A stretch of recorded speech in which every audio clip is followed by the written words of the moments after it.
Hi, everyone. I'm a little bit washed out, it looks like on the screen. Is that the way it's appearing to you too, Robert?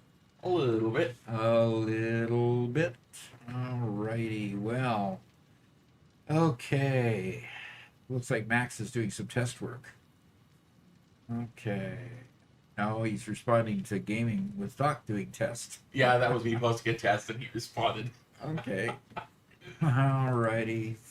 Thax says good morning. And good morning to everyone. In case I don't see you, good afternoon, good evening, good night too. That's Truman Show. That's a Truman Show thing? Yeah, that was kind of his catchphrase. Okay. Alrighty. 1 year closer to... What? Okay. Thank you for the happy birthday. I appreciate that. Yes, it is. It is number 68 and counting, hopefully counting for a good long time. Oh yeah. Okay, Nick and X says, love watching your Satisfactory shorts. Always so interesting to learn a thing or two. Good. I hope you're well. I am. I am looking forward to a good day today. We are we are going to go ahead and plan a turbo fuel power plant today and build it. So Bob the Knight says happy birthday. Oh, he took it away so he could spell birthday right, I suppose.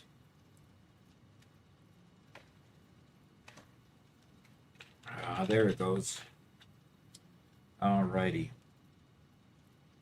Oh, spelling is important. My wife, we had prayer this morning, and I left to come out here to start the day, and she she remembered what she wanted to tell me that she couldn't remember at the time, and she texted me, and I said, but the stream has already started, and so she says, no, just wanted to tell you happy birthday, and so she sent a text that says happy birthday. That's pretty cool. That's pretty cool. Can we all agree not to use points to hinder his production because it's his birthday? Maybe. I don't know if everyone can agree with that or not. Max, though, I do have the Birdie Bots beans here, so when Cornman comes and wants me to eat a bunch of beans, he can do that, or you guys can. Alrighty. Oh boy. Trumpkin says happy birthday too. That's cool. Alrighty. Joker Ultimate says happy birthday. That's way cool. Birthdays are fun. Although, when I turned 58, that was the last time I turned 29th because it was the 29th time I turned 29. So I figured that was kind of ridiculous to say that I now turned 29 39 times. So that that joke doesn't work anymore past a certain point. Hello, your channel gives good tips, and I just got the game on Xbox. All right, one of our new console users. That's great. Just hope the update of the fluid system because it really doesn't work well, even with it looping and water tower and coal generators for coal generators. Yeah, there's workarounds for everything. The power the water tower works fairly well, but you're right. I've got a situation where I've got two refineries side by side, and the pipes are going to those, and the one refinery with pipes connected, one refiner will be full of water, and it's just waiting for the next cycle to take water and make the next thing, and the refinery below it is waiting on water. Go figure why. I can't for the life of me figure out why. So, Von Talken, okay, it says happy birthday. That's cool. That's cool. So today, what we're gonna do is I'm gonna build a turbo fuel power plant. It's the next stage. I'm gonna go ahead and get it. When we get a few more people on that are playing on Pax Prosperitas, we'll head on over there and take a peek at that, see what's going. And Robert's back. Welcome back, me. Welcome back, me. Is that the right one, Garrett? Super Dave says happy birthday. Vitoa SS says happy birthday. Vitao, sorry, it says happy birthday. All righty. Okay. Well, I'm in the middle of our we built this huge factory here, and all the processes. There's going to be a video coming out on it, and all it was doing was creating concrete. And believe me, I won't ever have to worry about having enough concrete to build things. I will not. And here's the upstairs part of that. Oh, great.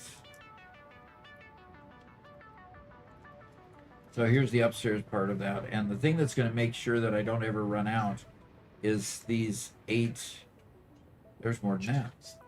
8, 9, 10, 11, 12, 13, no. 4, 5, 6, 7, 8, 9, 10. These 10-dimensional depot uploaders are making sure that I stay fully charged with concrete here in the dimensional depot. Way cool.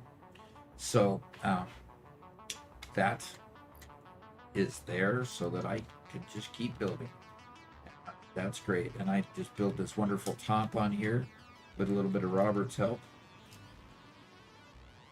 And now I just need to get out of here without breaking the wall. I don't want to break walls. I don't like doing that. We are dropping some frames at the moment. Does your mouse work on that computer?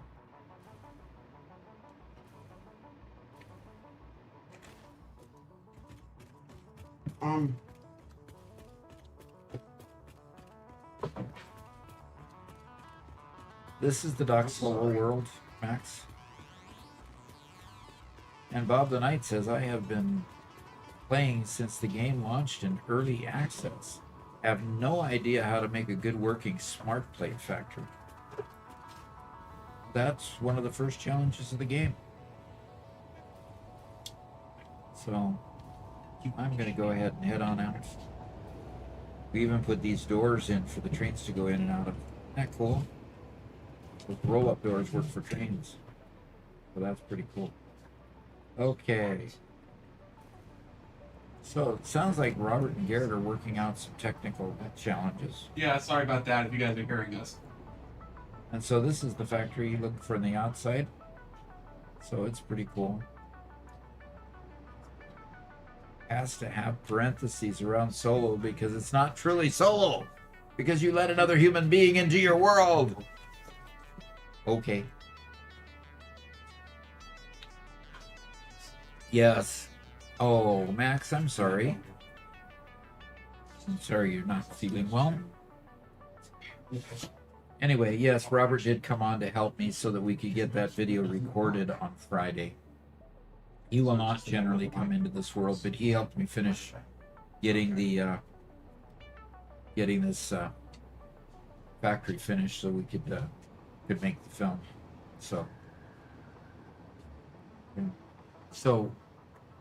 Robert, why don't you let us know what technical difficulties you're running into? Oh, just trying to make sure that Garrett and I can both control the stream PC, and Garrett can be on his computer without making an absolute ruckus with his keyboard because it's really loud.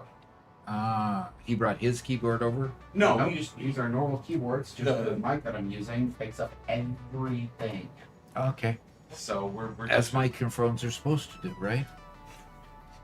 hopefully they pick up his voice more than they pick up the fans. Yeah. So Is- he's also using the particular mic that it's unidirectional, so it's currently pointed at the Yeah, maybe tip it up so it's pointed more at. I can. might I be can wrong. travel. Okay. Anyway, we're just troubleshooting using the right keyboard. Okay. Yep. At least you can watch more Doc Knight. Bob the Knight says, Lexi subscribed to Tier 1. She's been with us for 9 months. That's pretty cool. And she says, my 9 month, I subbed already. Time really does go by. That's cool. Lexi, thanks for sticking with us so long. Appreciate that. Well, Doug, did you want to take some time and talk about that smart plate factory someone mentioned? Yeah. Okay. Yeah. So, Bob, I'm going to take you to a new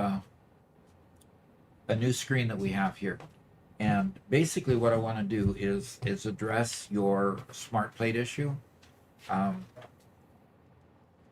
A good working smart plate factory. I'm going to go ahead and pull a screen over. Generally, I go to satisfactorycalculator.com and I go to the planners section, production planner. And what I can do then is I can add here that I want to add a smart plate.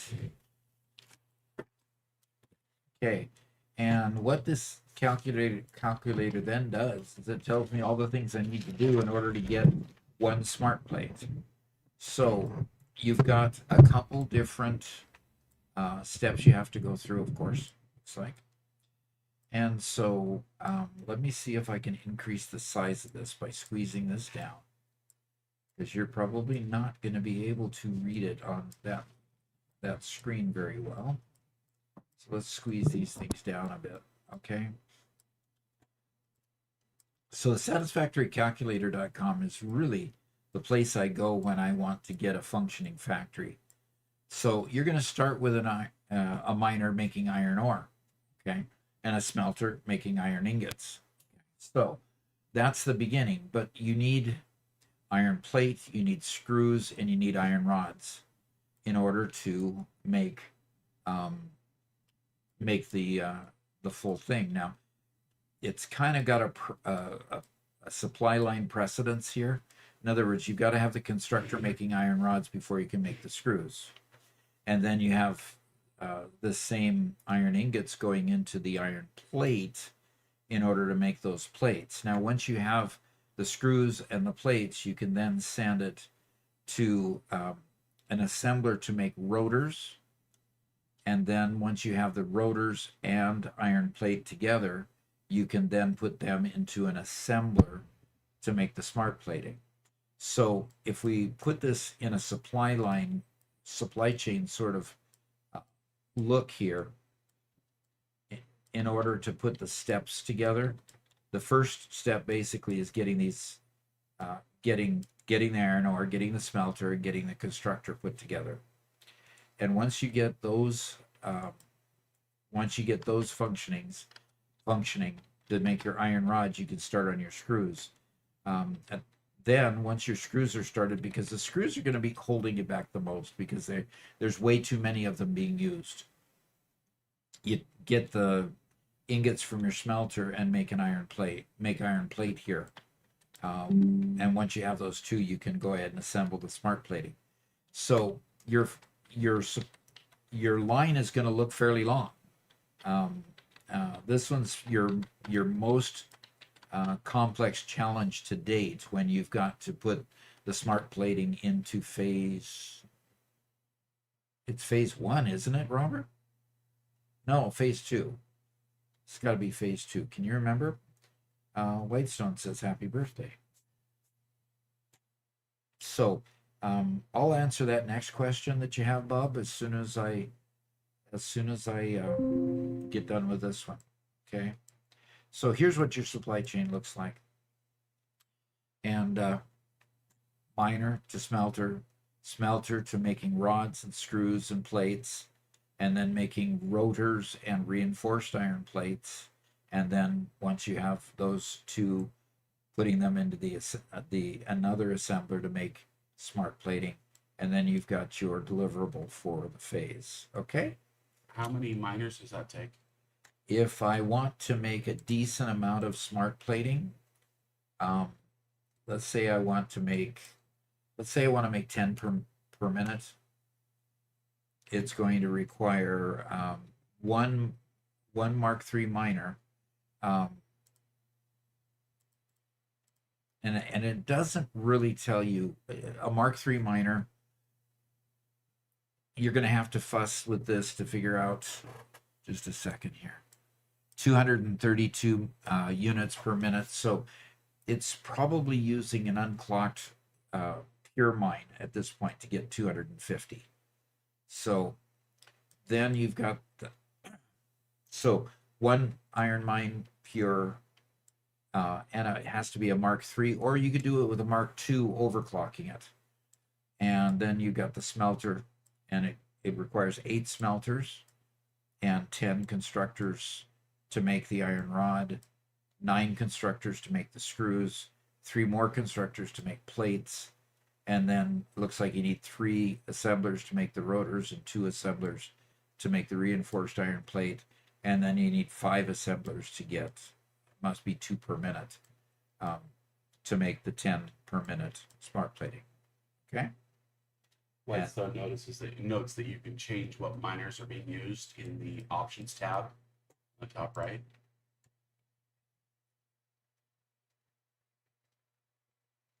I think you have to go to advanced view.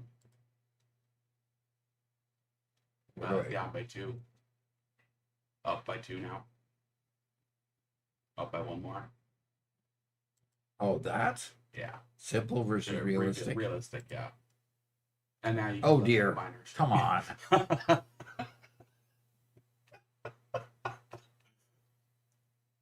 If that's realistic, I'm not going there. But you can change it from Mark 3 to Mark 2, and you can choose the purity of the node there, and then just look at the far left and count up the number of nodes. But 2. You got 2 2 at Mark minors. 3. Or It's got Mark 2 selected here. 2 at Mark 2. Okay, that makes sense. Wow, let's take it off of realistic. I'd rather not be too realistic about things here. I like this view. You know, simplistic. I could just count them up. Alrighty. The Satisfactory modeler actually works a little bit better than this. I'm not too practiced at using it. And this generally suffices. Okay. I hope that answered your question there. The next question he asked, are trucks worth having, or should I wait until I get trains?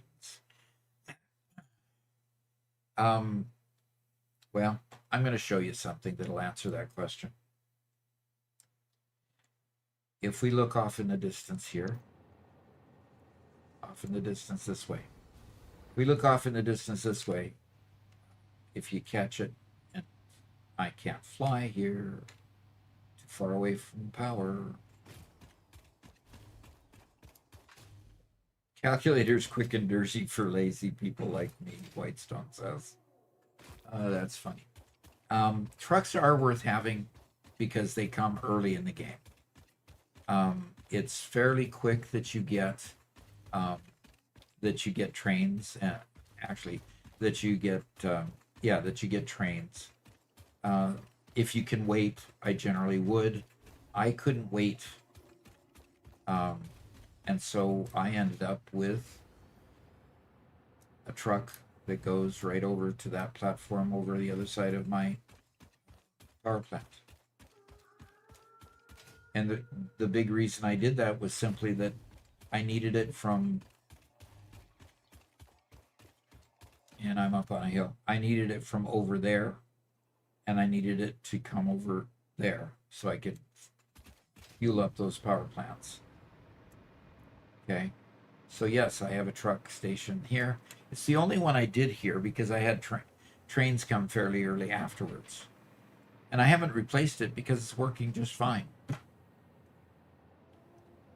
So it keeps plenty of sulfur. Actually, I'm delivering sulfur up here. It keeps plenty of sulfur.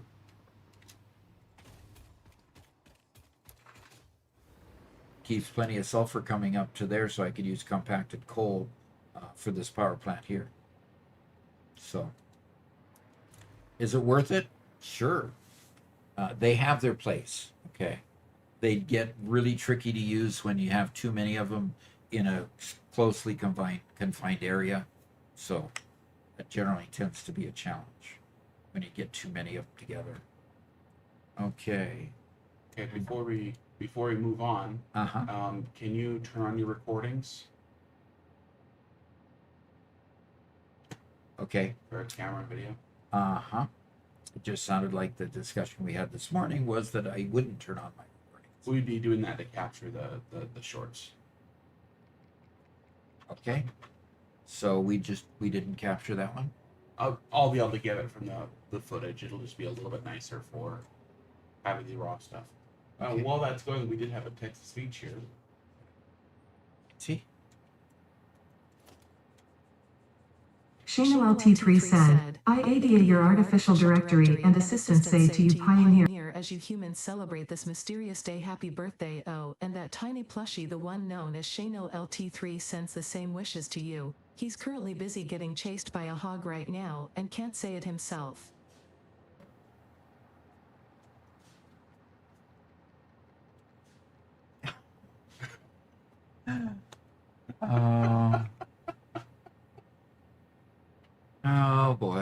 Everybody heard it twice. I Yes, moved the I got upper my new picture. plushie in the mail. My plushie doggo. Good little guy. Cornman saying happy birthday, Garrett. No.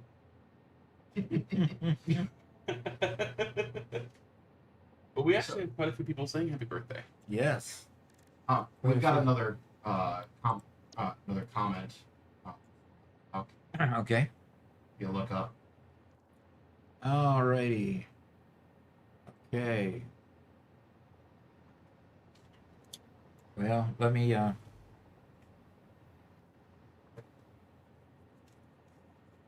well, we don't have my stream deck set up so that I can do this accurately.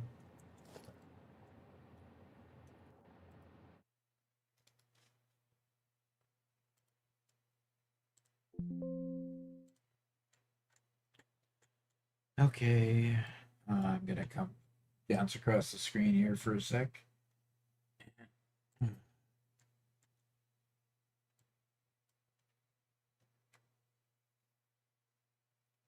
Okay.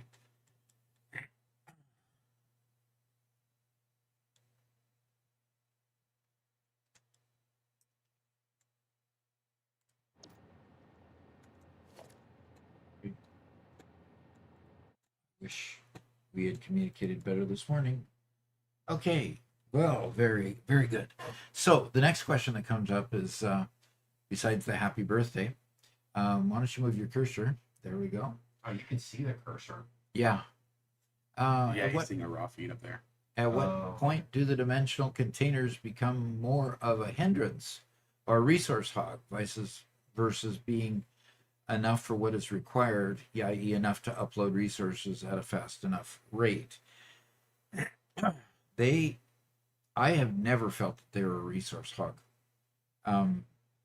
Building them initially, collecting enough Mercer spheres tends to be a little bit of a challenge.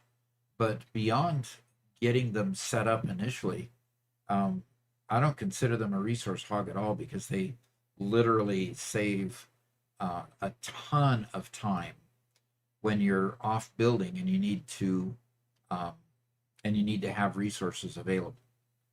And so having those resources available when you need them, at the time you need them, in the place you need them, is really critical. So, because sometimes you're building off in a far-flung area, and all of a sudden you need concrete.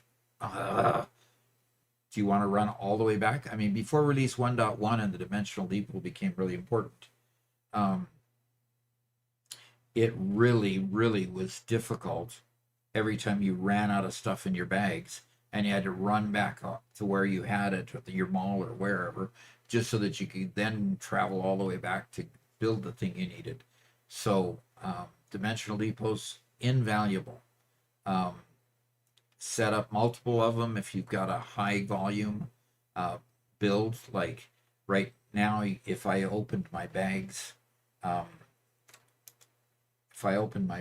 here, you'd see that I have a ton of silica in my bags because I was building a high volume amount of glass, like I showed you previously in my concrete factory. So because of that, I did have a dimensional depot set up, but I was using more glass than just 800, and so I had to stuff my bags with a bunch or slow down how fast I could build.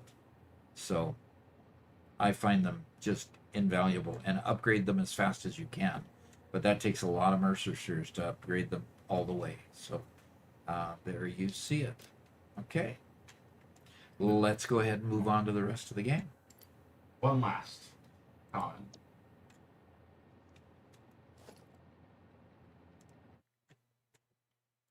Doc? Okay, I guess. Oh, the interruption. Okay. All right, let's go to my office. I got one more comment. Are drones worth it? Oh, I love drones. I love drones to the point that I drive Robert nuts. Are Are drones worth it? Yes. Drones are very definitely worth it when you've got a far-flung location where you really need to bring your product, and you just don't want to take the time to build a train through a, what could be mountainous terrain or difficult terrain to get through. So if you don't want to get if you don't want to work on getting a train there, or working on getting a lot of conveyor belts to take it all the way back, drones are really the next best thing. The challenge is that you don't get drones until much later in the game. You get trains first, you get trucks before that. So it really begs the question, why don't they give us drones, in the earlier tiers instead of the later tiers like they do? But once you get drones, they really are a time saver when you want to get something from a place that's just difficult to build a train out to. So yes, I love drones. I like to use them. So let's go ahead and go back to our game. And we've got multiple redemptions. Yeah. So Garrett, the reason there was a delay is because I've got two OBSs to stop for the one clip and to start for the next clip. You have 2 instances of OBS open. One running the camera so that Robert can inset it wherever he needs to, and one for my screen. Yes. How do you guys do this? Yeah. How about you just leave it running the rest of the stream so you don't have to do that work? Okay. I can do that if you wish. So, Cornman has donated 200 bits so that Robert can eat a couple of beans. So Robert can. They're my beans. Oh, that's fine, Doc. If you want to eat it, go. Yep, go ahead. That's just fine. Robert, come and get your beans. The customer's ready. Gosh, darn it. I also think that we've got another text-to-speech. We do. It is queued up, ready to go. Oh, you're pretty selecting the worst. I honestly did them totally random. I I didn't think look. these are fine. I think they're. I'm You not think sure. they're bro. fine? I think they're fine. Okay. And Robert, What? eat them with a southern accent. We're not doing accents today. We'll do accents on Thursday. Yeah, Thursday we're gonna do a Doc and Son Thursday. So, and you can abuse us with accents or whatever you want. So, Corman, what else would you like to do? Now, this is a bit of a change from what we normally do. Mondays are going to be focus on the more technical side of Satisfactory, while Thursdays are going to be more on the fun, silly side. Then again, you guys might end up getting a little bit of an accent out of me, depending on how bad these are, anyway. So, I'm eating the one which I'm really, really afraid might be rotten egg first.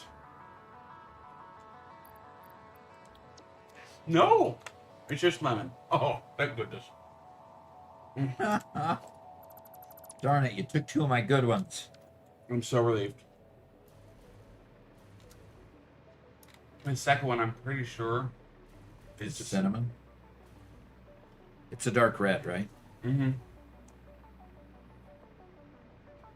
But he says I have to have 2 more beans. Let's hear that text-to-speech first. Yeah.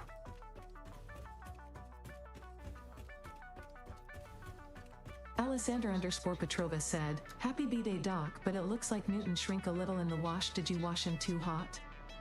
Because I remember the plush doggo being bigger anyway. Happy B-Day, and do take a short 5-minute break to celebrate with snacks and cuddles." Will do, Lexi. Will do. And no, I don't think anybody's washed the plush. Nope. I think there's a bigger version of the doggo that she got. I think that's what she's referring to. Okay, here's the turbo fuel recipe, alternate recipe.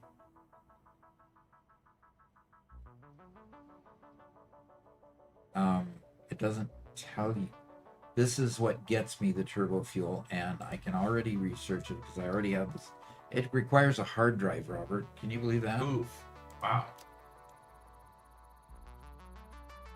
So, Robert, what about the other? Yep. Let's run that. Turbo Attention, Fixit has granted you a single Butterfinger consumption event. Oh, Please savor it responsibly. Additional units remain classified and inaccessible. Enjoy the illusion of freedom. It pairs well with chocolate. see, they're being nice to me. Yeah, on Garrett's birthday. My birthday. It's my birthday. He already had his birthday. Yeah. Alrighty, I have my Butterfinger. It's all right. I don't need to have had my birthday. No, you just, if we actually jump forward, you just get another birthday. You get another year older. No. How about not?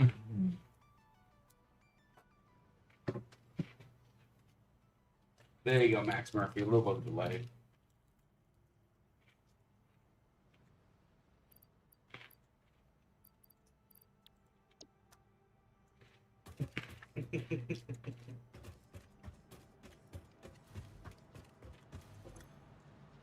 So Whitestone made a couple of comments.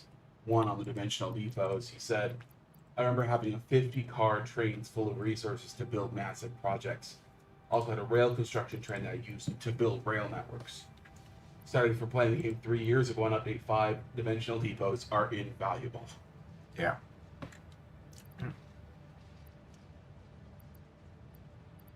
And he says, and if you play Enshrouded, the water update drop, super excited to play it. Yeah, I've looked at a couple of things that Whitestone's been sending me about, and I want to get back to that game as well. Very much so. Okay, I have my beans for pink and a yellow. We'll do the yellow first.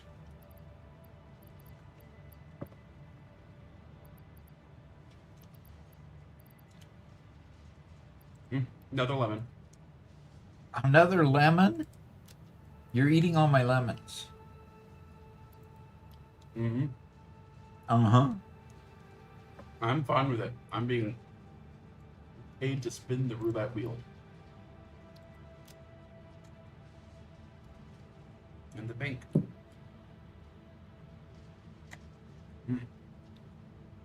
I got lucky. What was pink?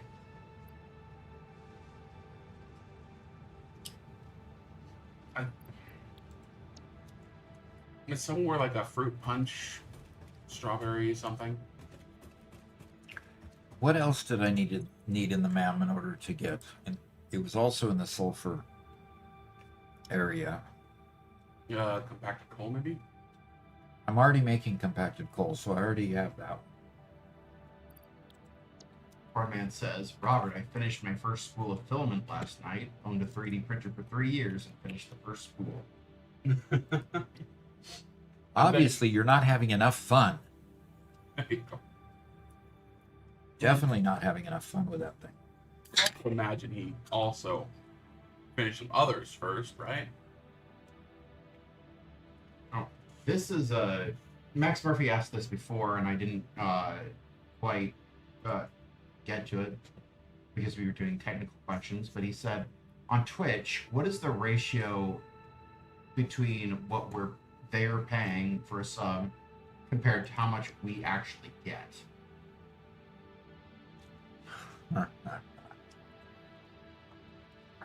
Okay. What is the ratio? Are you getting the exact percentage, Robert? If you'd like to hear. Yeah.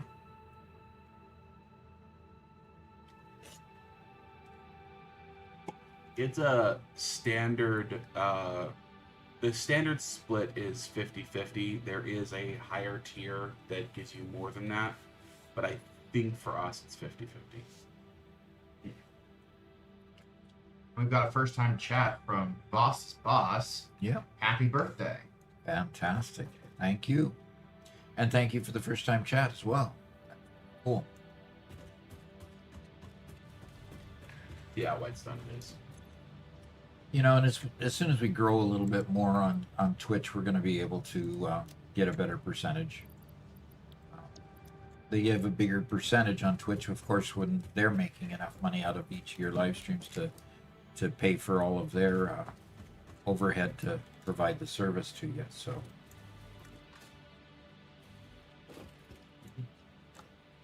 And there are some streamers, which I get why they do that, some of the really big ones, who they've disabled all ads and just don't promote subscriptions at all.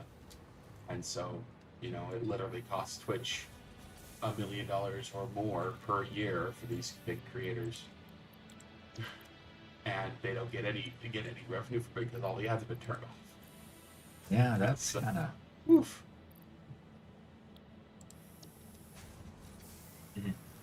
Frontman says, my first printer was the Anycubic Cobra and it never worked. You can't use filament when the print never freaking works. Which is why I will always say Anycubic sucks. And frankly, I love my Anycubic. Despite.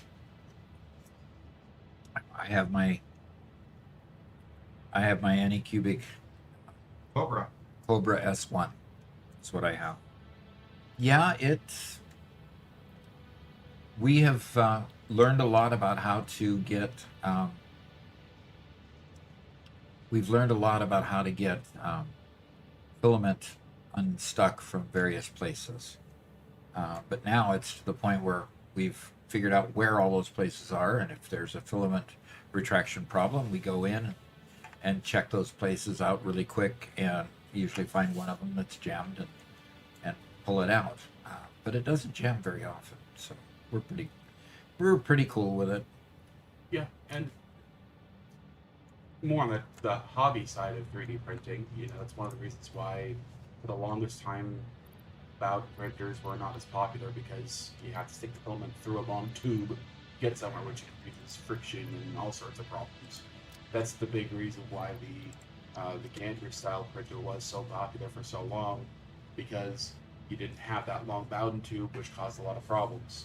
Unfortunately, the XY format of 3D printer has become supreme because it gives better print quality, while at the same time requires you to use the Bowden tube, which increases problems when you have a printer like when you have a printer like this one from Anycubic, which is at Yep. a lower price point, therefore has more rough edges. Yep. So, Happy birthday from Germany, from Tanker. Thank you.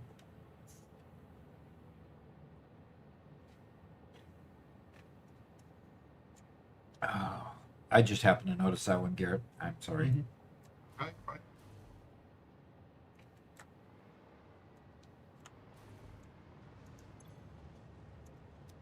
That one's empty.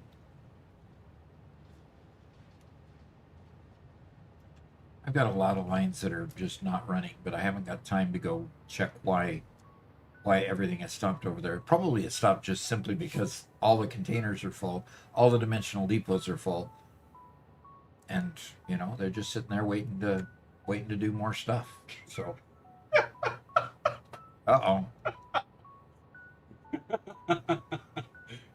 Chico says, I'm sorry, did you say ex-wife printer quality? No. First off, he doesn't have an ex-wife, so No. Although that would be a standard and a half, wouldn't it?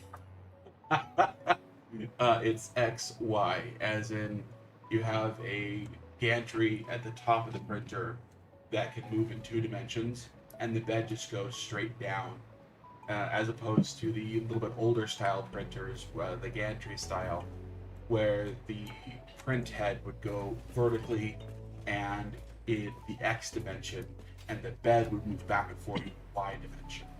So commonly called gantry printers or bed slingers, you know, the i3 styles.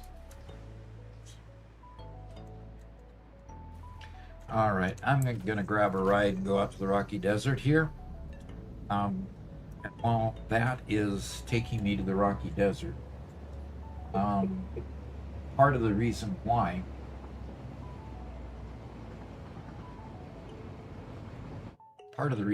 and I want to go to the Rocky Desert is because of the interactive map here. What we'll find is the Rocky Desert is right north of this set of islands here, where I'll find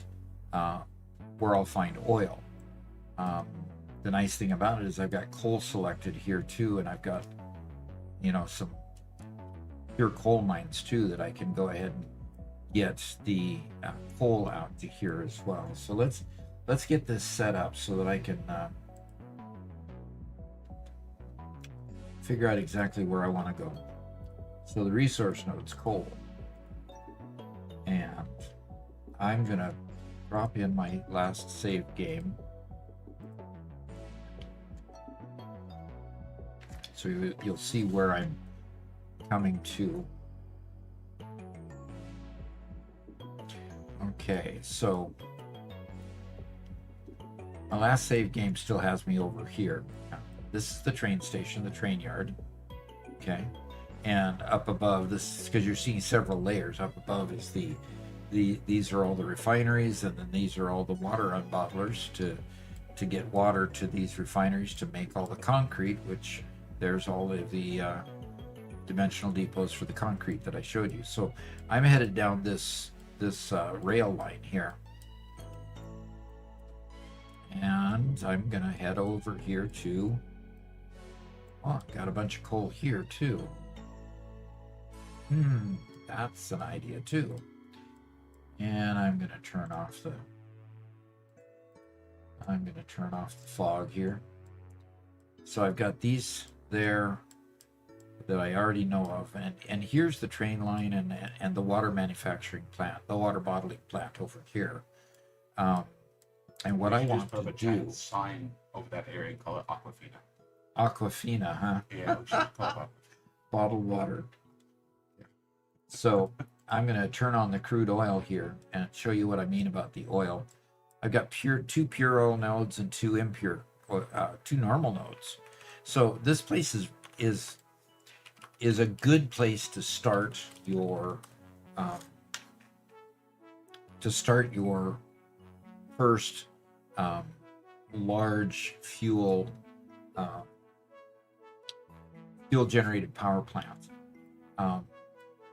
And the fact that I've got the compacted coal here fairly close means that I could truck or conveyor this coal down through this valley and up into here.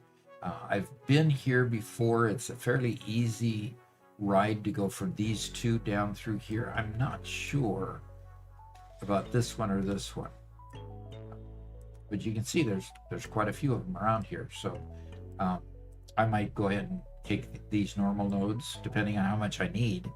I might be able to do with just one pure node. You don't know. I don't have Mark III miners yet, but this one pure node might be enough to make the compacted coal. Where do you have sulfur? Yeah, the challenge is going to be, boy, that's a nice segue right into the next subject I had to bring up. I apologize.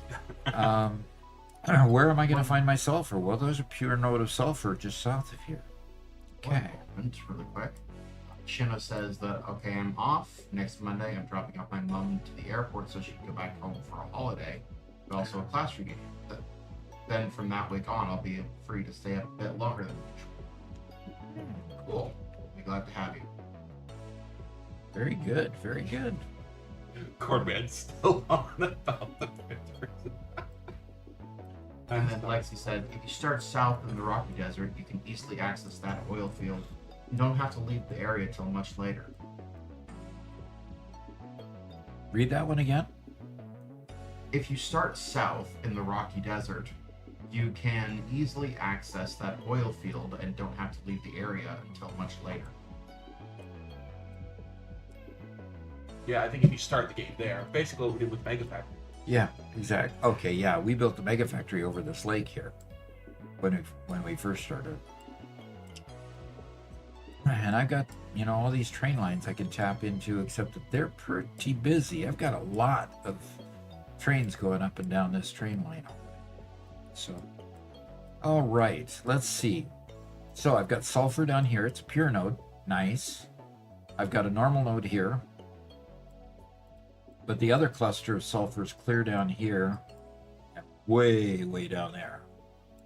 So I've tapped into these before as well, but I would really like it if I could deal with one pure sulfur node here and one normal sulfur node there. Let's keep this all in kind of the same proximity. Because building a turbo fuel, what? I don't know Okay, well, love your videos. Recently got a job. Yes, very cool, big boy. And it's what currency is that? I don't recognize the symbol. It's rupees. Okay, that's India. So you're from India, huh? At least that's the only place I know that uses rupees, but I'm not necessarily all that well informed. Okay, so thank you for that 200 rupees. Appreciate that. And thank you for the happy birthday salutation there too. Appreciate it. Okay, so as far as my planning goes, here's the coal, here's the sulfur, here's the oil. I will go first, start setting up oil and getting it ready, and I'll probably build a platform right out here over the water, and start building out my turbo fuel power plant. So let's put this aside. Somebody that's correct as he says. Hyrule also uses rupees. Who does? A video game. Legend of Zelda. Okay. That I was genuinely confused when you guys kept on saying rupees, because Legend of Zelda is the only time I've ever heard that term. Oh, that's so funny. I'm like, are you guys sure? You guys nope, you guys are sure. I didn't know that India used rupees. Yeah, they do. We learn something every day. I learned that when I was managing programmers, because Boeing had a whole contingent of programmers from India that we got to know each other and had a lot of fun together. So more train crashes, Mark says. Hey Mark, if you can come on Thursday, we're gonna do Doc and Son on Thursday, and we're gonna actually add a second son to that too. Boy. Yeah. I actually have to. I might actually have to get the game up and running. Yup. Yes, you're gonna have to get the game up and running, which means you got some work to do on that computer to get everything installed and stuff. And Max Murphy says, I'm going to start donating Russian rubles. And there goes the sun, the moon. Isn't that cool, the way the night... When you have the night down to only 1 minute, the moon rises and sets very quickly. It's kind of fun to watch. If you can call it a moon. I suppose you can.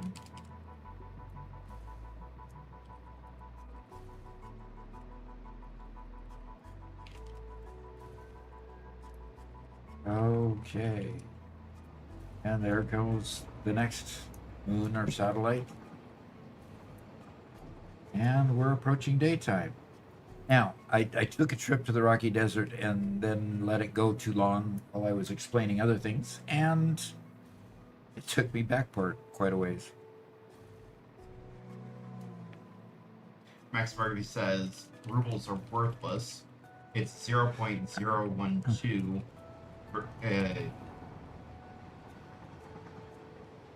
I don't entirely understand what you're saying.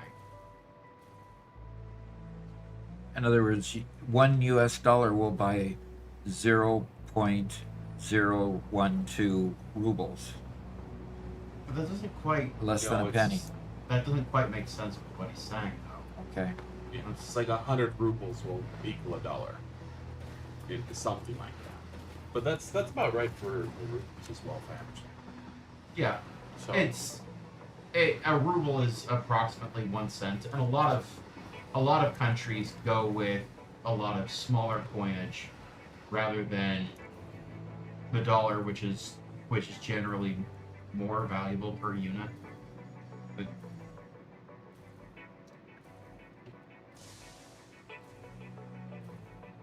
I know Japan and China also have currencies that work the same way, where Uh-huh. each individual unit is a lot smaller than a dollar, but they use thousands of them.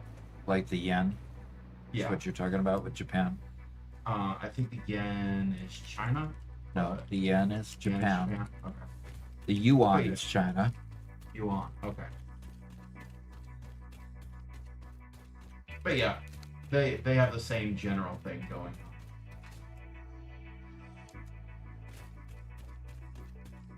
Why don't you race the trains or build a train roller coaster?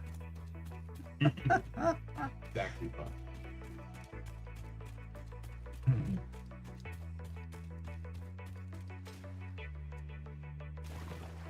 So, Corn Man says Hyrule uses rupees, but back to Anycubic, they are garbage.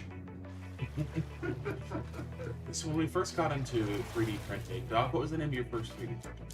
The Robo. Yeah, it was a Kickstarter printer. It had a glass bed that was not heated. It was a gantry style. And we had some problems kind of basically from the very beginning. And that was both due to the early the early printers, as well as like several spools back then. You had to watch your spools very carefully because you would commonly get filament that was just the wrong diameter. That would just have bulges in it that would just clog the machine. And we had to disassemble that a number of times. It took us a long time. Like very, very early on, we got the printer, and I had a problem after like the first couple of prints. We had to tear apart the entire print, had doing nothing about the whole thing. And That's then how it you just learn. sat dormant for like 6 or 8 months. And that's how you learn. And as the filaments got better, the Robo became kind of the beast, the thing that you could keep going for hours and hours on a long print. It would still come out with a print. Now the print quality was not good because it was one of the very first ones, Yeah. and it's sitting over there as a museum piece in my What are arsenal. you on? I don't think I've ever seen that thing running for any length of time at all. Really? Yeah. Well, you were too young, I suppose. Didn't I buy it when you were on your mission? No, No. you bought it while I was in high school. Oh boy. So that thing is And you're 40 or 50 now? something like that.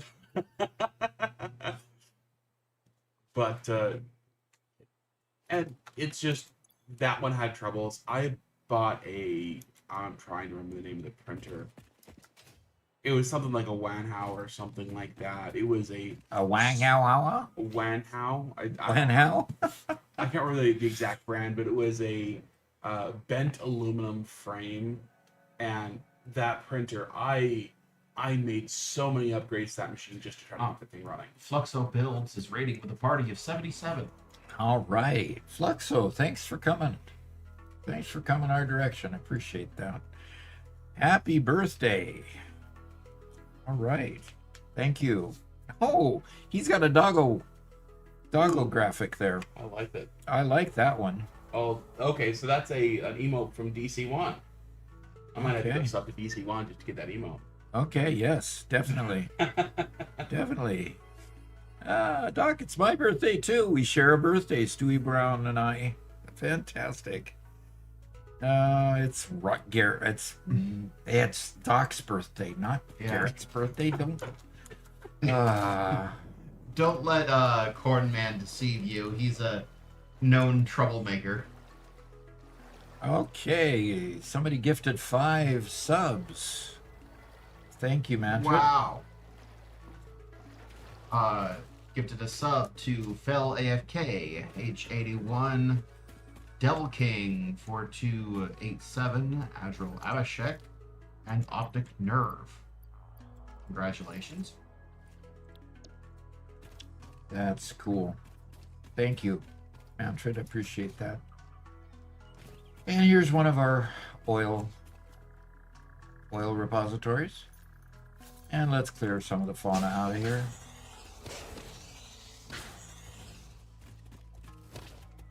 Chinko says, yeah, you have to watch that Corn Man guy. He's a real prop grower. He's a real crop grower, huh? Okay. I need to see my orientation here. Where am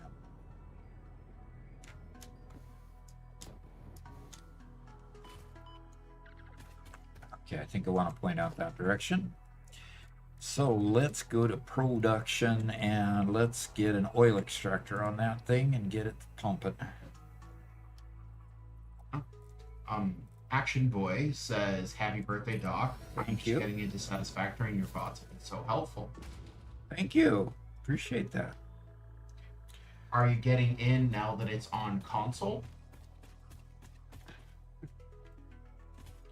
Yeah, we've had a good number of console folks come over, start watching our training videos. It's been really, really good.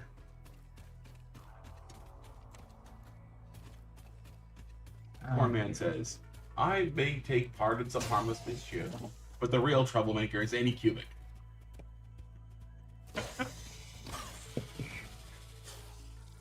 Ugh. I Does this love mean coupons. that you have gotten a different a different printer and that's why you're able to work now? Yes, he does. And Action Boy confirms that he is a console user. What console Alright. do you use? All right, 5 pounds from. Oh, so the Garrett can chat in Southern drawl. Yeah, we're not doing that today, unfortunately. We're not doing it for me. You it's fine. But You is fine. when Cornman paid, it was for Robert. Uh-oh. But you is fine.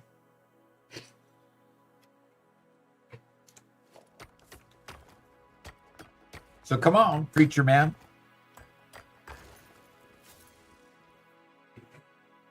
Uh-oh. I've made him really angry. He's not talking at all now. Oof.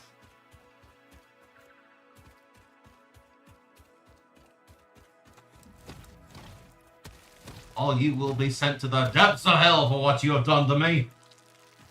There we go.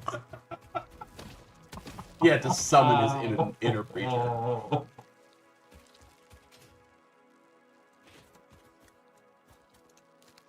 Make sure you read all of chat. Yes, make sure Every comment. every comment.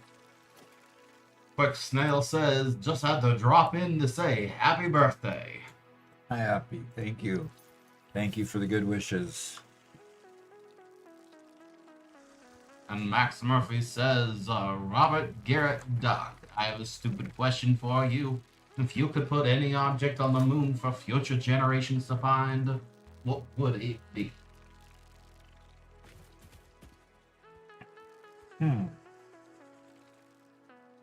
Cheese. Jeez.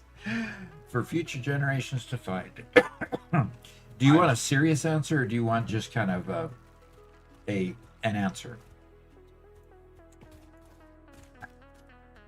Whatever it is your heart desires. Gosh. I guess I'd put my a replica of my 100,000 subscriber plaque there for everyone to see. There you go. And Mark says, I thought I saw a putty tap. Not today. She's sleeping right over here. She's sleeping right next to me on my desk. She spent the night outside, doing her cat duties of, killing mice and taking care of the vermin around here. So she's sleeping it off. And I think Kit Kat, just a sec. Yep, Kit Kat's over there zonked out as well. She's our gray Tigger kind of tabby cat. Look, I'm wondering which direction to point this beast. Which way? See, there's...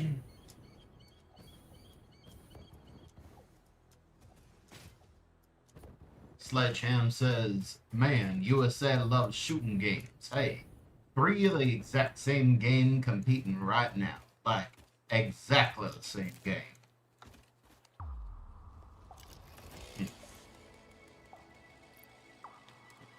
Yep. They're a good recurring revenue model for those companies, and they don't want to try something new, and they can just do another one of the same old game. Uh-huh. That's so true.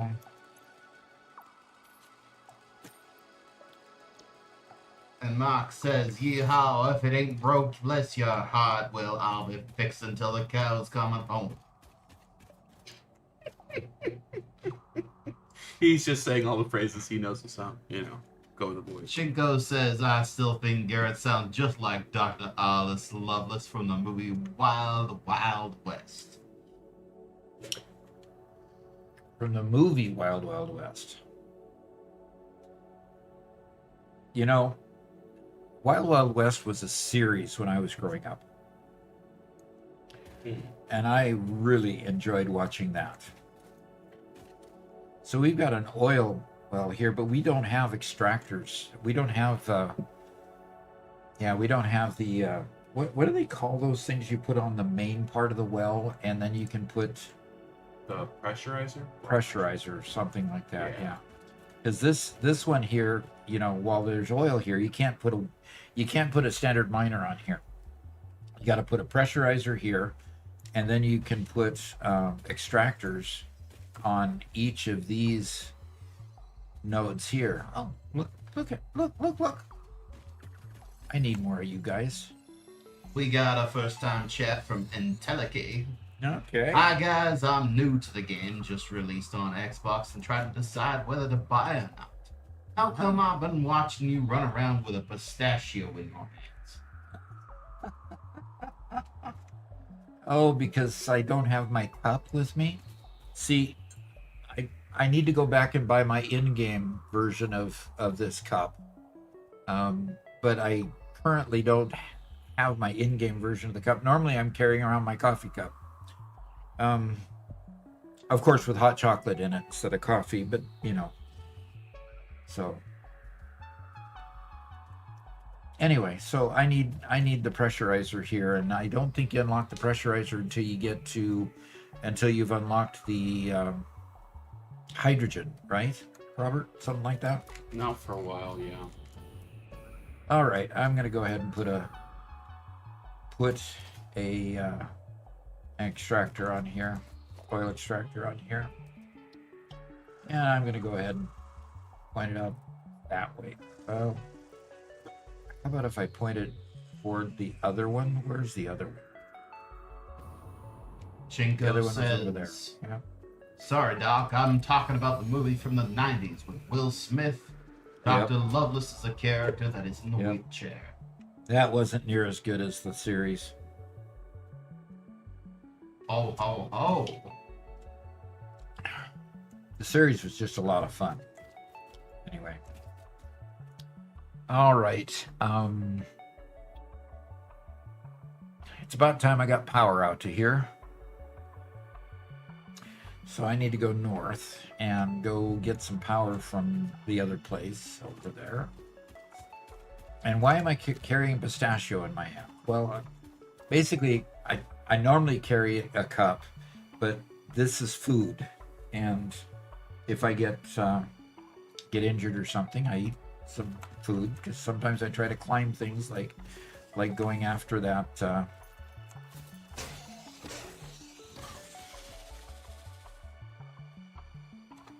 if you can get 3 swats on these things right away, you kill them, because all it takes is 3 swats for these.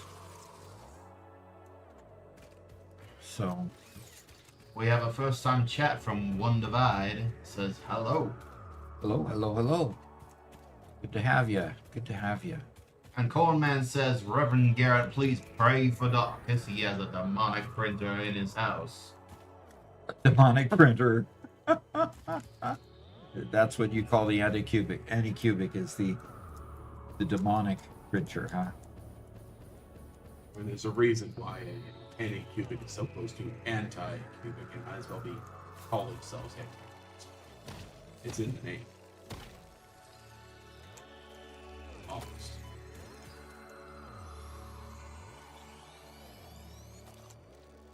And Mark says, happy birthdays to Doc, happy birthdays to Doc. Happy birthdays, dear Doc and Co. from the feature preacher. Have you got a timer set on your preach talk there? I'm keeping an eye on the time. Okay. Very, very closely. Very, very closely. Okay. But Mark, you are free to come on Thursday and have all kinds of fun messing with us. Because we're going to go to a Doc and Son and leave it up to full messing with us mode.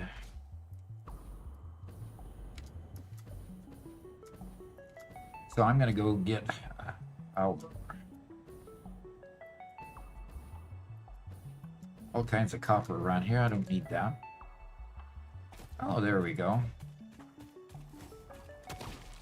More coupons. More alien remains here, and more coupons.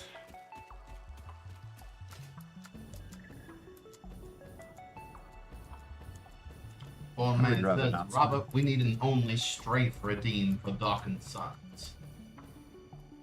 We'll call it crab mode. We need a what? Only strafe. Only strafe. You mean- cannot move forward now. That sounds like torture. I'm in on it. Let's do it. What? What would I have to do to get around that? In that, On Thursday? Move sideways. all you like can a do is move crab. sideways. The Menace says, happy birthday. Thanks for your videos. Hope you have a great day. Thank you for coming. All right, there it is. Bob the Knight says, is there something you guys would recommend in the awesome shop? Oh, buy everything you can. Specifically focus on things that help you build things better. I'd have to go back to the awesome shop to here. Robert, let's take me to my office. Let's go answer the questions. Okay? Garrett, I'm editing right now.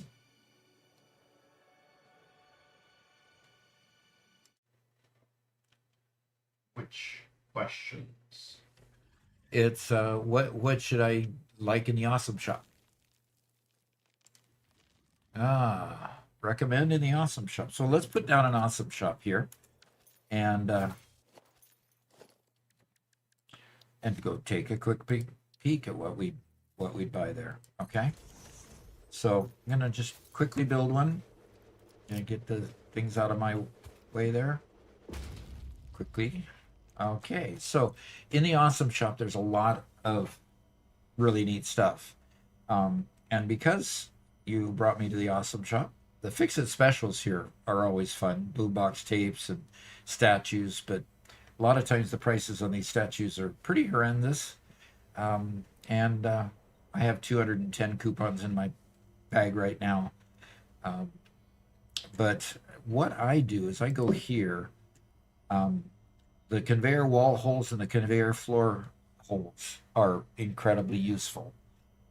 If you're building buildings and you need to get conveyors on the sides of buildings or on the ceilings, under the ceilings, these two are extremely good. So as far as equipment that you like to have, getting these for is really important. The conveyor throughput you'll get later on. You might not see it at the early part of the game. You got to unlock a few things before you get there. You have to unlock Power Mark II in order to get the Mark II outlets. And I like having those outlets. The floor holes and the pipeline wall holes is good. The clean pipelines, they're aesthetically interesting, but they're not necessarily increase the usefulness, but under management, there's a lot of good tools there.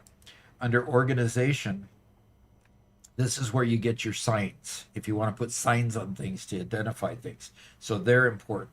Some people really like the shelf units to organize things, and that's always nice. And of course, you've got a lot of different lighting options which you can use. I'm not far enough along in the game to worry about purchasing those yet, so I haven't. Customization, I could take it or leave it, but I like the asphalt foundation. I like the concrete and the coated concrete foundations. The grip metal isn't really much different than your current metal foundations, so I've passed on that for now. Foundations here. There's other shapes of foundations. Stairs. I like stairs. Different levels of stairs. 1 meter, 2 meter, 4 meter. So that makes it really nice. Sometimes those round extensions and stuff. Those are nice to haves, and they definitely can add to what you're doing. And you can see that I've purchased all that I can purchase under there. Now walls. You've got all kinds of different windows here. I like having the different kind of windows, and that really helps the aesthetics. Another gate is available here where you get the big roll-up gate that I was using for the trains to go in and out of my factory. The automated gate, which is high enough for trucks to go in and out of a building. And sometimes you want that gate hole wall just so that you can get conveyors in and out where in a custom area or something, maybe where you've already put conveyors and you don't want to worry about trying to deconstruct them and reconstruct them. A gate hole wall works really well also. Architecture, there's a lot of neat things here. I always get the industrial walkways and the modern catwalks. And of course, here's where you get your personnel elevator. That is useful when you want to go up and down the floors in your factories. There's a few other options that I haven't purchased yet. But then again, I'm just now getting into building my factories into buildings and encasing them in a building. So I'll probably pick up those a little bit later. I think those are specifically from a mod as well. Oh, these two are, yes. Yeah. These two, and this one is from a mod. Yeah, that's right. And the stations, this is all a mod. And there's the coffee cup. Put that in my cart. And then there's various parts. So if you want to level up to something and you've already got the recipe for a part, the recipe, you have to have the recipe first before the part shows up here. But if you want to level up and you need something like these things and you've already opened up your recipes, you've already got the recipes, you could then scroll down here, just buy them if you've got enough coupons to do so. Now, I don't know if you can buy the phase parts, but you can definitely buy the parts that you can pass your tiers. So lots of different stuff you can buy here. So that can help you get through if you've got coupons to buy other parts to get through your tiers. Okay, and I'm going to get my cup. Fallen Man says the Cyber Wagon is essential to your playthrough. No. Thank you for your purchase in the Fix It Awesome shop, the best store on the planet. The best store on the planet, she says. It's the only store on the planet, Ada. You gotta be kidding me, right? Okay. And back to our game. Okay. Element says, it's funny, my first 150 hours playing, I never looked in the awesome shop. Gamer Brain said, oh, it'll just be cosmetics. No thanks. Boy, howdy, was I wrong. Yeah. And you know, that's the same thing problem I had in my first playthroughs. I didn't do anything in the awesome shop. I didn't do anything in the MAM. All I focused on was getting through tiers and just slogging through it. Where the awesome shop and the MAM provide alternate recipes and frankly provide some of the basic recipes. Like the MAM, I unlocked a little while ago the compacted coal recipe. You can't get the compacted coal recipe unless you unless you unlock it in the map. It's the only place it exists. So there are things you can get there that are unique, that really help your gameplay go forward. That if you just ignore it, it's harder to get through the game. So anyway, so that's kind of what's going on there. So I came here to get power. So let's pick up a power line up here, and let's see if I can get up here. Okay. The Car Circuit 718 says happy birthday. Thank you. And Mark Griffin says, y'all ain't seen nothing yet. Uh-oh. Baby, you all ain't seen nothing yet. There's something that you're never gonna forget. Baby, you ain't seen nothing yet. Sounds like it's a song, and I did it as best as I could. Preachers don't sing well, obviously. Well, right? I also don't know the tune. Okay, I'm going to put a... Oh, there's some blue... I definitely need some more... I definitely need more slugs. So,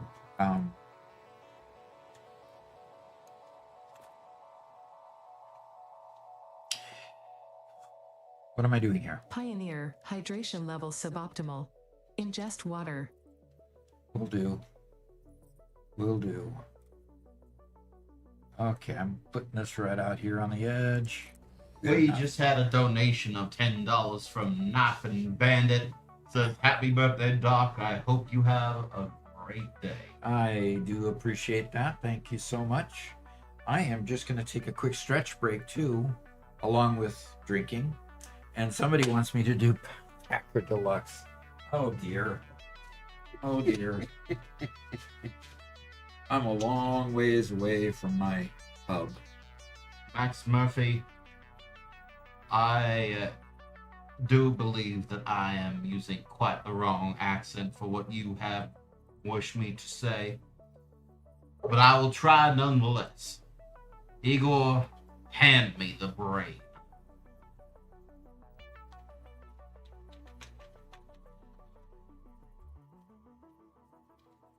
And Mark Griffin says, won't be here Thursday, Doc. I'm at the Vampires, then off for a bone marrow test. So it'll take 5 to 6 hours. Ooh. That doesn't sound like any fun at all. Sure, you'd be rather be watching Doc and Sons. Well, this comment is a little unclear, but I think it might be a legitimate technical question. All right, it's a technical question. The game refuses. I don't know that the game's refusing. It just doesn't mention it. No, it definitely does not mention it. That's for sure. If you'll look up at your second screen. Okay. All right. Okay, so we've got a question. What to do when your belts are overclocking? You can't overclock belts, so I'm a little confused. Maybe belts are overflowing? Yeah. All you can do if you've got too much, like for example, let's say you only have Mark III belts that do 480, and you've got a pure mine somewhere that you've overclocked to 600. You're only going to get 480 out of there. The only thing you can do is just not overclock your miner until you get better belts. Your belts just will only do what their designed maximum is. So that becomes really difficult. You just have to move up the tiers enough to get the upper upgraded belts. And then when you do get the upgraded belts, all you have to do is put the build gun, set the build gun, set your build gun to do the particular kind of belt you want, point to it, and it'll upgrade it in place. So you don't have to worry about getting deconstructing it and reconstructing it. They do build in place. And by the way, this replica build gun is courtesy of an advertiser that didn't ask for anything in return, but sent this and other things to me as a gift. So a pre-birthday gift almost, because I got it last week. So that's pretty cool.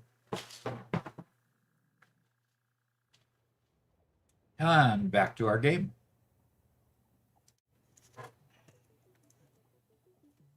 Max says he's not a vampire. Really? Oh, okay. Oops. Ouch. Well, May I remind you that we have a productive Packer redemption? okay, why am I not hearing anything? Oh, because I haven't plugged myself back in yet.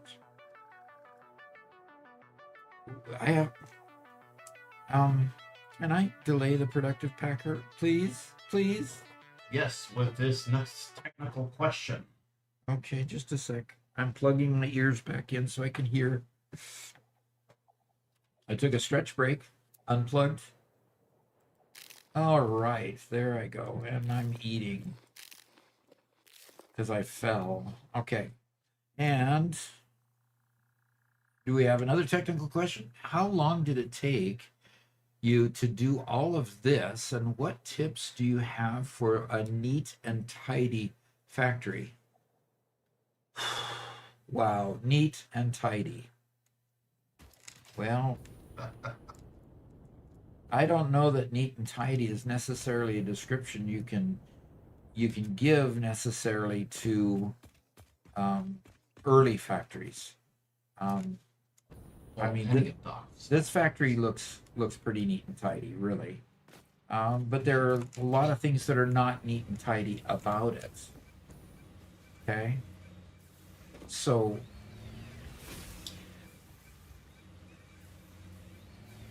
lining things up and making sure that that everything comes down what particular lanes keeps things neat and tidy.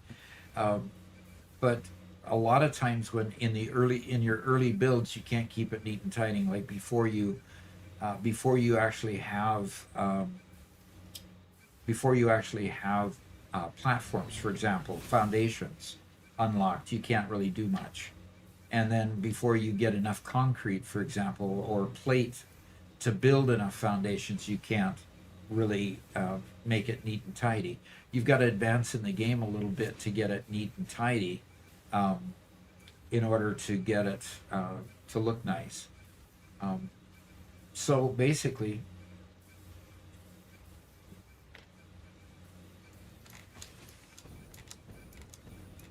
oh, okay. It's just a matter of, I was just seeing over here that these pipes weren't full, but they are actually full. Anyway, so making it neat and tidy a lot of times is more of a later game issue. Okay. And you'll be able to get there as you will slowly unlock various other things. There are a lot of players that are out there that really do a neat job. One of our users that's with us a lot is Whitestone Industries. He has a channel of his own that you could go to. He is just phenomenal in his neat builds. Total X Clips, also XCLIPSE. He also has great builds. So if you want good examples of great builds, they are really, really wonderful. As well as mine are mostly functional. So when I go up here and look around, yeah, it's mostly functional. It's neat to a certain degree, but I really have to work on being neat. A lot of times I set things up ragtag, and then I'll kind of clean it up a little bit later too. So let's go back to the game or to another technical question if there is one. Really quick. Citrus Bite says, been watching a lot of your shorts recently. Keep up the great engineering and happy birthday. On to many more years. Thank you. Thank you. And Meals says, hey Doc, just wanted to say thanks for the awesome and useful tips. I'm about to hit 350 hours in game and I have the last of my nuclear pasta finishing up for phase 5. Okay. Happy birthday. Fantastic. Thank you so much. This particular save, there's 344 hours into this particular save. I'm at probably about 2,500 hours now or so total. So you get better with each try, that's for sure. And we have another technical question. Okay, can you drop me out of the screen and then bring me back onto the screen? There you go. It wasn't updating for you?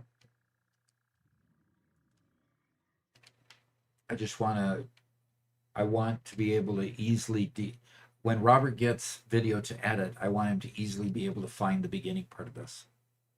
So that's why I want you to drop out of the screen first and then. Okay. Is this the next question from Mark? Yes. Okay. I just don't pronounce that particular name on stream, but we know him as Mark.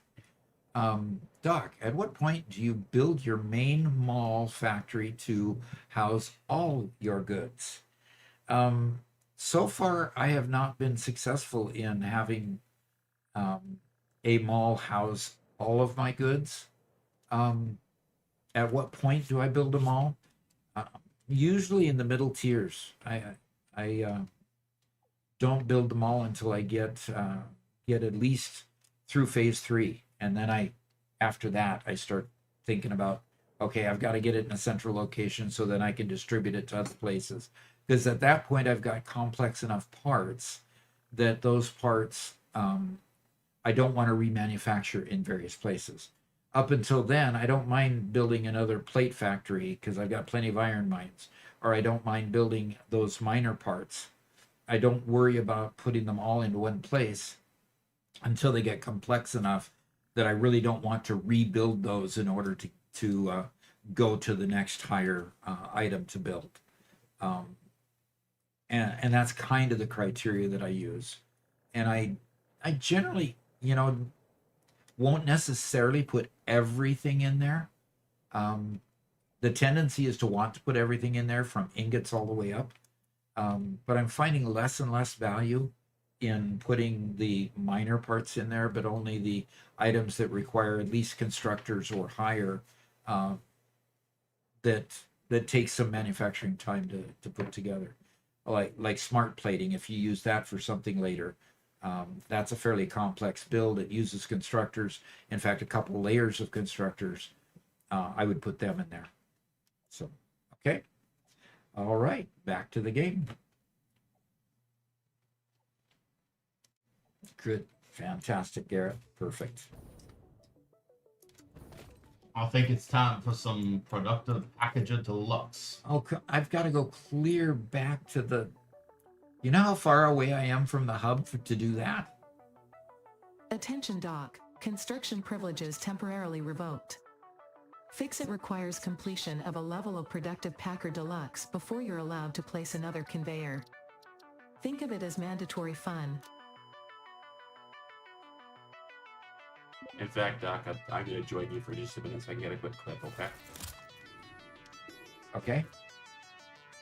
If you could stand at the computer, I'm going to look at you through the window. If you could just wave, I think that'll work.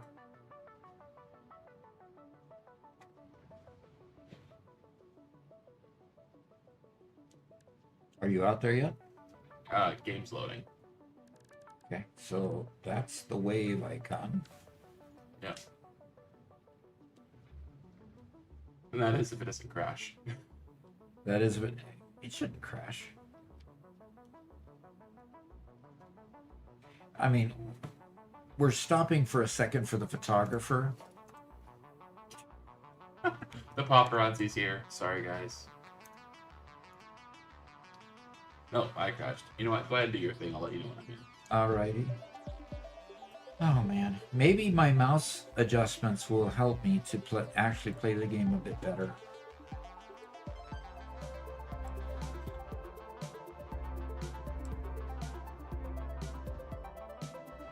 Icy Knight says, "Hey dog, I don't have too long to stay, but I just wanted to drop in for a bit to tell you happy birthday. Thank you.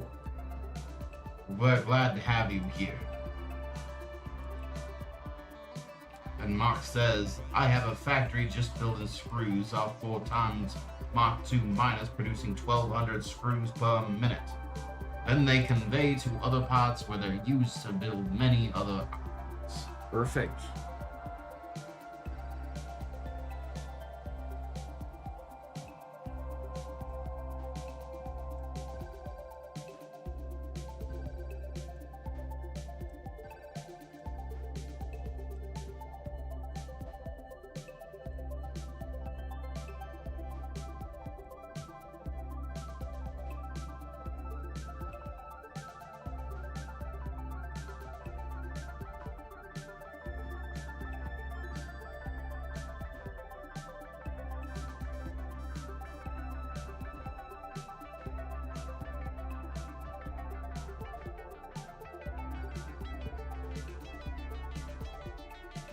That's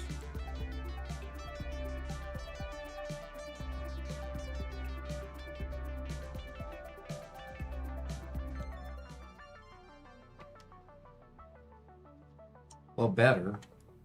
But if I'd sent that last package, I would have got over 1,000. It did count that last package. It did. Yeah. Okay. I was looking because I've seen you submit it right before the end. Okay, are you in? No. Paparazzi is being prevented at the gate by security teams. That must be it. Uh-huh. But Earth I Boy says 25,000 hours. You don't look a day over 20,000. That's good. That's good. I like staying looking young.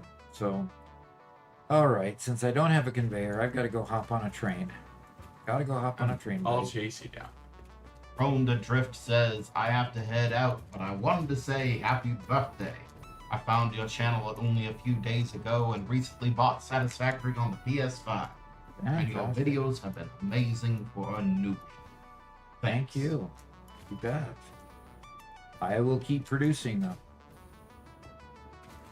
But it might take you a little while to get through the 100 that are already there.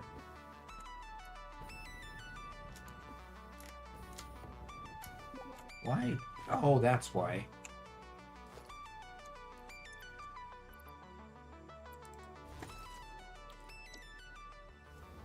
That works a whole lot better. Go ahead. Bob the Knight says, "How old do you become today?" 68. 68 today.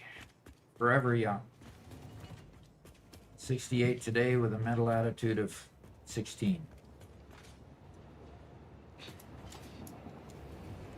I wouldn't say that's true. You would say that's true? I would not say that's true. Absolutely not. Okay.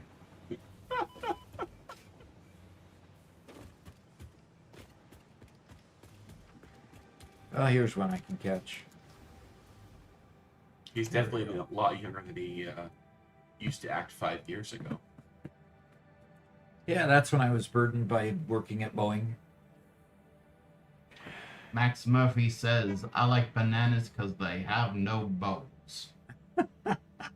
Are you on live chat there instead of top chat? Uh-huh. Good. Absolutely. Well, I was.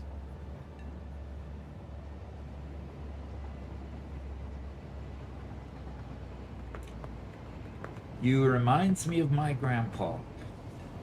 Good. As long as it brings good, happy memories, I'm glad to be reminding you of your grandpa. I wish my grandpa was still around. It would be a lot of fun. He was quite the guy. Both my grandpas were quite the guys. Now, why is this? Okay. There is still a train going away, but there we go. I guess I need another couple. Need another couple block signals in here. This is way too long. Anyway, yeah, my one grandfather on my mom's side was an inventor, and he was quite the character because he was very technical, like I was, like I ended up being, and so he would be inventing things, and I remember asking him, well, what are you inventing next? He says, I can't tell you. Okay. I didn't know what to think of that because I was only 14 at the time, and so he kept inventing right until his last days when a heart attack took him. So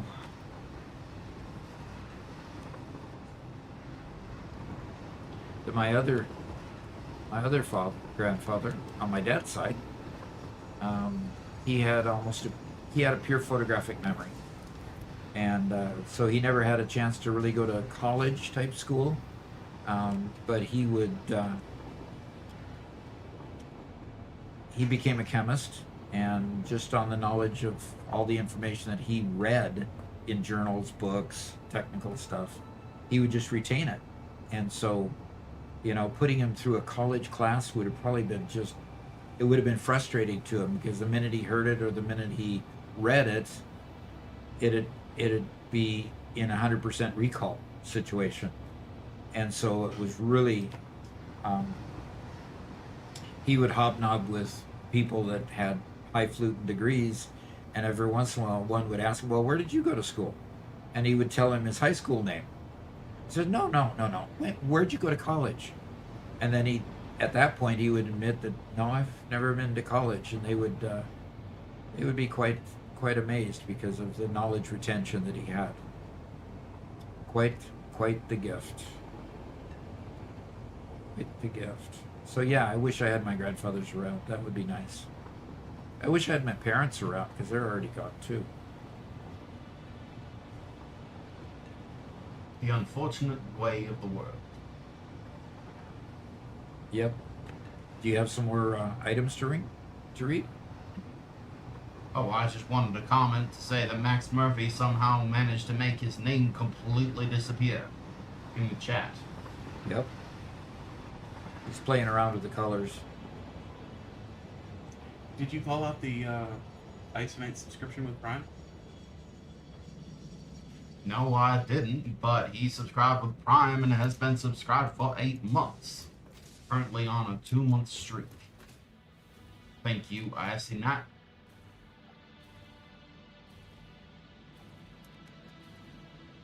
And Laughing Bandit says, I did figure out my hiccup with my trains.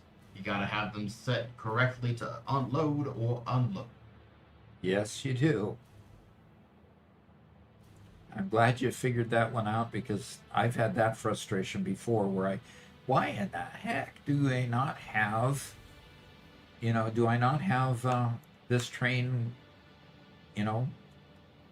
getting any cargo? And then I'd find that either one of the stations wasn't set to unload or load, and the other station, because you got to have both of them set to load and unload properly. So yeah, that is important. And Mark says, well, Doc, I'm out of here. Gotta get some rest. Another day means another $1.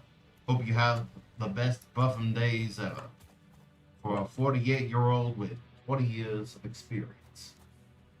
Fantastic. That's one way to say it.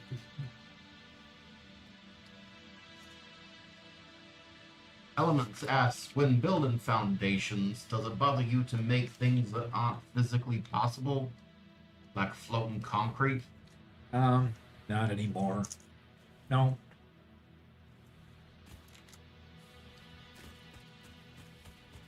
Nope, it doesn't bother me anymore. I used to let it bother me, but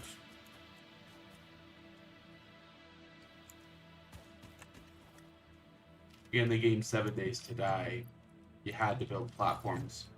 You had to build support underneath platforms and stuff. And as you're building it, it would change from green to yellow to red as you're going to build the next piece. And whether it was supported enough. yeah, and when it goes to red, you just can't build it anymore. But even more because 7 Days to Die is a zombie survival game. Zombies could come and destroy a support, and when a support dies, everything above it collapses.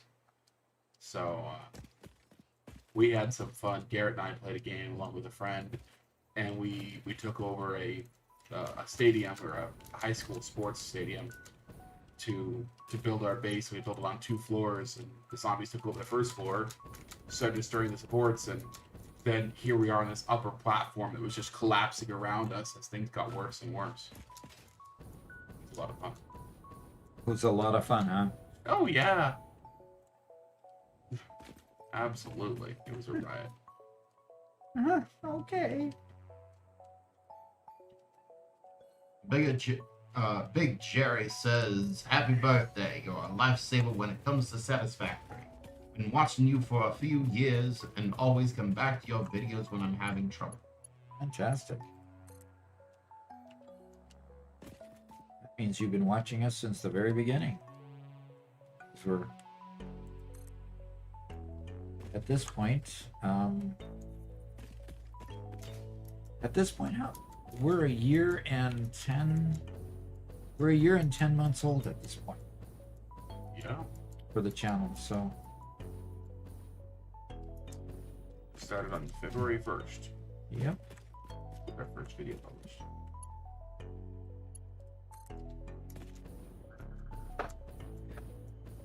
I remember these hills from the first time I built here.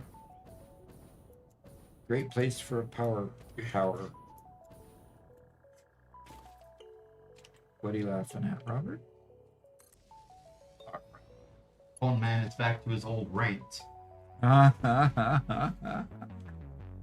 Lexi says, "Doc, the only thing you have to worry about is making sure the bills are paid, the family is healthy, and you find ladies to marry your sons off before they die of old age."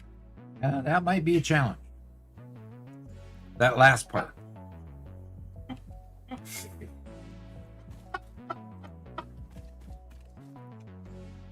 Gotta find some that aren't land webs. Okay, you're good. That's-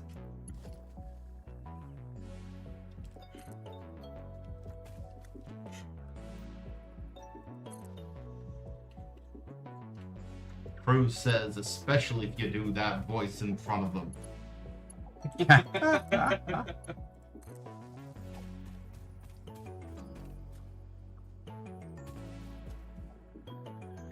So, for the ladies in chat, do you think this voice is helping my case out or hindering it? I don't think it's helping anything. You are likely correct. How much longer do you have to do that, Garrett? 1 more minute. 1 more minute, he says. Okay. Poor man says you're gonna have to give the wise families 3 cows and a chicken just so they'll take them. Well, we got the chickens Well. covered. Yep. Then again, somebody might, demand 10 cows for his wife, for his daughter, They got a redemption. Warning, sedentary pioneers risk decreased output. Begin stretching sequence. Okay.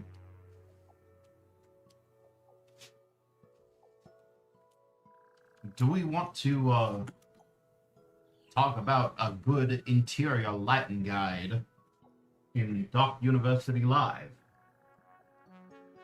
I don't know if we're gonna have much to say on that. Interior lighting stinks. It really does. It really does. It really does.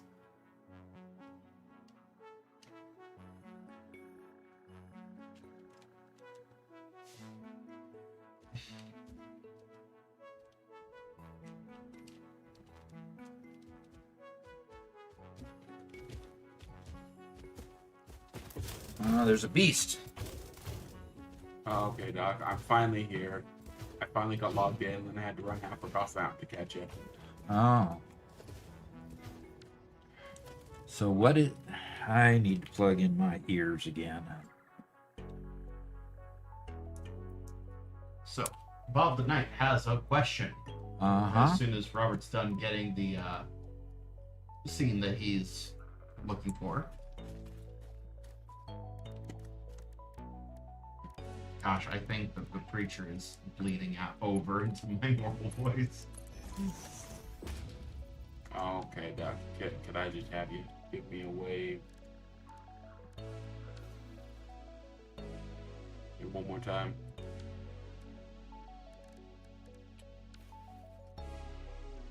Thank you very much. Okay. Looks like I got another 10 minutes to go. What? Poor man. Oh, dear. And Hell Walker says, "Happy birthday, Garrett." 20 minutes, Garrett. 1. Fine. You're such a good sport. Okay. Tim Prawn says, "Happy birthday, big fella." Then O2 Heat says, "Happy birthday, sir." And Fake Fizzpool says, "Happy birthday." All right. Thank you so much. And we're gonna go to Doc University Live. Okay, for another question? How do you make your factories look better? You get more practice first. Then as you get more practice, we have a lot of videos out there on manifolds, and that teaches you how to organize your machines together so that you can get the inputs either on the outside or the middle and have the outputs come on one side or the other. They help you with layouts, and the other one is a longer form video, the 12 essential design tools. I can't remember the exact name of it, but basically 12 design patterns for Satisfactory that'll help you to lay things out. So if you search in my channel for 12 being at the beginning of the title, I think it's 12 essential design tips, wasn't it, Robert? Yeah, it's the last 2 videos we did cover those topics. Yeah, organization topics. So yeah, go toward those and you should get things that'll help you get much more organized and work through that. Okay. And if you have more questions after watching those videos, feel free to come back and ask more. Maybe more detailed questions on specific parts of that. So, okay. All right, back to our show. And let's do one more right after that, Doc. So we'll pull you back in. And this one is... sorry, finding it on the right. Was it about interior lighting? No, it's from Knifing Bandit. There we go. Okay. All right. So I finally beat my first vanilla playthrough, and I want to check out mods. Which ones would you suggest to start with that are fun? The biggest ones that I like are Infinite Zoop and Infinite Nudge. Both of them are built by the same author, and so they're both good quality. Infinite Zoop allows you to, instead of just doing the foundations, for example, in one line, and you can do 10 out that one line, it'll let you do, for example, 10 by 10, two-dimensional.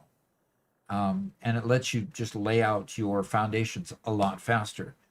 Infinite Nudge allows you to move your machines farther than the game will allow you to move them.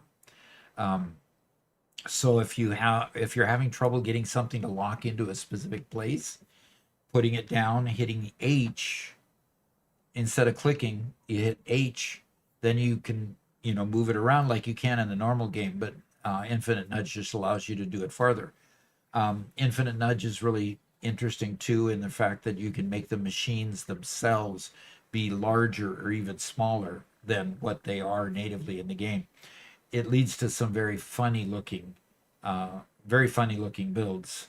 And Mega Meaty Bacon Man, I haven't seen him here today, but Mega Meaty Bacon Man does that a lot to make his builds really spectacular in a lot of ways.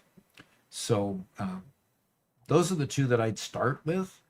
And there's a lot of others that we have that we can comment on or share also. So let me show you. Right now I'm playing with all these mods. So like for example, Flex Splines allows me to create longer conveyors and longer pipes. Okay.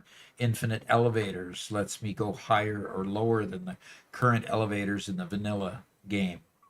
And then modern rail extensions allows me to have rail stations that aren't just with one train, but for multiple trains inside the train station.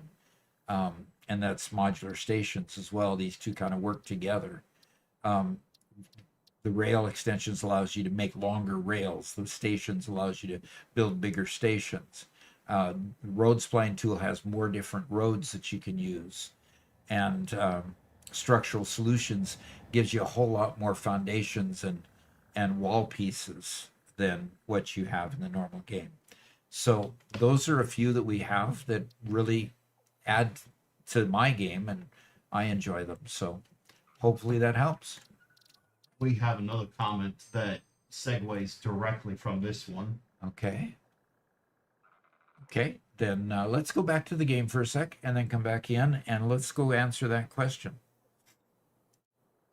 So the question then becomes, how do you actually mod the game? Satisfactory Mod Manager is the way that you mod the game. And I just pulled up Satisfactory Mod Manager there. And you see the games that are installed here. But the thing is, what you can do up here is go to look at all mods. And you can look at all the different mods that are available to add to your game. And there's quite a number. As you see, the scroll bar here is very, very small. There's tons and tons. We have a list of favorites that are basically our viewers have said to us are their favorites. Now, there's a little bit of coding that goes on here.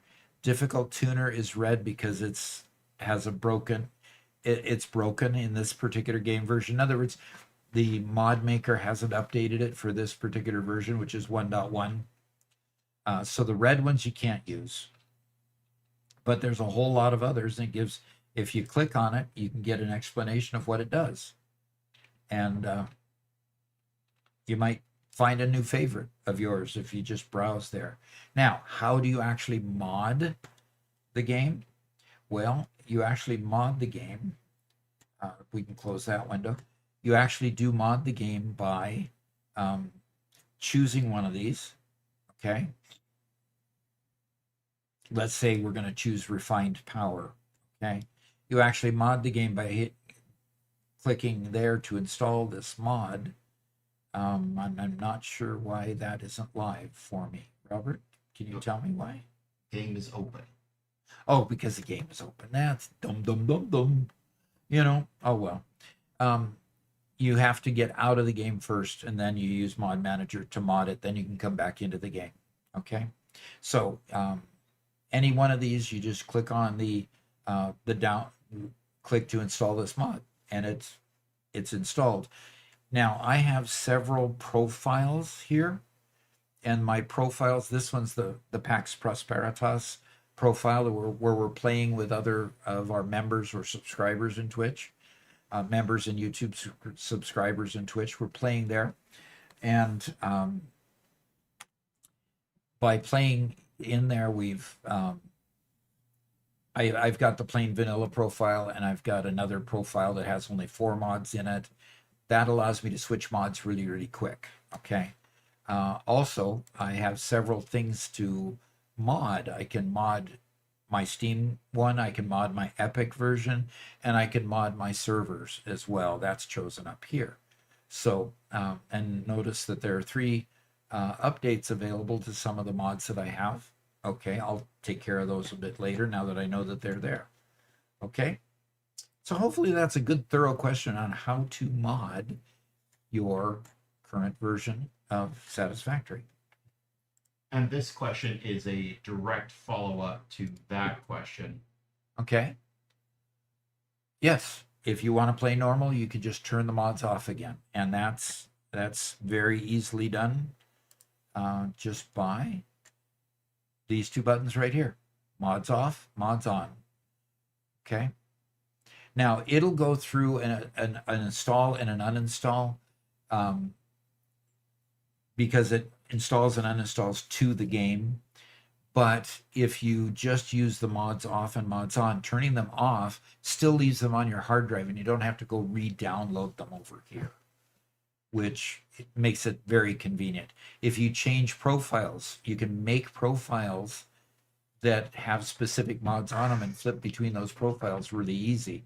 And you can have your set of mods that you like to play here, change it, get a new set of mods available for something else. So yeah,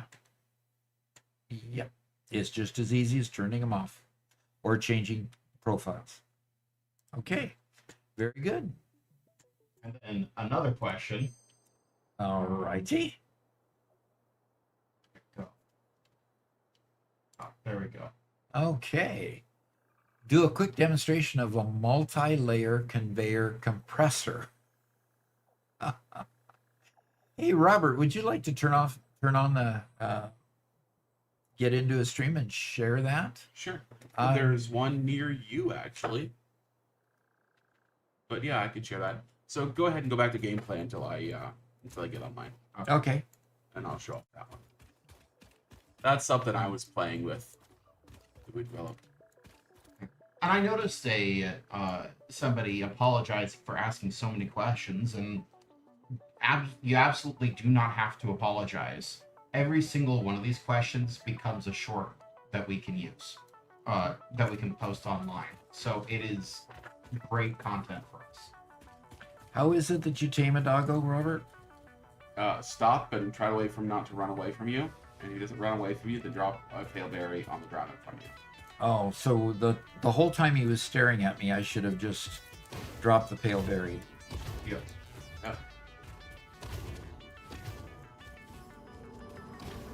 Corn Man, I think, has a legitimate This is a shrine to windows and weaving. This is a shrine to windows and weeping. Interesting. Found a Mercer sphere. Just sitting there out in the open. I probably ought to put Mercer spheres on the map and find out where the other Mercer spheres are. Okay. Yeah, Sledgehammer, that's actually exactly what I'm doing. I have a dump pad in front of it that time stepping on these. There you go. Drop it. How do I drop it? Open your inventory, drag it out.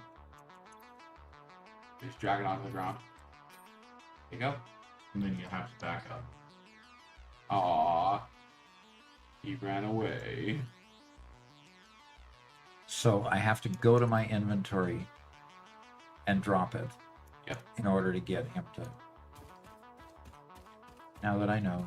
Superman 1001 says, "Happy B-Day, Doc. Seems like yesterday we were celebrating your last birthday." He still ran away. Yeah. Farm Sim Freak says, "It's your birthday. It's my birthday." Hey, Farm Sim Freak. Good to see you again. And happy birthday. Happy birthday. So how do I pet him? There you go. Just press E. And now you can change his name. Nice. Okay. Doc, poor man asked a question. He says it's a technical question, but I don't believe him. Okay. He asked how the Paw Patrol birthday went. Oh, how did the Paw Patrol birthday go? It went really, really good. The Paw Patrol, I mean, he was just enamored by the 3D model that we made off of our Anycubic printer that did excellent in the way that it printed this beautiful Paw Patrol headquarters and a bunch of Paw Patrol tracks to run on. Did a wonderful job, printed them one at a time, right after another, and did a great, great work. So, and yeah, he really, really enjoyed it. He was just awed by the fact when we put it on the print, put it on the cake, and it was nearly as big as the cake. So it was pretty cool. So that went really, really well. I'll pull up a picture of it and show you guys. Yeah, there you go. Okay, let's start getting these things hooked up here. Come on. Oh, did you find something? Okay, hasn't found anything. Okay. If you're holding the berry, He'll he'll come up to me? you a lot. Okay. He's like a real puppy. Okay. Corn Man says something foolish. He says he probably hates it but doesn't want to hurt your feelings. He hates it because he wants to hurt my feelings? Okay, fine. I know where you're Because coming he from. knew it came from a bad printer. I'm sorry, Corn Man, I don't think this particular kid has the mental faculties to lie in such a manner.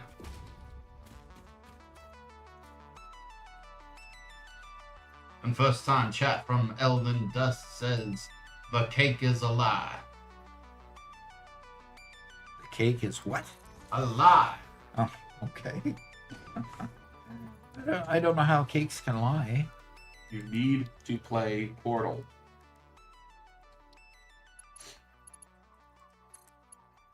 Okay. I need to play Portal. Yes. The boss says I need to play Portal. Oh, the boss says I need to play Portal. The boss says I need to play Portal. The boss says I need to play Portal. He will never learn. I'll never ever learn? I don't know if you're ever gonna get to Portal. With all the things we've kind of added to our list in the last week. Well, I need to finish off the Portal video I've already started. Yeah. Are we ready for our technical questions soon? Yeah. Sorry, I just got distracted by I will let you control that. yeah. There it is. Fatherless Behavior says, working right now so I can't stick around, but happy birthday, Doc. Well, thank you.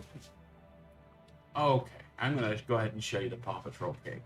Okay. And Corn Man says that. Oh, wow. Yeah. Yeah. Yep. So the only thing not 3D printed on here, of course, there's a real cake here, but this entire topper is 3D printed. This is a toy that was bought from the store, but all the tracks are printed. All these badges are printed, so each one of his siblings got their own little Paw Patrol badge as well. On my Anycubic printer that printed 4 colors just beautifully. Yep. So, yeah, and he was ecstatic. Yep. So, yeah. Yeah, there was almost wasn't room enough for the candles going around. Yeah, kind of displayed out a little bit. We even had to do some custom modeling to get the slide to come out nicely too. Yep. Yep. So there you go. Yep. That was cool. Corn Man says, now the Paw Patrol is done, y'all can start the Butterfinger trade. Yes. Definitely. Well, no, because as soon as the Paw Patrol thing was done, we immediately had to stop and do the next project my mom wanted. We put more hours on that printer for my mom's projects than for anything else. Yeah, unfortunately. Scorpio GT6 says, is Garrett a Southern gentleman today? He is. Yes. Southern, yes. Gentleman, maybe. I am very glad for your... My what? Our vote of enthusiasm? Yes. And Max Murphy asks, the Enigma machine where? Have we actually downloaded, purchased Enigma machine yet? No. Max was going to donate a copy, but we need you to set his friend invite Okay. on Steam for it. Yeah. Find out what his username is so I can accept his friend request. Yeah, he's okay. Yeah, I'll have. If you could message me, Max, if your username is there. Gamer for Life just reached a watch streak. Gamer for Life is currently on a 7-string streak. Yeah, cool. Fantastic.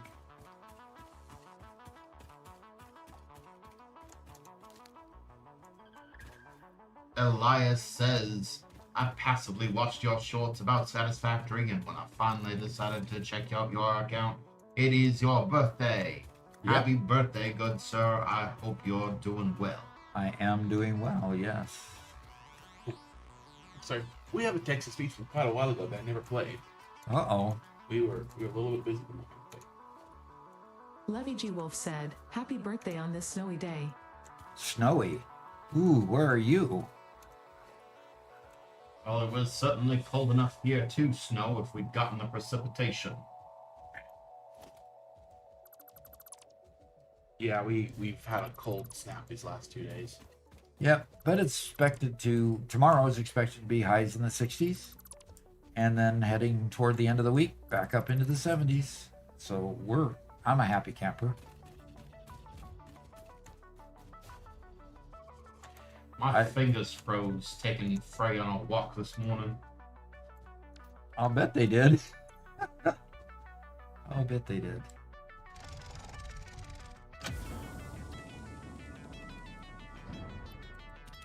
All right, collect that hard drive. Disassemble the crash debris so that I don't come back to it. And away we go. Levy G. Wolf says, Doc, the East Coast near the lakes. Yep. First snow of the year. Oh, you got a lake effect snow. Are you in the areas that are supposed to get, 8 to 12 inches? Yeah, I was hearing on the news last night that I'm just all over the place. This mouse is still too sensitive, I think. Levy G. Wolf says, we're hanging at a chill of 28 to 30, depending on if you stand in the sun or not.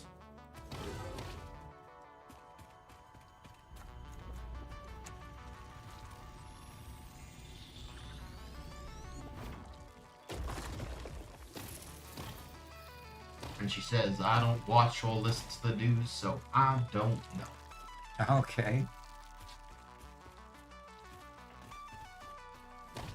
Last time I checked, watched any news regarding the weather, they predicted a doomsday winter. And it didn't happen, did it?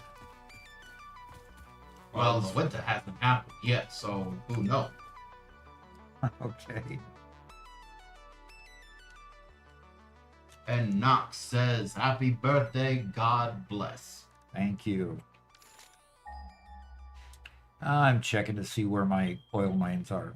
Yeah, straight ahead. There's 2 of them. Cornman says, the pass was supposed to get 15 inches this weekend, I think. Cascades, Rockies. Our poor man would have been Cascades, yeah. Okay. Oh, that's right. He's our Puget Sounder. Yeah. We always had to watch the weather forecast. Whenever we decided to drive to the eastern Washington, we had to, watch really close. We did want to get over the pass and not get stuck on the pass. So I just happened to take a picture of our tree just outside here 2 days ago on Saturday. Yes. When the tree was green and gold. And then this morning, it's all gold. Let me show real quick, just to show the effect of the cold snap on us. Doc, if you look up. So on the right was 2 days ago. nice blue skies, few leaves on the ground, still a tree that's pretty green. On the left, the ground is just golden now Yeah. with all leaves. That's how fast it fell. It just suddenly with the cold snap, it's all over. Yeah. So, Doc, if you're okay with it, I'm in the area to talk about the compressor, Okay. which unfortunately has to happen in this view Because you don't have the view for yourself, huh? because I don't. Let's switch to live so we can read the comment real quick. Okay, go for it. Doc, would you? Hey, Doc, can you please do a quick demonstration of a multi-layer conveyor compressor? I tried watching the shorts on it, but got mixed up and confused. So, Robert, unconfuse him. Okay, so what we have here is we have the output of a whole bunch of machines. None of them are quite filling up their conveyor. Okay, right now it's backed up because the train hasn't picked it up, but let's pretend like these aren't entirely backed up. So they need to have a compressor. In fact, we're going to go from 1, 2, 3, 4, 5, 6, 7 lines down to 5 full lines. And so what you do is the first thing you're looking for is a smart splitter with a overflow set to center. Okay, so you want it to go left first because you want to compress this downwards. So you want it to go the output to the left first and then overflow center. Then on the line below it, you have a priority merger that wants to prioritize its own center output and then the side one. Okay, that's all you have to do. So what it'll mean is this line will make sure its own line is emptied first. Okay, and then we'll take whatever it can from the second line. Right, and then with the second multi-stage one, so this one will be completely full after here. The bottom one, right? The bottom one will. Okay. The next one up, this line should be a little bit emptier. Okay, and here in a minute or so when things start emptying out more, we'll see more of that. This will be take everything it can from its own line and take excess from here. Ditto here. This will take empty out and empty this line first and take excess from here, and so on upwards until you get to this point, which if the trains were all running, so I need to double check that, this line would no longer be backing up at all. Okay. And so then what I was able to do when the trains are running properly is by doing that one layer here, we got rid of that top one, and doing a second time, got rid of that layer. Okay. This is some full compression, further compression, but it never fully emptied that top. So that's the general idea: is a smart splitter prioritizing the side, and a priority merger prioritizing the middle. Okay. I surely hope that helped. Okay. Hopefully, it didn't take us too long to get there. Yeah, exactly. Hopefully the person's still online. Okay. Okay, I'm going to go ahead and... Where are my other machines? My other machines are over there. Okay. And eventually, I need to make the plant over that direction. So I'm going to then put this extractor pointing that direction. Now that's really totally arbitrary because I can always bend the pipelines to go where I need them to go. But at this point, I'm going to go ahead with that. And I'm going to go ahead and under organization, put a couple of industrial fluid buffers here to kind of get them started and get them full.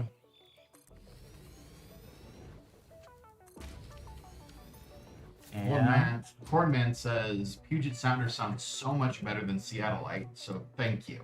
yeah, Washingtonian is also pretty awkward too, isn't it? Mm-hmm.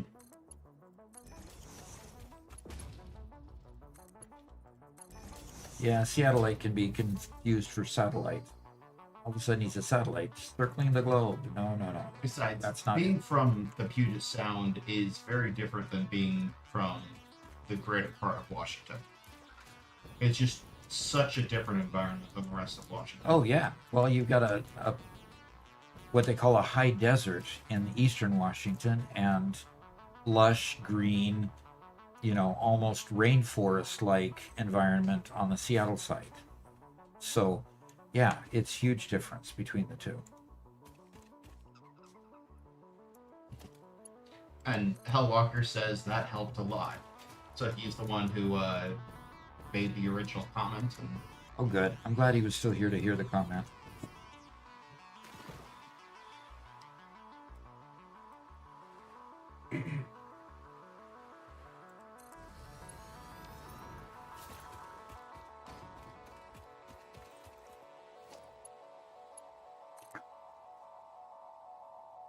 yeah, I would love to move back to the Puget Sound, the Cascades area, but I think certain political differences is gonna keep me farther inland than that.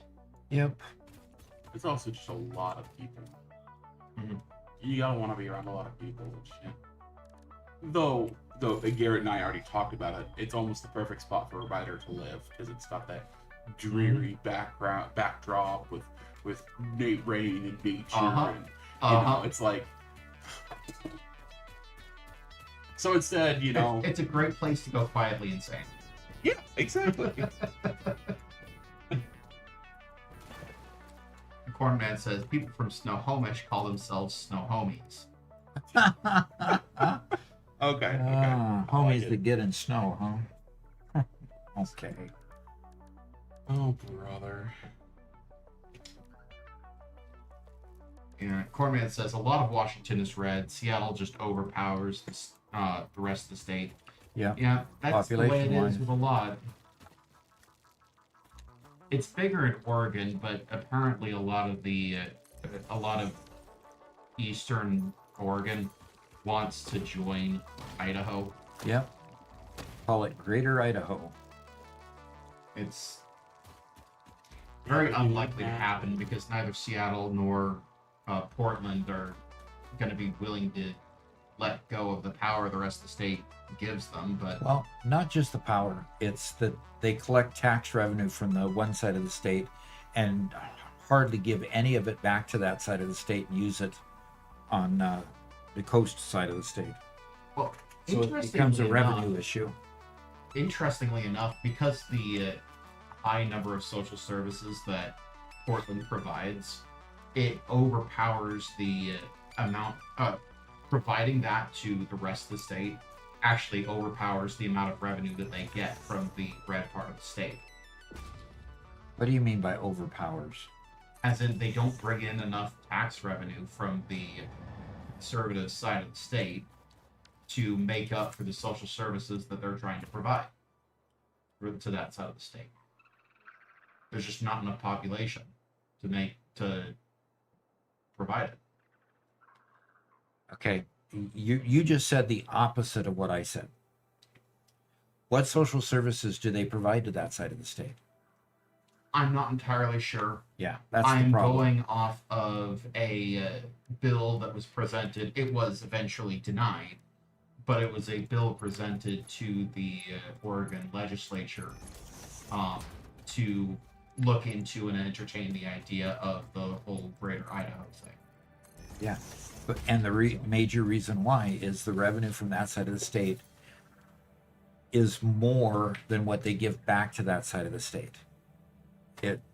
What you said is inaccurate in the respect Well, that no. I'm just going off of what the bill claimed, and the bill claimed what opposite of what you're saying. Yep. Yeah, you got to sell the bill somehow, Okay, so I need to get some power from here. Bring it over here. I ask, how long is the stream gonna last? It's gonna go for another 5.5 hours, folks. We go till 5 on Mondays. U.S. Central Time. Yeah. And Cruz says we have the same problem in Colorado. Denver is like a giant cancerous tumor hanging off our side. Yeah, the current political alignment is blue cities, red states, or red areas. And that's just the way the political climate is. The way the parties are serving different kinds of citizens. Mm-hmm. Okay. So let's move on to other topics that are possibly less political. This has been Yeah. kind of politically neutral, just talking about the way things are. But I'm sure there's other things that our gaming audience would like to hear about.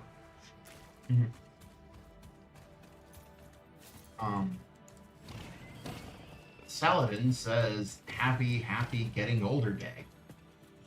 It's not a birthday; it's a getting older day. Okay. Good to see you again. Yep.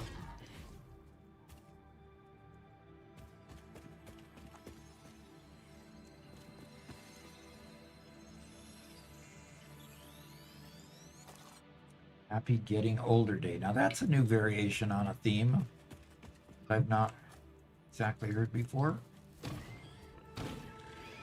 And Levy G. Wolf says, what are the names of all the planets that we see in the Satisfactory skyline? Isn't one of them Brenda or something like that? Something like that, yeah. It's definitely a female name that starts with a B. Barbara? Barbara, that's it. Yeah, Barbara. I got alien remains somewhere around here. That I would like to pick up before it disappears. I don't think it'll ever disappear. Corn. Cornman says, let's talk about why the Ford Maverick is an awesome truck.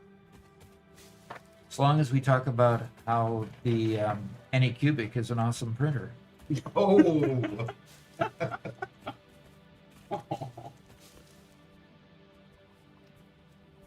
Max Murphy says, you know that game Stalker?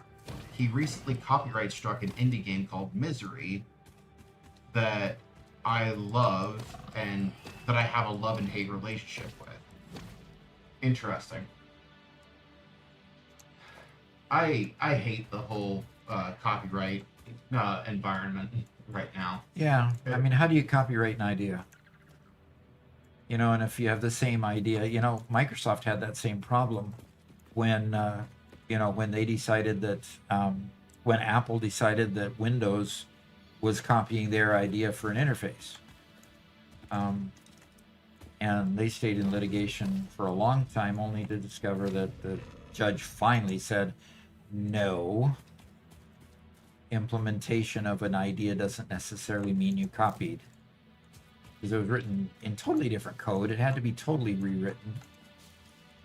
And just because you thought of the idea of it representing programs as icons on a screen that you could double click doesn't mean that you have a copyright on that idea. You know, so they eventually lost. There's also an issue with just the length of copyright. Yeah, 75 years is a bit long. Yeah. Well, especially in today's market. Things just move way too quickly in today's market for a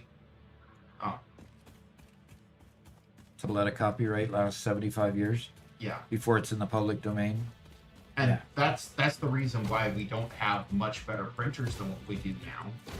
We had the 3D printer technology good 50 years before it came out to the public.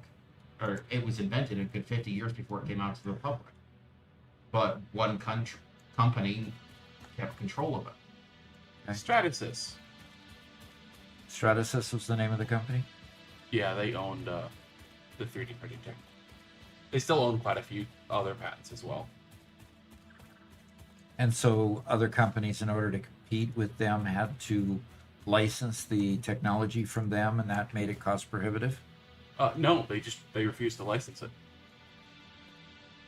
That's interesting. I mean, the license finally expired. I think it was either 2005 or 2007. Huh. Yeah, Interesting. they waited completely until and it's not licensed; it's patent. Yeah. And So I mean, The only way you could get around that is to update the patent and get your own patent number. This length of patent worked 100, 200 years ago when technology moved at a much, much slower pace. But today, not anymore. 5 years. Yeah, I don't know. Copyright on author and composer type materials goes 75 years. What does patent protection go? How long does that last? Is it the same? I'm not sure. I think it's like 50 years. I think it's shorter, but I might be wrong on that. Utility patents are 20 years. Okay. Design patents are like 15. But EU is longer than that.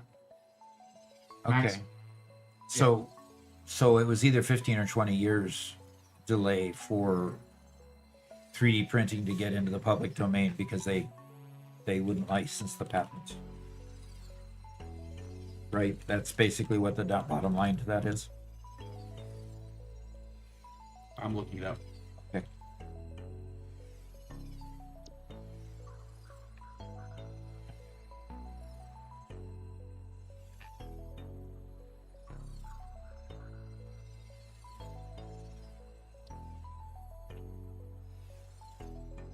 Okay, so I was incorrect. It was the 1980s, and they were granted patents. But what they did is they had a ton of patents, and so they would patent technology. There's so many things over and over and over again, to the point where when you got to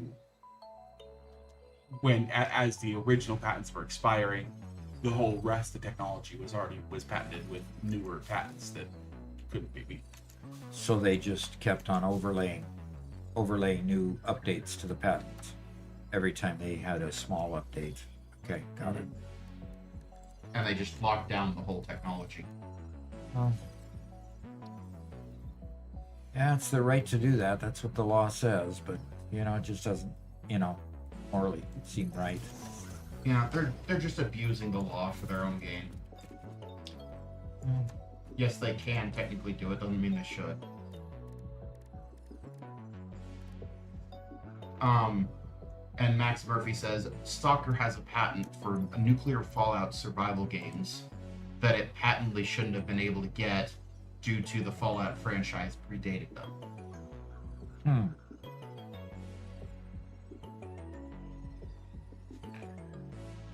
And we have a happy birthday from Silver Tiger All right. and X Coco.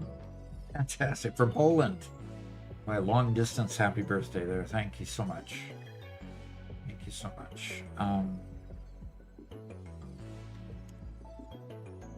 Cornman says, Doc, if it wasn't Garrett's birthday, you would be eating beans on beans on beans. I would. You have to be so grateful it's my birthday, Doc. You know what, poor man, Garrett should eat some birthday beans. Nah. Then again, Garrett refused to eat birthday beans, so we'll put a camera on him next time.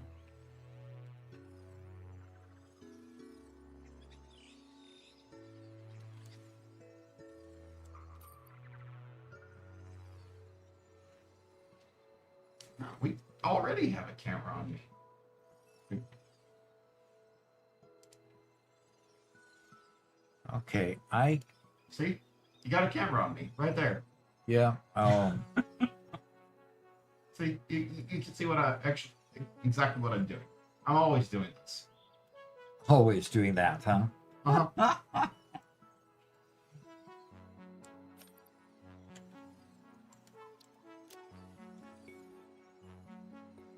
Okay, so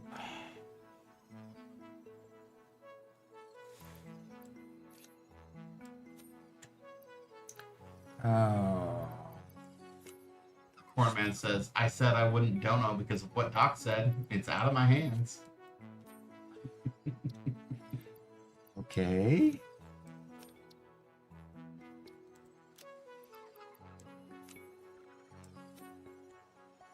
Cleaning out my bags a little bit here.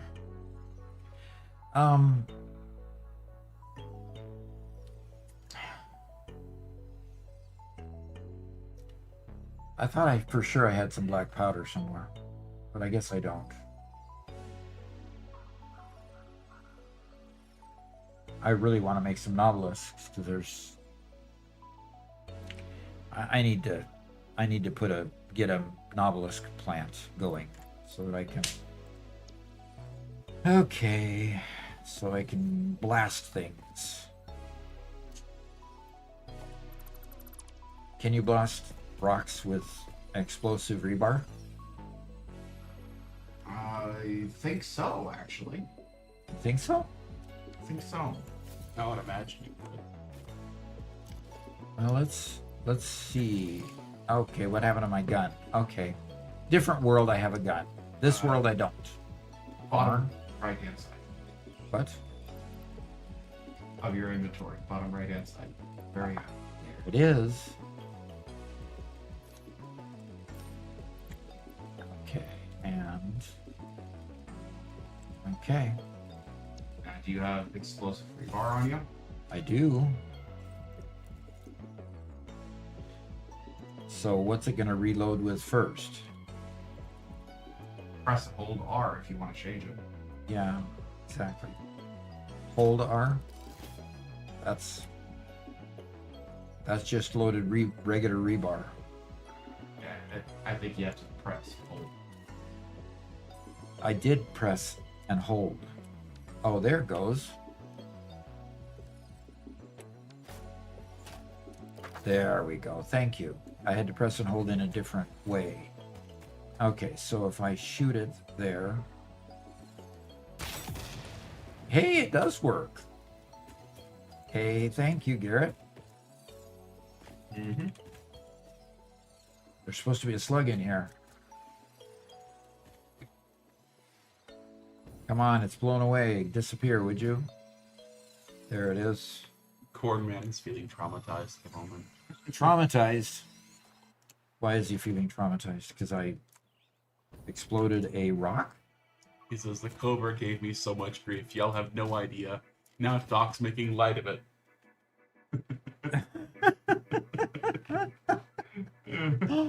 Oh, yeah, I guess I am kind of making light of it, but yeah, you deserve it. And I didn't say that, did I? I really didn't say that. I'm nicer than that, aren't I?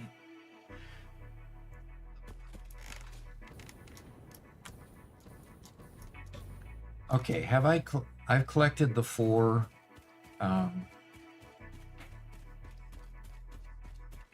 should I make this one over this body of water, or should I go out to the ocean? I should have enough room to go just over this body of water, shouldn't I? Especially if I build it up on a hill across. Don't answer that question, it's rhetorical.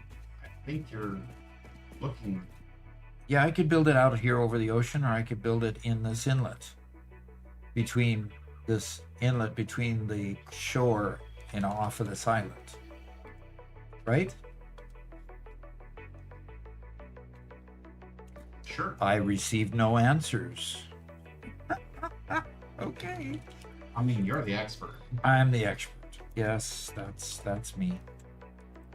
All right, I'm gonna make meter foundation here. I'm going to put it on the grid, and I'm gonna start it up here. And I'm gonna turn this to Zoop and zoop my way to freedom. That's one way to say it.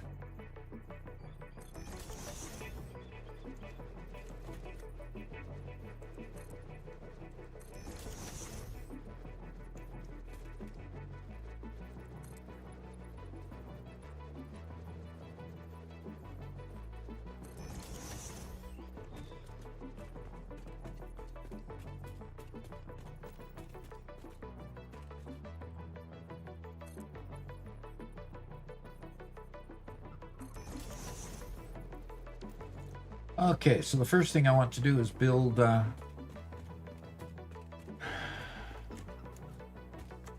refineries.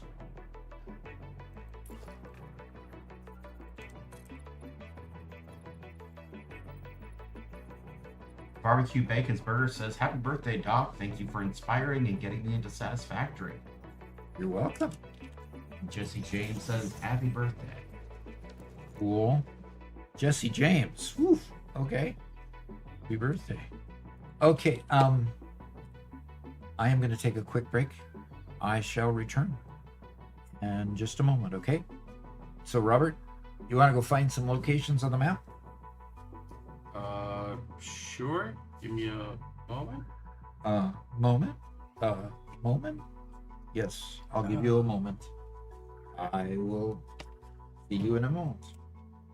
Okay, let's pull you on over to me. Okay, little factory guesser here.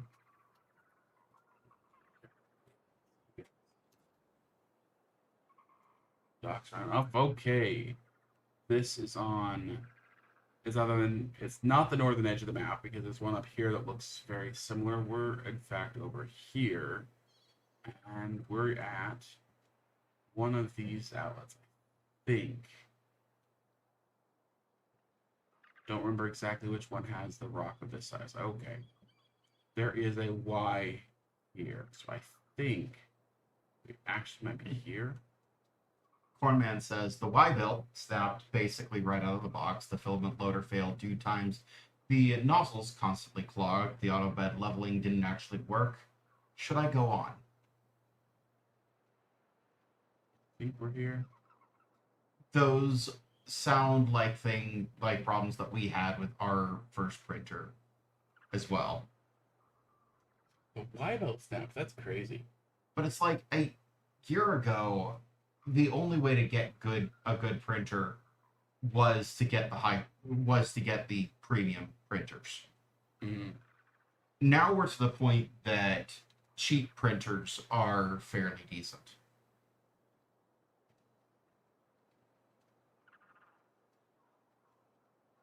I think we're there. The crazy thing, Garrett, is that he got the same model that we have right now. The S1? Yeah, I think the Anycubic Cobra is the one that does not come with the material changer unit, I think. But he definitely got the Anycubic Cobra. So he just got a prior version of ours. Yeah. Yeah, Cruz says, yeah, I tried tuning up MakerBot in 2011. Oof. Okay, so that's in these weird little fields.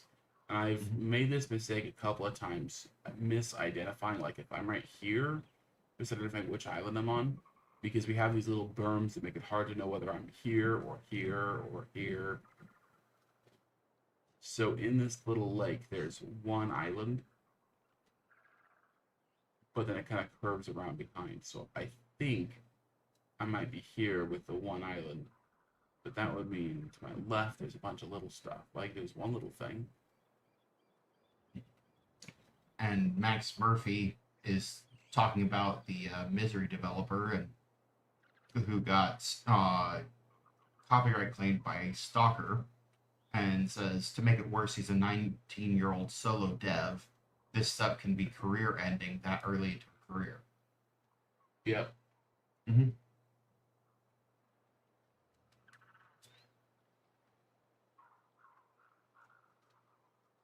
Oh, okay. So you got the first version of Cobra. Luckily, they've improved it quite a bit since then. Yeah, I honestly think that whenever we're talking about a solo developer or something like that, they should get more protections than big companies get.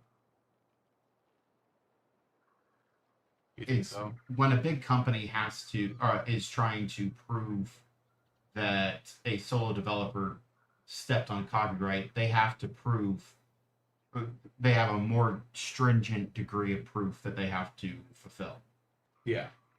so that big companies don't use their power to just push smaller developers out of the market. See, that's a hard one because you also have a volume issue of for every one large company there becomes dozens, if not hundreds, of small developers. A substantial portion of them are there just trying to steal revenue share. Right? Yeah. So I generally agree. And of course, I have a perfect score. So, I thought it was gonna mess up. Hey, Limeron, we'll pass that along to Doc. He's just taking a quick break. He'll be back in just a moment. And Cruz, we do talk about what should happen, but before you can talk about what does happen or will happen, you have to talk about what should happen first, so that you know which way to go. Obviously, we know that this stuff doesn't happen right now, that the entire system is messed up, but we absolutely need to talk about the way the system should work in order to in order to change it in the future. Oh, please. I think I'm gonna mess this one up. I don't know this one. Isn't this by the big pit? And my map won't load properly.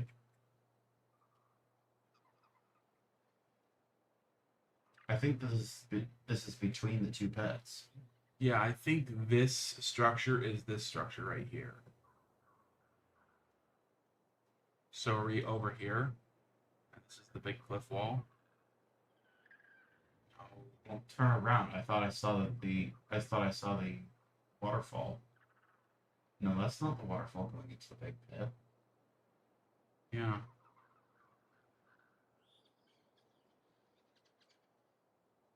No, you're right next to the small pit. You see the flat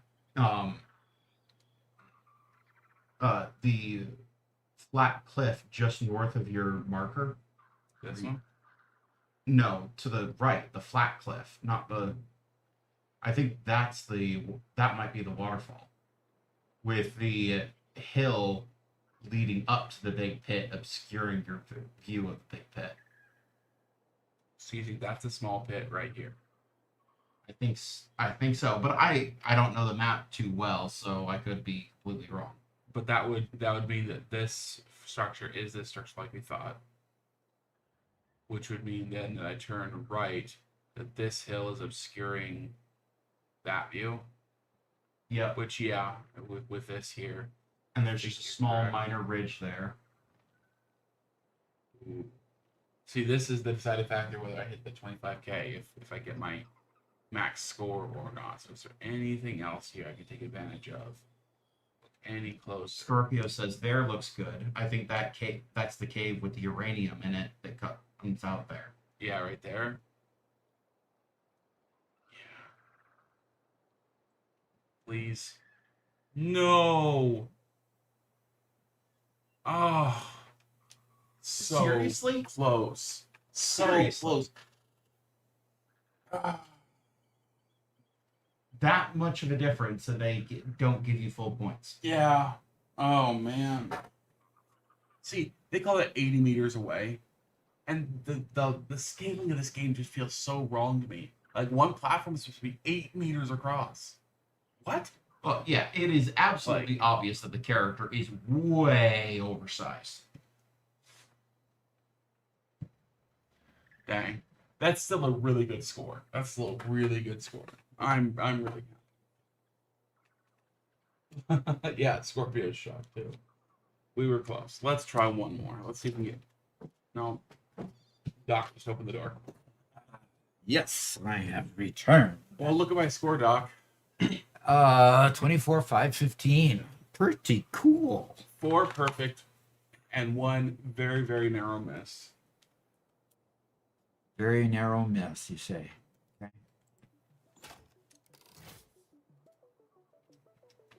Okay. And while you were Okay. gone, Limeron wished you a happy birthday. All right. Happy birthday. Thank you.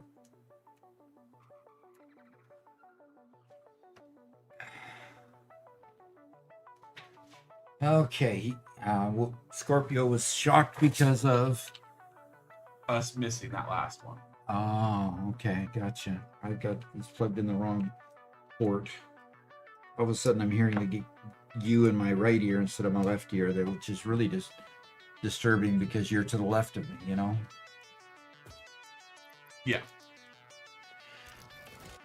Okay, so I have the platform here.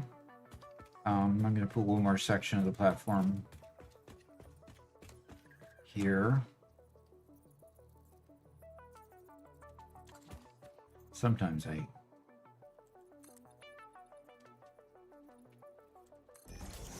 Okay. And I'm just not going to worry about the ragged edges of the platform at the moment. And so our miners are one back there, one there, and one to the left, I believe. So Cornman said about his printer, the Y belt snapped basically right out of the box. Ooh. The filament loader failed 2 times. The nozzles constantly clogged. The auto bed leveling didn't actually work. Wow. I think you just had a defective printer. He also noted that he had quite a bit older unit. It was the first of the Cobra line, so it's had multiple revisions since then. Okay. Scorpio says, just curious, why are you carrying the nut instead of just having empty hands? How about if I put my cup in my hand instead? He has no empty hands. At He this has point, 6 hands, and none of them are empty. I have 6 hands, huh? Okay. Is he wrong? So, do you remember what kind of what was under this particular rock there? Oh, what happens if I hit one of these? I don't want to waste my ammo on those guys. What I ought to do is trade this for the saw, because I'm not going to be sawing anything down right at the moment.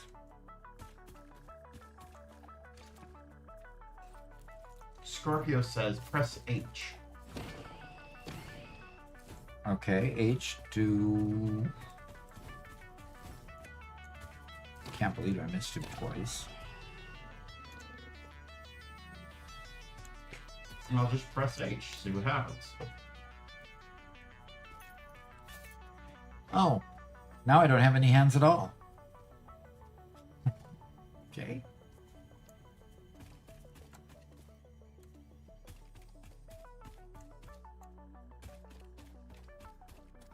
All right, where'd all my beasties go? There's one of them.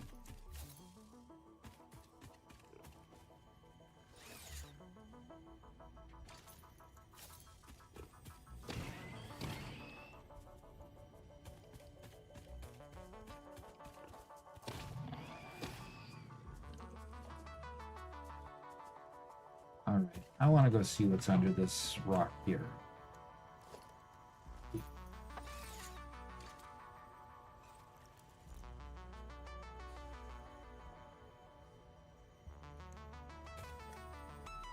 I don't want to pick up leaves.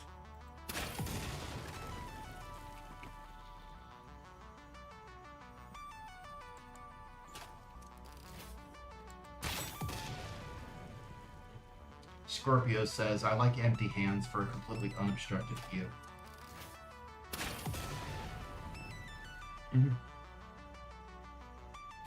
We got a text to speech.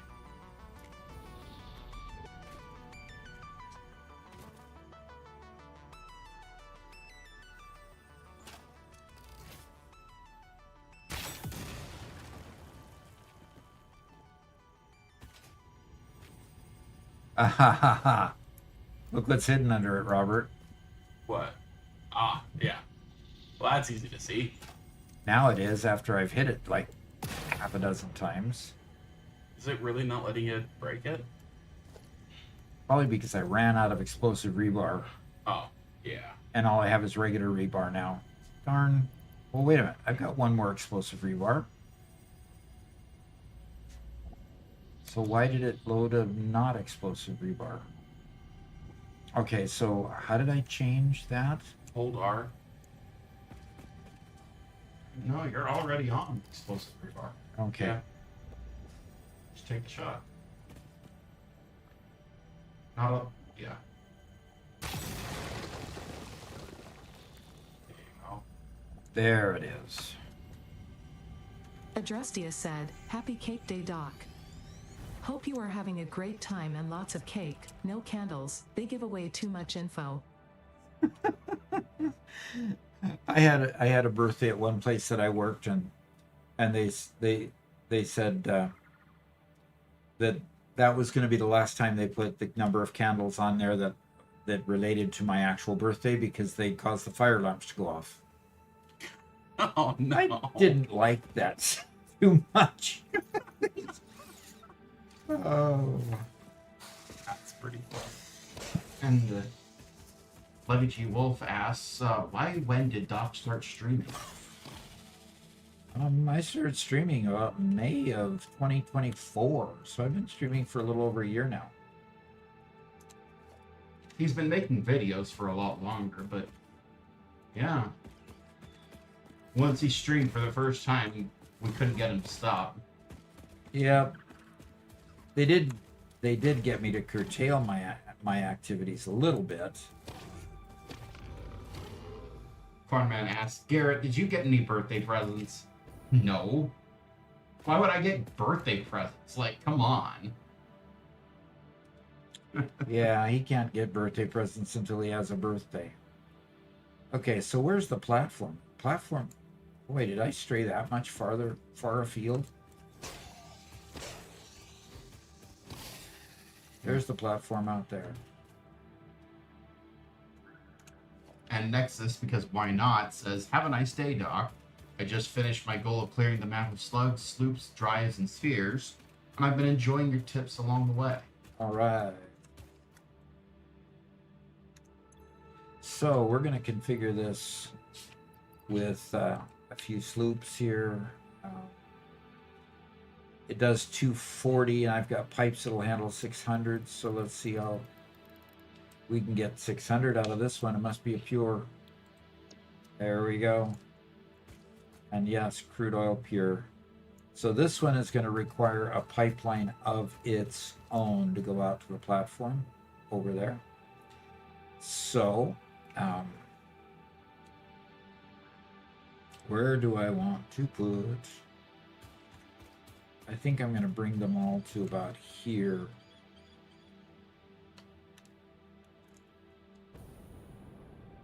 Those two are over on that island. The other one is where? As stupid as just subscribe with Prime. As stupid as, huh? Okay. Thank you for subscribing with Prime. We really do appreciate it. Yep. Cornman says, back when I worked at UPS, my boss gave me a $50 gift card to whatever I wanted. That feels like the first part of a story. Otherwise, good job.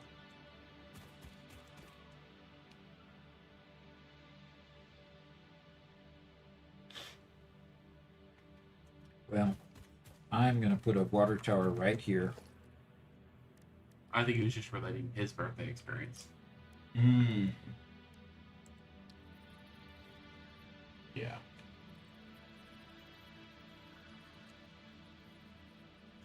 That's not quite the what I wanted. I wanted the foundation, not the wall ramp. There we go.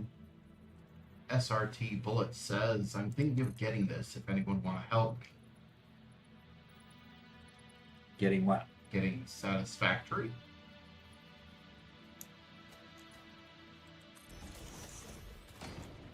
On console? Or on PC? Satisfactory is definitely a great game. And if you ever need help at any point, well, we've got all of our tips that you can watch, as well as a Discord where we've got a lot of very helpful individuals who can work you through any problems you might be having.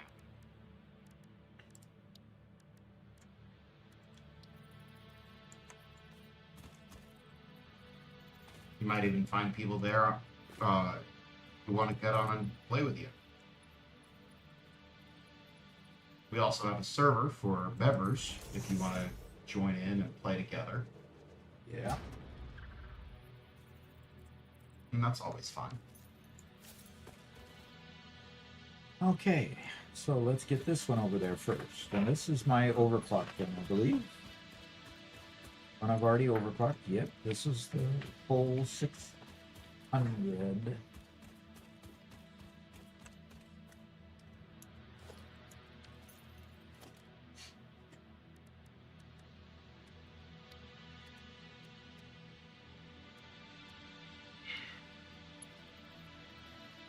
Levy G. Wolf says, that feeling when you only have one table for a project and still can't find the tool you need. Hashtag ADHD problems. Doc has a really good solution for that problem. It's worked for decades now. What? Buy a new one every time you need it? No, have kids so you can blame them for your stuff going missing. Have kids, so what? You can blame them anytime something goes missing. Okay.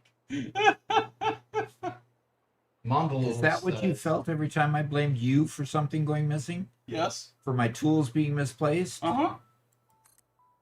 That's how you felt about it, huh? Okay. You know, never take responsibility for actually moving my tools, you know?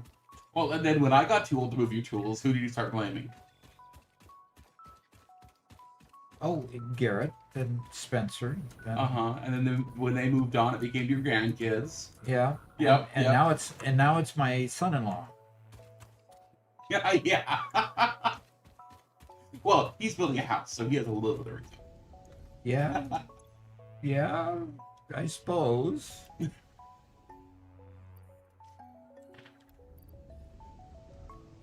Okay. Mongol this says, one's gonna happy give me- birthday, Doc. This one's going to give me 300. Okay, yeah. Hi. Thank you. Ever so nice. So this one does 300. So I'm going to find my other one that does 300 and combine those two. So is it this one? I think it's this one. This one's the other one that does. Yep, this is the other normal. Okay, cool. So I will have 3 pipes to do 600. Okay, go ahead, Garrett. Levy G. Wolf says, I can't blame my kid. She's doing her homework upstairs. Oh, darn. Also, I took the tool to the kitchen when I got a drink. Uh, Done that before. There for a while, when lots of construction was happening here, we couldn't find any tape measures at all. And then we went through a cleaning bit where we actually cleaned up this whole studio area. We found 3 of them just hidden everywhere in a spot where grandkids can't go. or where they don't go anyway. Yeah. And Levy says, I remember you mentioning doing house renovations over the summer. What's something you wish you were able to upgrade in your house a long time ago? Well, actually, we're not doing renovations. We're building a house. So, yeah. And the question was, What's Garrett? something you wish you could have renovated a long time ago? wish I could have renovated a long time ago. That probably applies more to our old houses than where Yep. you currently live. Yep. We just haven't been here for long enough.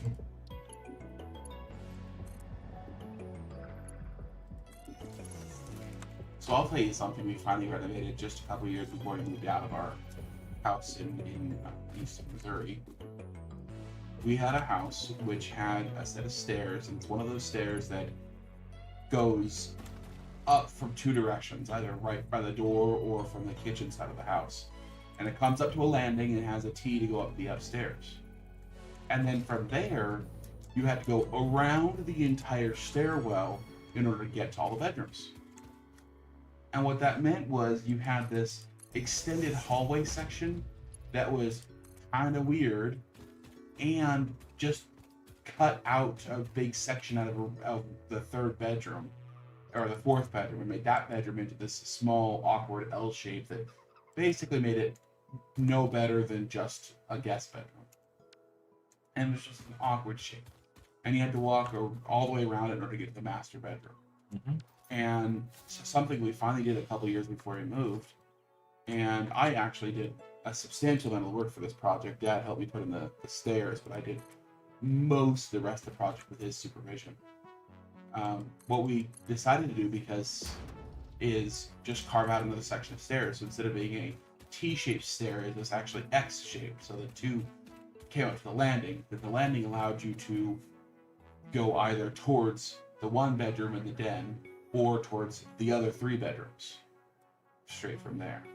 And it was really nice because that 4th bedroom, which was just an awkward space, gained a significant amount of square footage.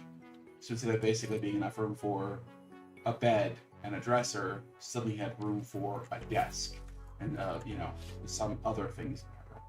Yep. So, Yeah, so much more direct when you're coming upstairs. You could either go to the left and go to one bedroom or the upstairs living room, or go to the right and go to the other 3 bedrooms that were back there.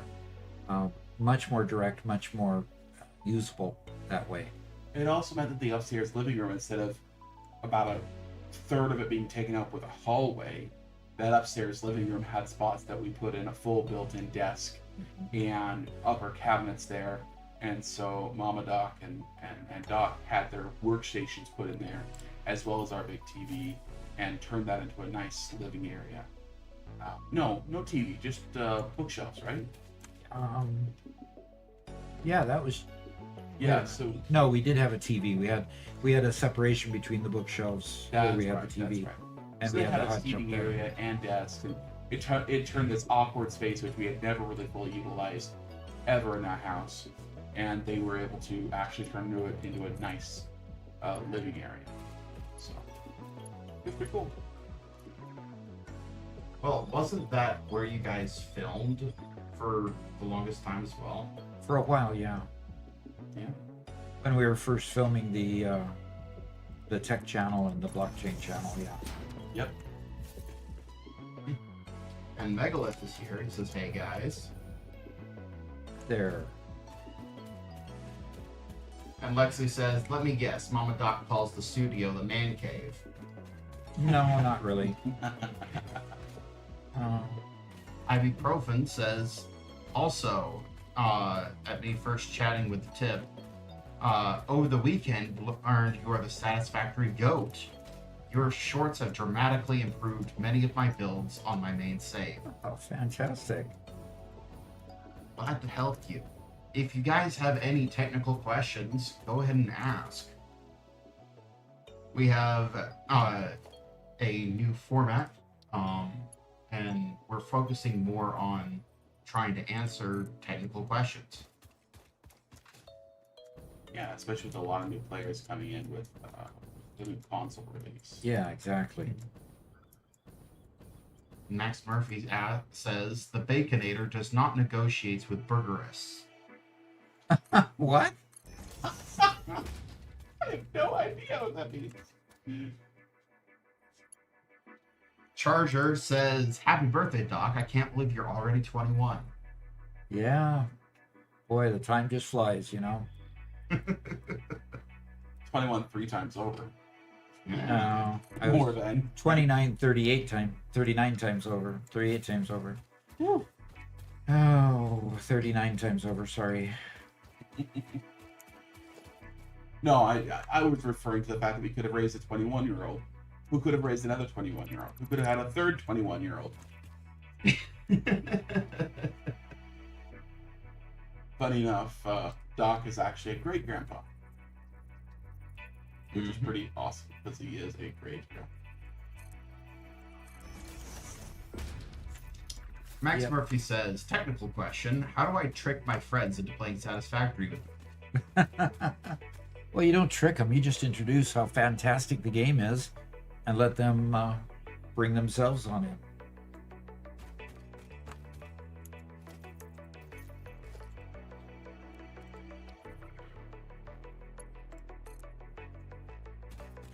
This is not a one-size-fits-all solution.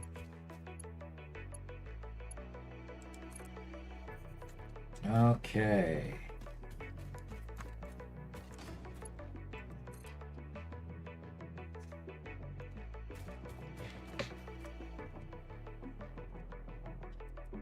And Max Murphy asks, when is the property tour? When is the property tour? You want a tour of our property? We really got to do that one of these days. Okay. Yeah, we could. We could show. We could go explore the property ourselves and show them. They're the. We're seeing it the first time. They're seeing it the first time. Because there are parts of the property I have not seen yet. Yeah. We've been able to get through the majority now. But the far reaches, there's a lot of bushwhacking going on because a lot of the forests have just been unkept the entire time for decades. Yep. Yep, that's true. Okay. Megalith just achieved a watch streak of 3 streams. Awesome. And Lexi says, tell them I got this small developer game that's really fun. You should try it. It won't take long. If they get addicted, that's all on them. Ibuprofen says, do you suggest using a schematic or building by hand for doing a full map train stuff? So far, I've only got about 1 kilometer done by hand, but worry about the additional connection stations. Interesting.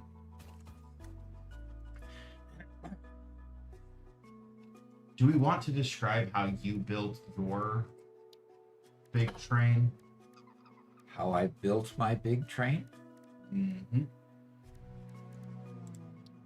Turn that into a technical question.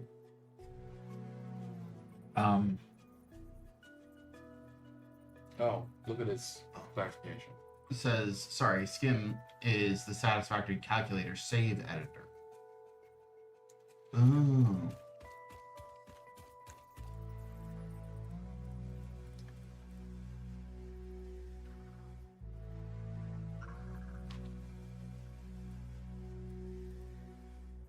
So, do you suggest using the Satisfactory calculator save editor or building by hand for doing the full map train? Full map train? Mm-hmm.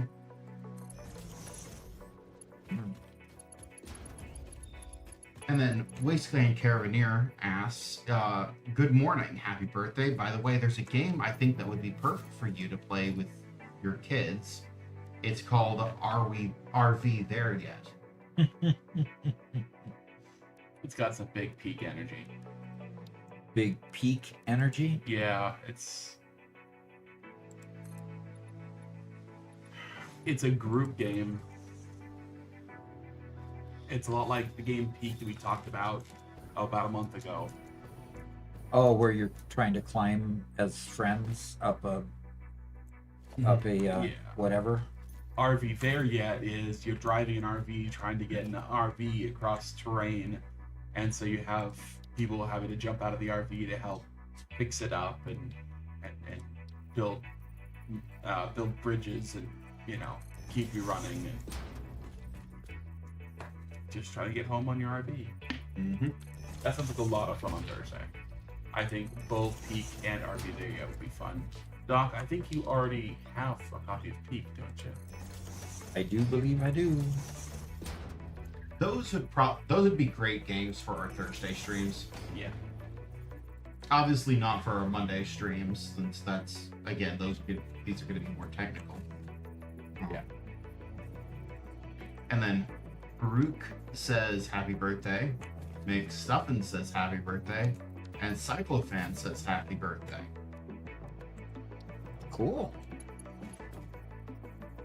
Lots of happy birthday wishes today. A lot more than I figured would just join just for that. And Knifing Bandit says everyone is talking about RV There Yet. Haha, I'll be live on a live stream playing it later this evening. Okay. And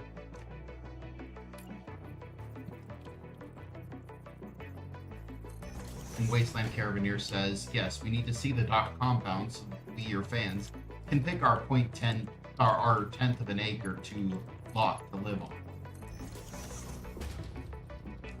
So we can pick our 1/10 of an acre lot to live on? Oh, meaning that they want us to split up the other 7 acres that we haven't really explored yet 70 times and have 70 fans come and live there. I Fans think don't that's take what up he's too saying. much space. I think we can, Probably Pack fit a them in few more tighter. people on it. yeah. They don't need a tenth of an acre. They can have 100. Stand them like sardines. So Yeah. Yeah.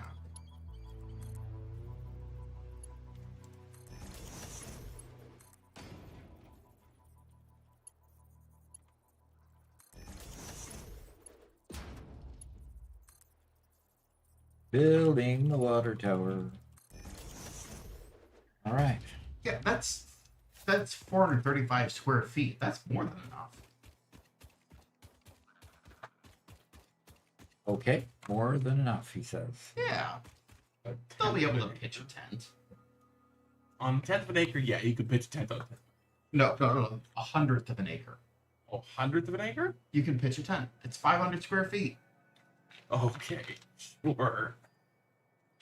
So 500 square feet is 50 by 10 Yeah, or 20 by 20 by 25. 25. Yeah. Okay. That's still technically a little bit large, but yeah. Oh, boy, Garrett sure wants to optimize it. I mean, the other party hasn't told you is that we'll charge you to do that. Oh, at a reasonable rent. We'll go off of the. I think we'll go off New York for the rent prices. New York is quite comparable to Yeah. middle of nowhere, Missouri. Yes. It's premium space.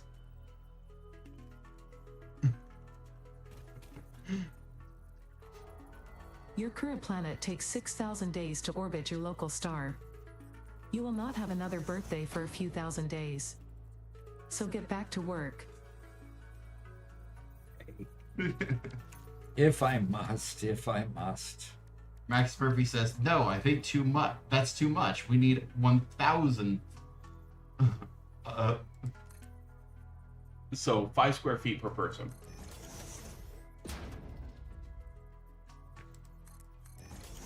I think that's getting to the difficult stage. That's 43 square feet. So it's a 5 by 5 square. 1,000th of an acre is still 5 foot by 5 foot.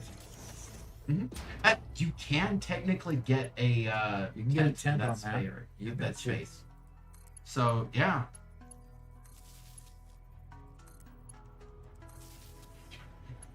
Wasteland Caravaneer says, "I think I gave them a bad idea. I'm sorry, guys." Then Bob the Knight says, "There are no bad ideas. There are good ideas and ideas that can go very wrong." Sometimes that's the same thing. And Levy G. Wolf says, "Sleep pods like in Japan?"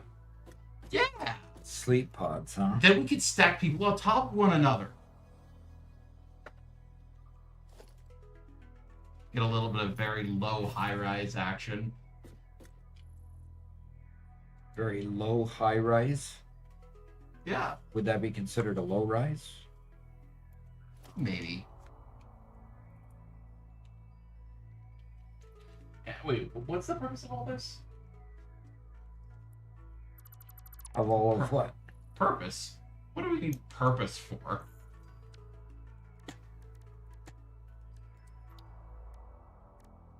You guys don't need running water, do you? Just checking. Alessander_Petrova said, "How to trick someone in playing Satisfactory? Tell them you know an amazing game of a small developer that's really long and won't take too much time. Code for Coffee Stain is a small developer company compared to many others, so not a lie game won't take that long if you go trough it in a speedrun. Again, not a lie if they get addicted with building stuff outside of their mission, that's on them." Okay. It's on them if they get addicted, right? Okay. Bob the Knight asks, "Who is the voice I keep hearing?" All right. Well, I think introductions are in order. Introductions of my two sons that I play with. And Robert is the editor and one that kind of directs things here. So he is this voice. Hi. Okay. I haven't been talking all that much because I've been editing. Okay. And the other son is 8 years younger than he is, and he is Garrett. Hello. And that's that voice. Or sometimes this voice. Wait, you mean you expect me to break that voice out out of nowhere? Okay. I don't think he knows the difficulty of doing this. But see, he did it. Nobody knows the trouble I've seen. Nobody knows the sorrow.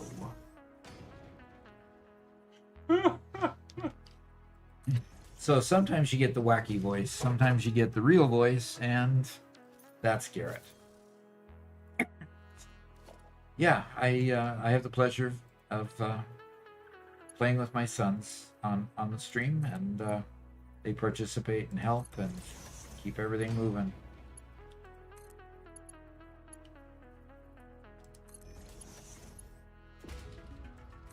Zachary Angel says, if 5 by 5 feet is good enough for D&D figures, it's good enough per person.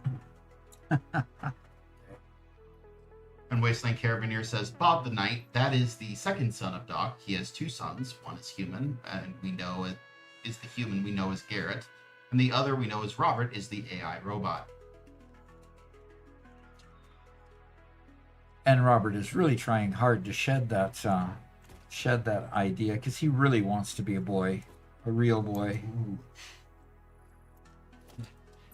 Levy G. Wolf says, very organized and efficient, like Ada likes. Yeah, I know, right? People only need 50 square feet. That's just fine.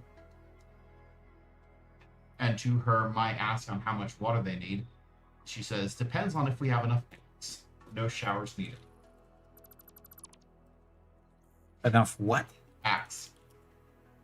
Okay. The brand name? Yes. Okay. And Lexi says, one shared bathroom for 100 people is fine. Maybe.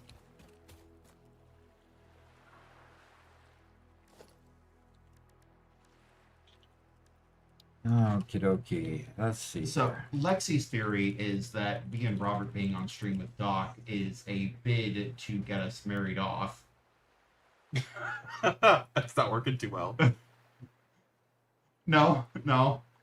And I'm pretty sure that her and Levy are like the only two females watching. I think Levy's a dude, actually. Yeah. Is Levy a dude? I'm yes, sorry. Yes. Yes. I apologize. Oh. Oops.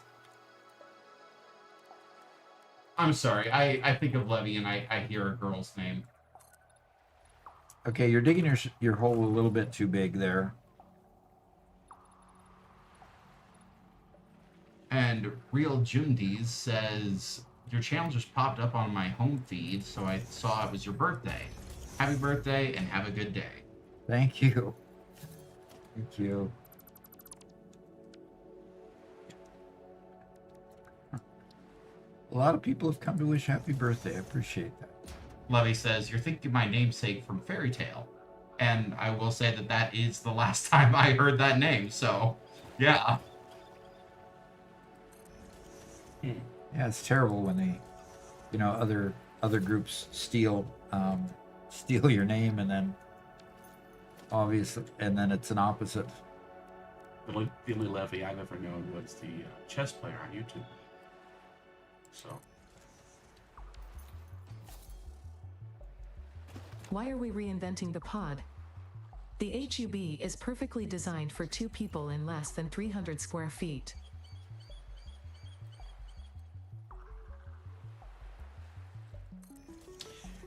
Why are we reinventing the hub, huh? Okay, here's my walking ramp to go get up to my platform here. Finley Williams says, "I just built my first coal power station." Oh, fantastic. That always feels like a great accomplishment, you know? Ooh. Ooh. Almost walked right off. And I do believe we have a technical question. All right, let me zoom this space out. And we'll go to my other screen and we will answer the technical question. All righty, let's see what this question is. How do you get through phase 2 fast? I'm kind of stuck. Well, phase 2 requires the smart plating and the versatile framework. And really what you need to do is concentrate on the raw products it takes to make both of those. So let me pull over a tool here. Now let's not pull that one over because it's my map that I'm using. So I'm going to duplicate that, pull that over here. And go to the planner here, okay? So the production planner. So that allows you to get the two different products that you need. And so we're going to go look at the outputs here. Versatile framework is one of them. And then we'll add the other item, smart plating is the other. Okay, so we have two different products that we need to build in order to get through phase 2. The first one you had to build this. You had to build the smart plating. The second one, you put more smart plating into it and build the versatile framework. So hopefully, if you're working on phase 2, you've already experienced making the smart plating. What you do after that is the versatile framework requires steel. So you need a steel foundry, and that means you need coal and you need iron ore. Now, iron ore, you're already mining plenty of iron ore, and hopefully you found coal. So as soon as you find coal, then you can, let me zoom in here a little bit. As soon as you find coal, you can then put the coal and the miner into foundry. So this production line should already be going from phase 1. Okay, good. Almost done with smart plating. That's good. So miner on both of those, get the foundry going so that you can make steel beams. Once you have steel beams, you can put them in with modular frames. Now that's another one that you may not have built yet because you focused on your smart plating. So the rotors that you are making for smart plating get added to more iron rods. So iron rods go to two different places in this respect. So they goes to the rotors, and then you need the rods to build your modular frames. Once you have both modular frames and steel beams, then you can put them together to build the versatile framework. So your main pieces here, your main constructors here in the center are going to make steel beam modular frames. Pardon me. Really, I should be one step further. I was thinking I was one step further the way I'd drawn this. Okay, so your main issues here are that you're going to have an assembler that's going to make the versatile framework here, and you're having an assembler here that has to assemble your modular frames, and both of those are going to require rods, and the modular frames require this reinforced iron plate. So you're reusing a lot of things, and they're crossing over in this particular build. Okay, so that can make it a little bit tricky, a little bit complicated. But it's definitely doable. But you need to be making steel. You need to be making steel, and you need to be making, of course, your iron ingots here. Now, so once you're getting iron ingots and steel, add coal, make the steel beams, get rotors, get reinforced iron plate, then you can make the modular frames that need to go here for your versatile framework. So yeah, kind of complex. Kind of complex when you break it all down, but it gets a lot easier to break down if you use tools like Satisfactory Calculator, and you can see what has to line up to do these things. Now I'm trying to squeeze it all in so that we can see it all on one screen and see it a little bit bigger. So basically that's what your supply line and your building chain look like. The fact that you've got to build several things in a constructor and then several things in an assembler. An assembler requires 2 parts to make one. Constructor, of course, is a 1-to-1 relationship there. And then you are able to build the 2 items that you need for phase 2. So hopefully that helps. Hopefully that helps. Hopefully you can take a screenshot of that and go to satisfactory-calculator.com. And those links, I believe, are down in the description, and you can go there and get that kind of help that you need to set out your supply line, and then just build it one piece at a time.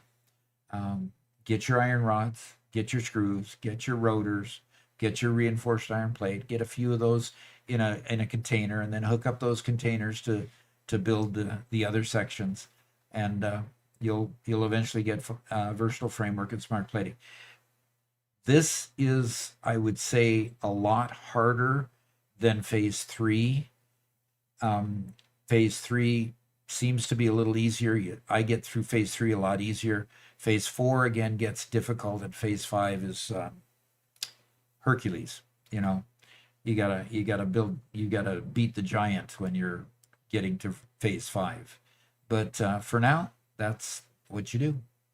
Hopefully that helps. Okay. Alrighty, Garrett, let's go back to the game.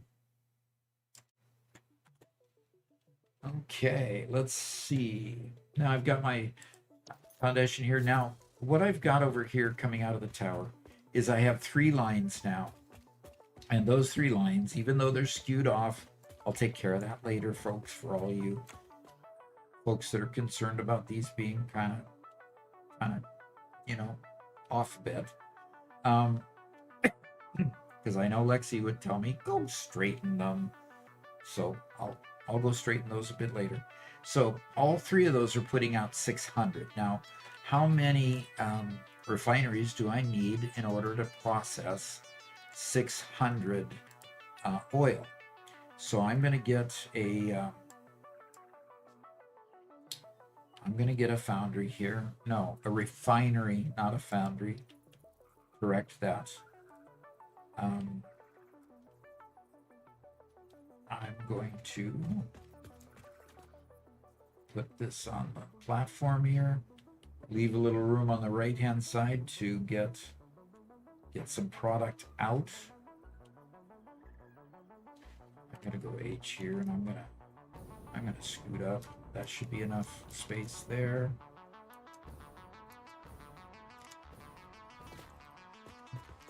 And let's move it to the right just a little bit to get it on the platform. Okay, there we go. So there's my first one. Now, what do I need? How many of these do I need? Okay, so what I need here is I want to make fuel. And come on, I didn't choose that. I didn't mean to choose that. So what I want to do is make fuel. Okay. Can be used to make power generate. Okay, that's the residual fuel recipe. I need to go over here to take it straight from crude. Crude is going to leave me with some polymer resin left over. Polymer resin is a great product to make some plastic with, and so I can turn that into plastic. So I will probably do that. And that's this residual plastic recipe up here. The residual rubber recipe can also be made if I add water, if I need some more rubber. Don't know which I want to make at this point. In order to speed things up, I will go down here and I will put a sink to sink the polymer resin for now so that I don't have to deal with it.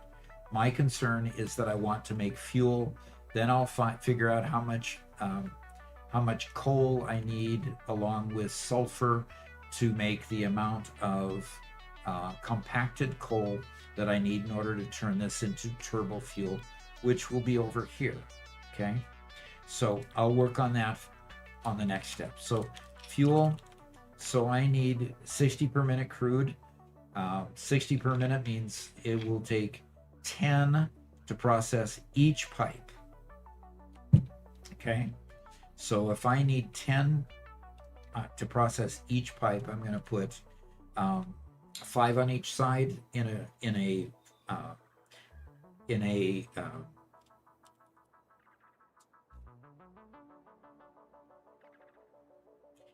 5 on each side in a manifold, and I'll output the product on the outside to go to the next step. So let's get it going. Okay. And there's no power to that at the moment. But Lexi says, no, Doc, it's your birthday. You get a free pass today. oh, thank you. And Cornman said, but tomorrow he'll have to go back and fix it, of course. Yeah, exactly. I get 100 fuel per minute using 150 crude if I overclock it. So I'm going to go ahead and overclock it because power isn't really my concern at this point. I'm going to overclock it so I can reduce the number of reduce the number of refineries that I need for each one from 5 down to 4. Interesting. That doesn't look right. 5 is only 300. I needed 10. That's right. So I'm going to reduce it from 10 down to 4 for each line. And I think I'm going to do that because that optimizes the amount of machines that I have to have on this platform. So I'm going to do that. Okay. I'm not going to use sloops because the sloops are too valuable to me at this point. Okay. So let's build 4 of them. So I can build 4 of them and keep the recipe and keep the amount of shards I'm putting in just by clicking on my center mouse button to copy. And whatever function they gave you to copy in the new console game should be able to get this same result.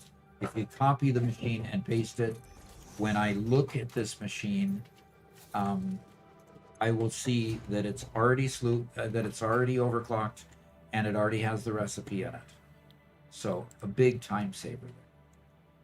Yeah, definitely. Oh, Garrett's heading to lunch.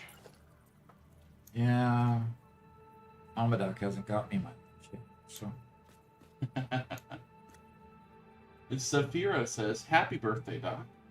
I may not have been subscribed for that long, but I remember when YouTube first recommended your videos back around March of last year. So Wow. glad to see the channel has grown so much since. Yeah, you've been around quite a while seeing the videos. It's great.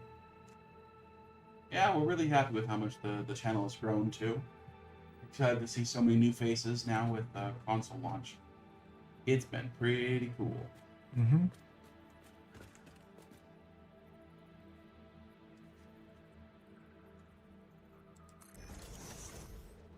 I do want to see. I'm going to go ahead and put the other refinery next to this one. But then I want to see something up as far as the output goes. The output is 100 per minute, so I've got 400 coming out, so that'll be fine. Polymer resin at 75 per minute, that'll be fine. That'll be good and easy to work with. Okay, good. Lexi asked when Garrett's going to have to get in game to help his old man. We did get his PC built so he could. Yes, finally. Yep. So The big deal is that means we can get back to the Gigafactory. Mhm. So that's been out of commission for a while. Exactly.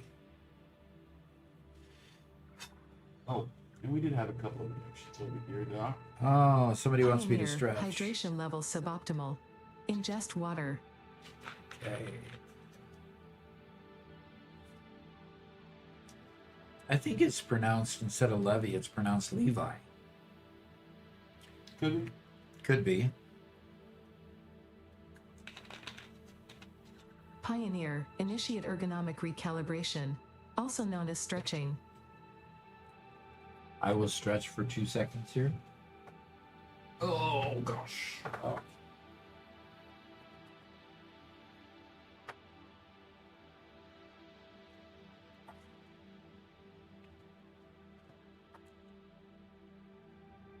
No, Lexi, I did not put it on Linux. It's just going to be a Windows box. Yeah. Luckily, the server is very stable for Linux, or for Windows. Uh-huh. So. Yep. And Knifing Bandit says I'm debating getting Satisfactory on console so I can play with my 5 or 6, almost 6-year-old. He might enjoy it quite a bit. Yeah. Yeah. Okay. Don't expect very efficient factors. Oh, from the little one?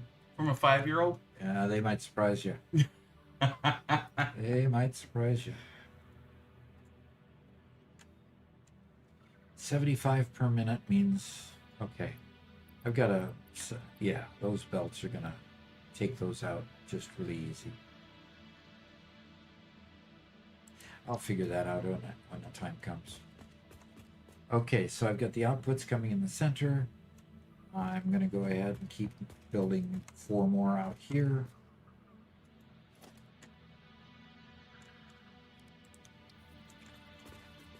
And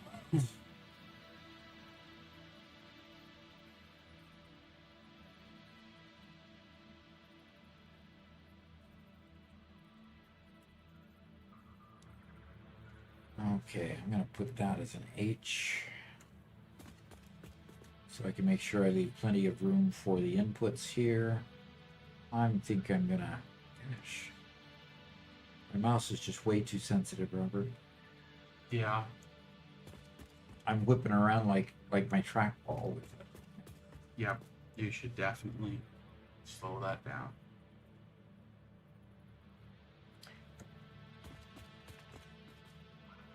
Ibuprofen says, "Hey Doc, have you considered a task chair instead of the gaming type?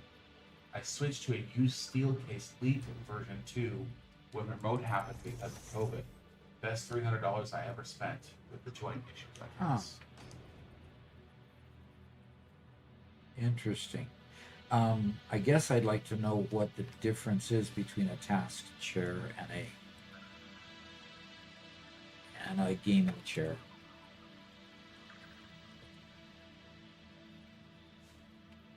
Looks like a task chair is kind of a standard office type chair. Okay.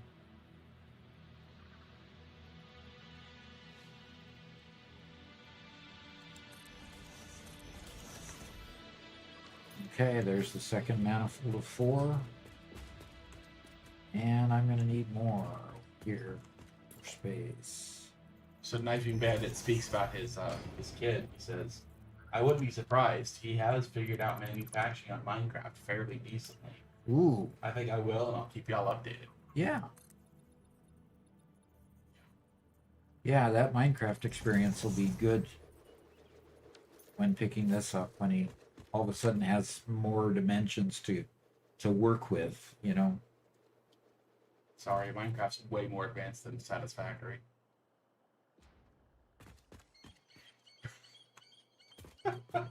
Just in a very different way. Very, very different way. Yes. Okay, so I'm gonna make the next manifold with this.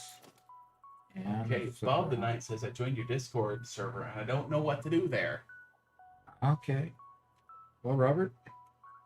Sure, I can kind of take over and show off the Discord a little bit. Okay. Yeah. Okay. So when you join the Discord, okay, you will have to go through a quick orientation. There's a particular welcome page. It sends you through to agree to the rules and stuff. Okay. But once you complete that, it just adds. It just makes sure that you agree to the rules. Is all. You'll have a bunch of channels. Okay. Now some of these are hidden that are for members only. Okay. So you'll see the fact that I have some member chats here and stuff that only members can see, as well as some admin chats over here that don't really matter for you guys. The big thing is you have a general section, so we have some live streams. So we have somebody currently streaming, playing Satisfactory live. You can go just hang out with them while they're and play with them. There's an IRL showcase. That's a great channel to go to post pictures of cool stuff happening in your life. People And post IRL pictures stands for? in real life. Yeah. So it's posting pictures of your dinner, of your pets, of your projects, whatever you want.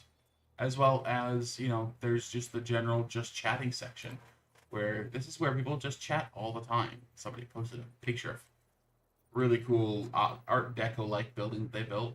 That's pretty cool looking. Let's close that. And then there's a Satisfactory specific area. Go to the Pioneer Hangout here. You go to the Pioneer Hangout, and this is specifically for Satisfactory talk. Where people show off their builds and stuff. If you go to the showcase under Satisfactory, here's the actual real showpieces. And they're a lot of fun. Okay, and then there's the Minecraft section, and a section for some other games. So go ahead and click on whatever channel you want to hang out, share. I'd like to highlight one other. It's called Help Me Fix My Build. If you have any issues, please come here. So here you see people posting pictures from planning software, overhead views of their entire factory, somebody linking one of Doc's shorts to help people out, figure out something out. But that's where you go, especially if you need help. And there they can help give you some more detailed diagnostics. Yep. And hopefully we've designed it such that you can really get the kind of help that you need and want so that you can enjoy the game better.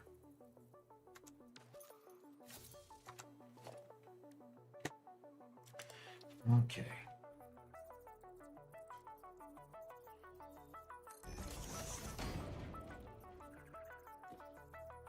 Okay.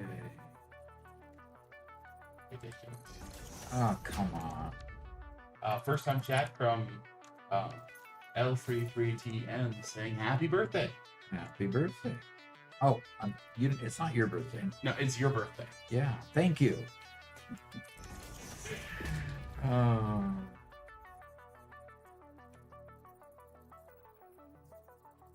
And HRB says, I'm a new console player on the Xbox, just getting Nicole Power. Wow, you're at Cold Power already. That's good. Well, it's been a week, hasn't it? It's been almost a week. It'll be tomorrow. It'll be a week since consoles came out. So you could have got it as much as 6 days ago. So that's doing pretty good. Yeah. I mean, if you know life at like some people, man, they blast through that game. Doc type likes to take it a little more chill. Yep. Unfortunately. I do enjoy it. Fortunately, he has other demands at this time. That's why when they ask me to play other games, I struggle to get the time to play other games.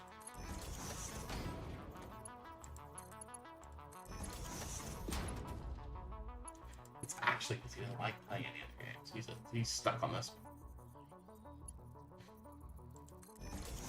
I am stuck on this one, yes. Ridiculous.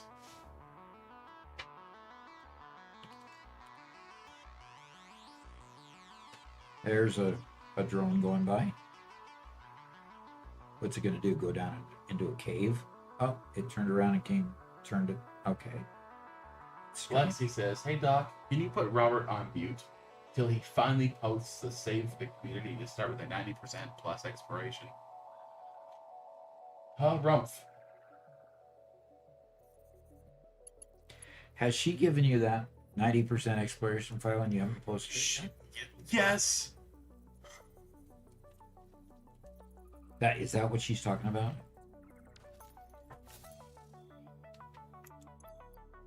Yes.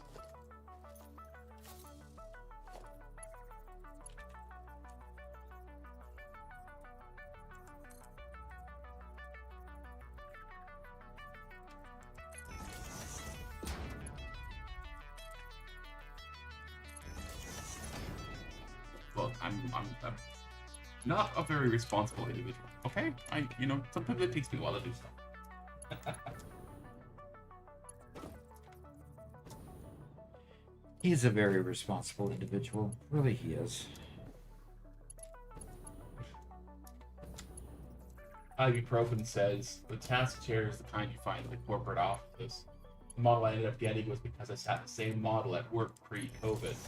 They retailed around $2,000, but used go for around $300. Wow. Oof.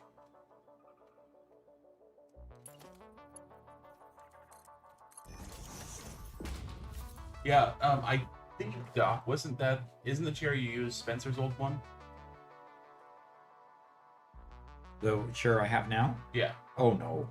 Oh no? Oh no. You still have his headrest from it though. Yeah, I still have this headrest, this red headrest, but other than that, no, this was never Garrett's. Robert Spencer's. In fact, is that even a gaming chair? Not really. It's more of an office chair, because I wanted good wide arms here too and stuff. Yeah, I think So- it's the same style I have, which they consider to be like the executive chair.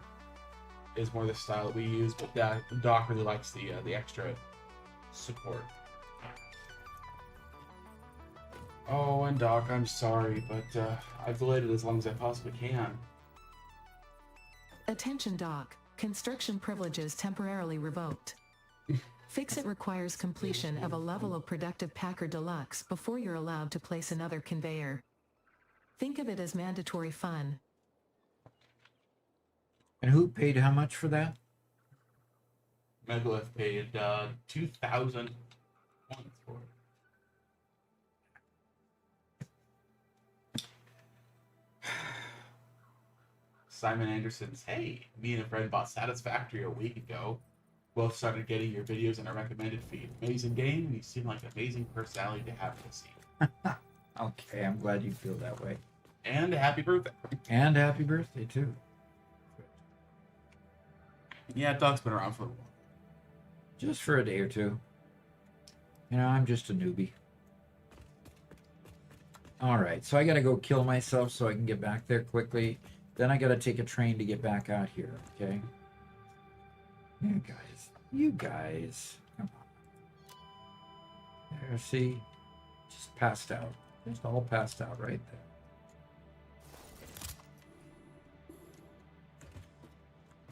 Do you need to get back in the game? Okay, I'm going to take this opportunity to open the mouse software and slow things down. They're already at a 4, Robert. Going down to 2. Because the mouse is just that cool. Does that feel better? A little bit better. I'm just kind of... We'll see. Hell Walker says, has it been a week the game's been out on console already? Yeah, since last Tuesday. No, that's not going to work. By the way, Doc, those two people are both Doc. Doc Bergaman and JB Perez. That's just Doc's 2 accounts. Yeah, I just need to see if I can change the screen name. I need to see if I can change the screen name on Doc Bergaman, so on the Gen B Perez one. This is just way too slow. I've just got to figure out how to slow down how I'm moving my hand across. See, in the game it's different. Weird. Okay. Why didn't they make it so we can just double click over here? That'd be too easy, huh? Max Murphy says, you think your play button unboxing video for 100K would be a high priority video for people to edit. They want to be done good and quick and not waiting until you have 110. Okay. Yeah, he's got a Putzman editor. I can't get to that one. Oh yeah, well. Technically you could. That bottom left one. Oh, never mind. Oh, wait, you could still do it. Nope. That bottom left one will fit on the left. Above.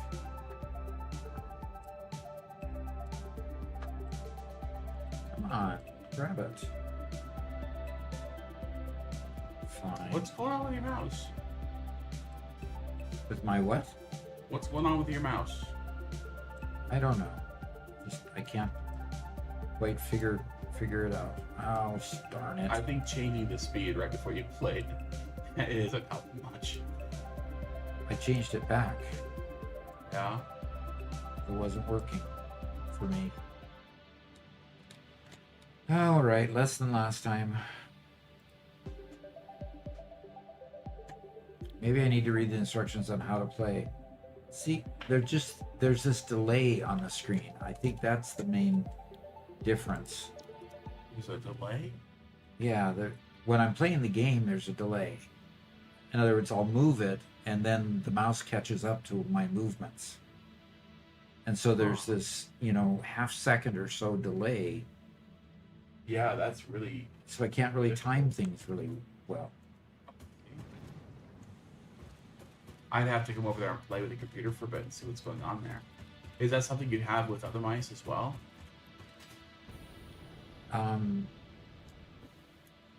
No. With my trackball, especially not. My trackball I find really easy to use.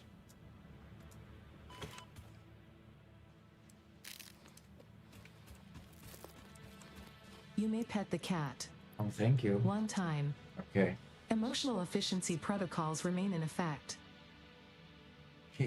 He's laying over here and he immediately buried his head way under. I think he wants to sleep. Okay. I came over here to get my inventory and change.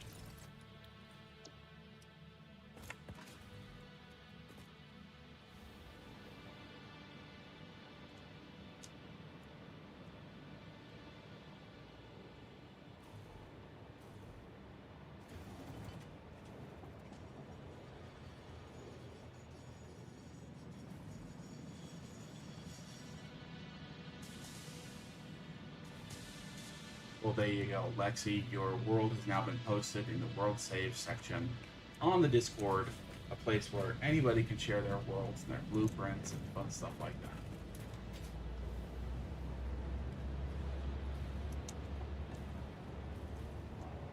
Come on. Stop it.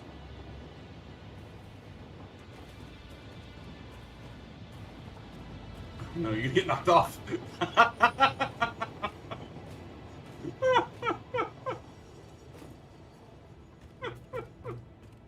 You were so close. Yeah. I'm sorry. See how smooth I can do it with my trackball? I only perceive the jerkiness of throwing your thumb and then stopping and repositioning. So I only see the macro jerkiness, even if with micro movements are smoother. So.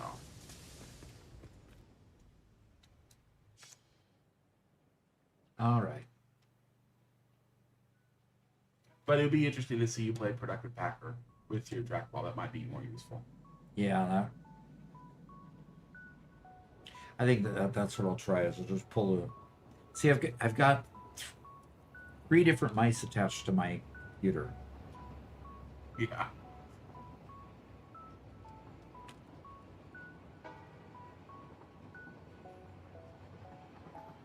Zach says, "Hey Doc, how old are you?" No, he just says, "How are you?" Sorry, I threw an extra Put an extra word in there. Thanks. I am doing well, very well.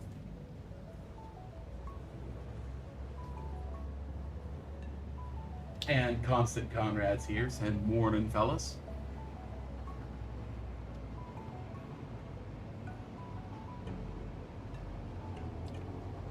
Hello, hello.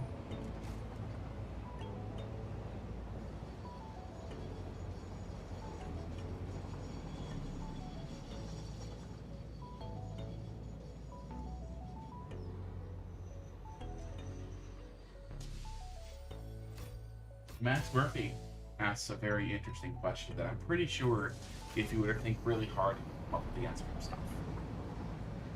Yes, what's the number for 911? So, can either one of you come up with the answer? Because Garrett's at lunch, so that's yours. Oh man, you mean I have to think about that one? Yeah, I guess so. Oh man. Gonna be rather difficult. For here, it's 911. Bob the Nice says most of Europe it's 112. Okay.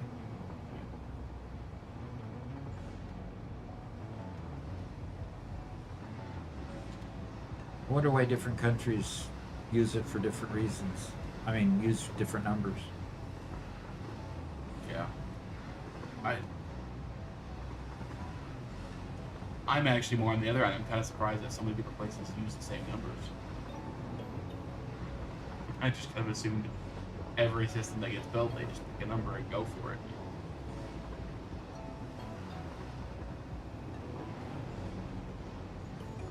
Well, it does make it a whole lot easier when you're traveling and you need emergency services to just remember, one number.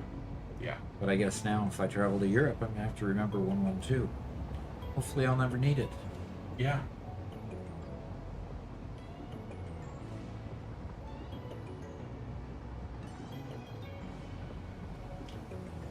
Bob the Night Ant says, I have a hard time using trains. Yeah, They're big complex, aren't they? they are. If you have any specific questions about trains, I'm your doc.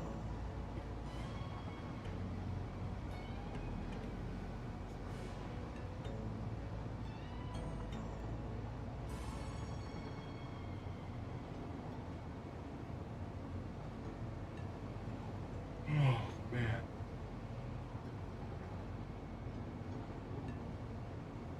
Garrett put in a batch for batch chicken to cook overnight.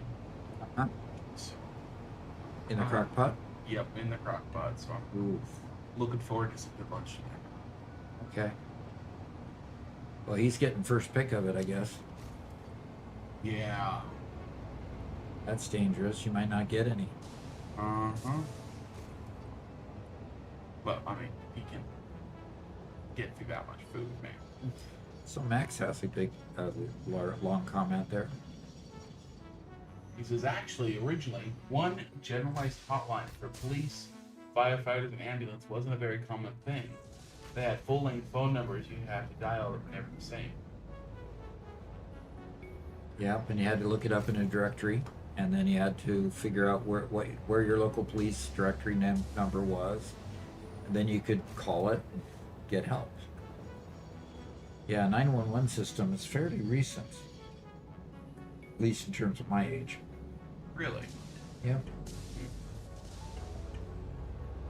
Zach wonders what the name is given for this color scheme, or is this custom?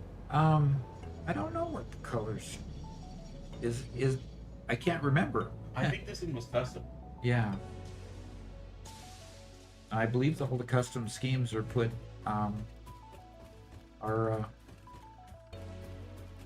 somewhere on Discord, aren't they?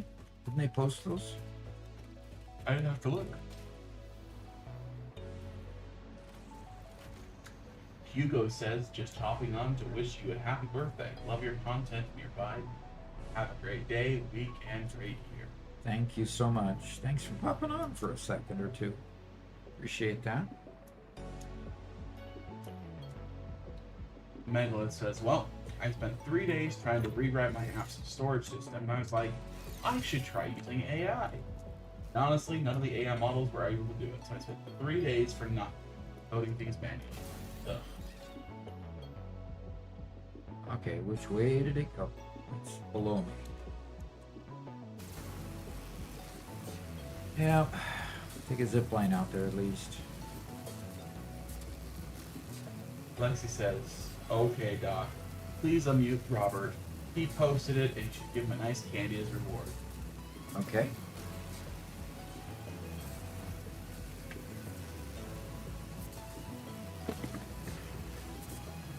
ready for a flying bender figure, Robert? Sure. Perfect guy.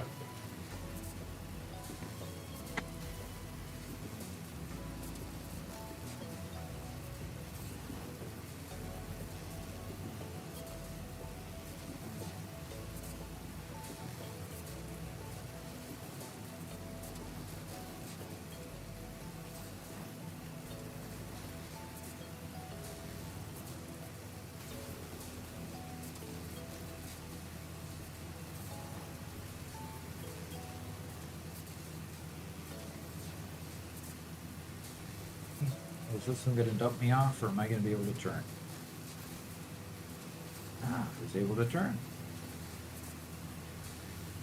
We have a first time chat from call sign Wolfman. Hello, I enjoy your YouTube videos on tips. I'm currently starting tier 4 milestone. Starting to get coal for fuel. Cool. And this is his fourth day playing. Pretty cool. Sounds like you just got it on console. That's all. Yeah.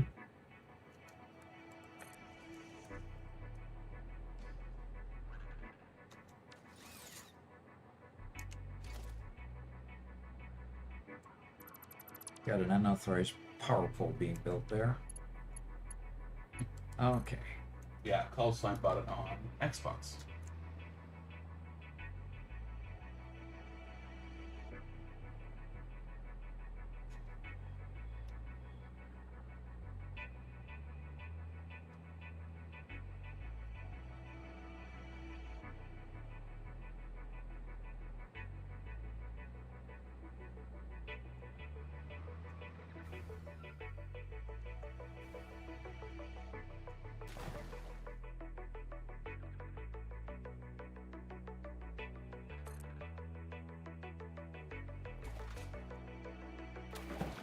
Jackass, what are you trying to build, Doc? We're building a turbo fuel power plant.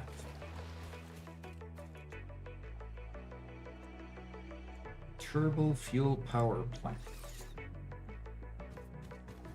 And that didn't work very well, did it? So I guess I'll put foundations under it. That's just easier, yeah. And I wish it would remember to keep zooping when I tell it to zoop. So, Doc, I don't think I ever told you. Uh-oh. Just a funny story. So the mostly retired YouTuber PewDiePie has been working a little bit with AI on his own. Okay. His last update from a while ago, he built a very expensive PC, Uh-huh. put in 8 very expensive video cards, and spent a whole lot of money on it so he could host his own local AI, right? Okay. Which was kind of cool to see him playing around with that kind of stuff. And he decided that, okay, well, this is neat, and he decided to run instead of running a single AI on his computer, because once you have the model trained, it doesn't take that much brain power just to generate a response. And he found his really nice video cards it only took one video card to generate a response. Okay. And so he decided, okay, well, instead of just using one video card, let's spin up 8 different AIs with 8 different personalities and specializations. Yeah. And they would each give a response, and then they would communicate with each other. And they would vote on which response was best, and then give him the best of the 8 responses. Okay. Okay? And that was pretty cool. And then he realized, well, the thing is after a number of responses, he realized that a number of them never won the vote, and so therefore they were functionally useless. And so then he made it so that after a certain while of not getting any successes, a particular AI would be deleted and be replaced with a new one, with the idea that over time the AI would get better and better. Okay. It didn't work. It did not work. In fact, what he found is that because the AIs were aware of this process, they started vote fixing, including with one another. Hmm. Yeah. A uniquely human behavior. Hmm. That's not cool.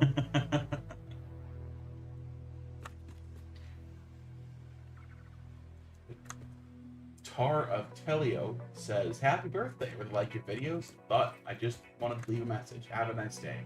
Ah, thank you. Appreciate that.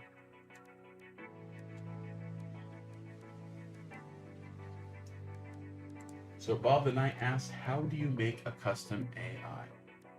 Oof. There are a lot of models that are available on a site called huggingface.co. That's kind of like the biggest repository, and that will allow you to train them, customize them. It really depends at what level you want it to be customized. But to be honest, a whole lot more in depth there is way up my pay grade. I just play with the commercially available ones. One of the members of our community, Megalith, who does quite a bit of programming, has a lot more experience than I do in that subject. Right. Very good question. Answer, Robert. Okay, you got time for a technical question? Yeah, of course I do. So let's pause this and go to my office. Let's see what it is. Are there some good spots for a steel and iron factory? Iron is so plentiful. You could put down an iron ingot factory pretty much anywhere you want. Steel, on the other hand, is a little bit trickier. I'm going to go to my interactive map here. What you need is coal and I'm going to turn off the parts we don't need here. Definitely don't need uranium.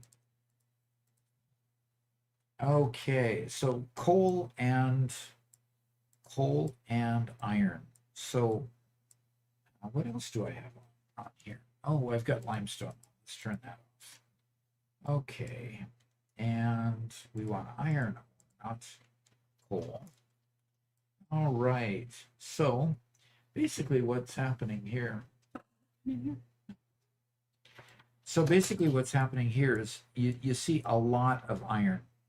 In fact, there's so much iron around, that's the symbol here, that pretty much any zone is going to give you enough iron to do anything you need. Okay, so it's not the iron you have to worry about. Look at tons of iron here. Okay, the challenge a little bit is finding your coal. So over here in the marshes, the swamps, there's a lot of coal. You come up here in the Rocky Desert and you don't find a whole bunch of coal. So Rocky Desert, the Dune Desert over here is not really a great place. There's a couple coal mines out here, but nothing out here in the north, nothing in the middle of the map.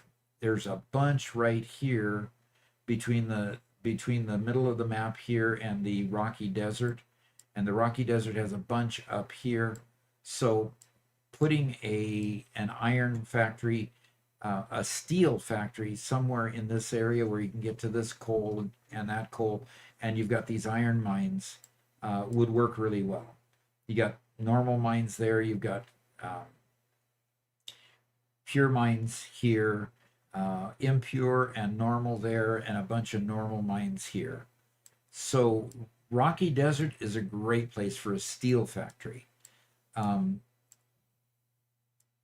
You've got another pocket of coal down here, way down in the south with a lake in the middle of it. You got a bunch of iron, bunch of coal, a pure iron mine here, and a bunch of normal nodes here.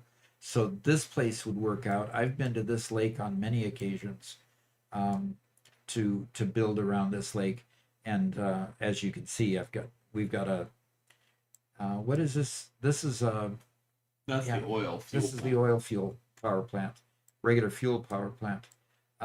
Over here south of the marshes, you got a bunch of impure iron nodes and a couple pure coal nodes and a lot of pure coal nodes.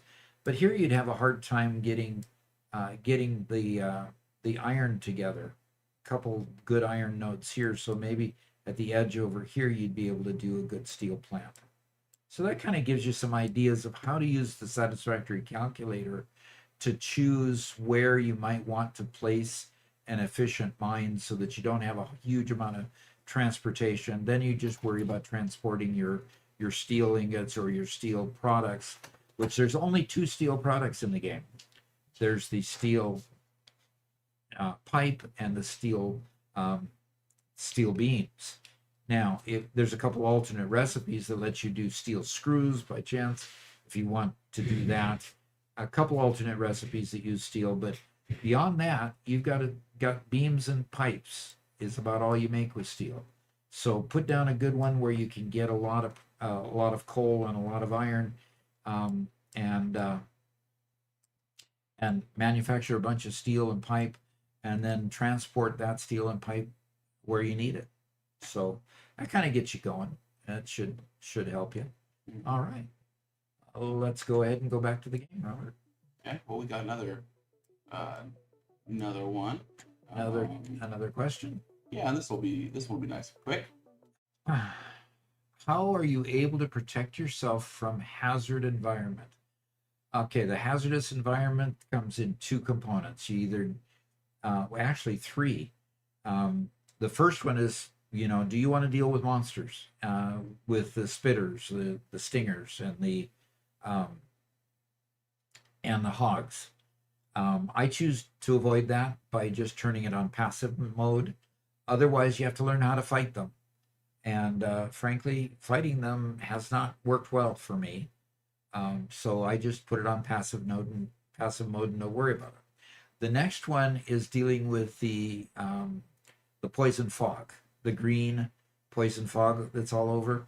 And you really need to have, let's see, I have it in my inventory. You need to be able to make the gas mask and then supply yourself with the gas filters to deal with the poison fog. Once you have a good supply of filters and you have the mask on, you can walk in those areas and not have a bit of a problem. The next level of problem comes with the uranium, the radiation.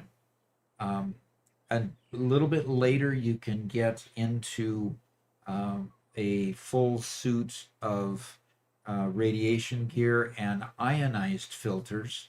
And then once you have a good stack of ionized filters and you have the suit, which you put in your body slot here, once you have those, you can walk in any radiation areas without any problem. Since I have not unlocked nuclear power plants, I don't yet have access to the uranium or radiation protection bodysuit. So that's why you don't see me here, because I'm not advanced quite far enough. I need to complete phase 4 before I can do the nuclear power plants. So that's basically where we're at now. And that's how you protect yourself from those basic hazards, the monsters, and then of course the poison fog and the radiation. Hope that helps. Okay, back to the game. Okay. Now that Garrett's back, I'm going to go ahead and take a quick break. Oh, you're gonna take your break now, huh? Does Garrett have access to the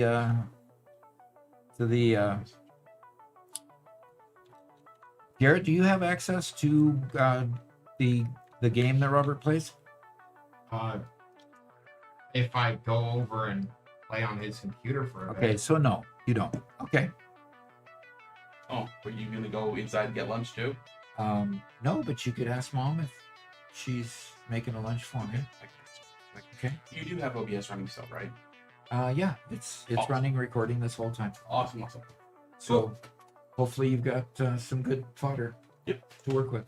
Yeah. We've been getting a lot of good shorts out of this. A lot of good questions. Yes. A lot of good questions. All right, let's put another pipe.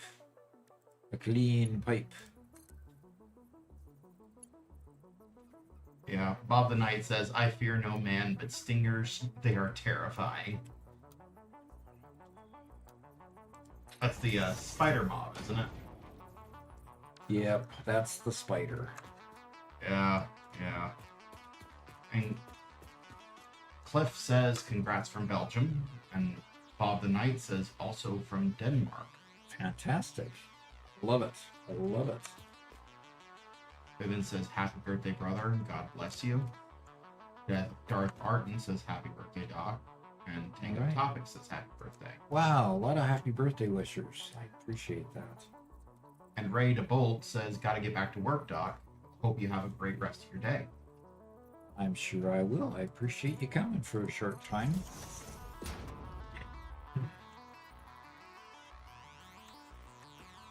All right, let's see if I can put another point here. And then let's get a clean pipe to go from there to there. And it's going to say that I'm in the way. Oh. I pressed the wrong button, which I do too many times.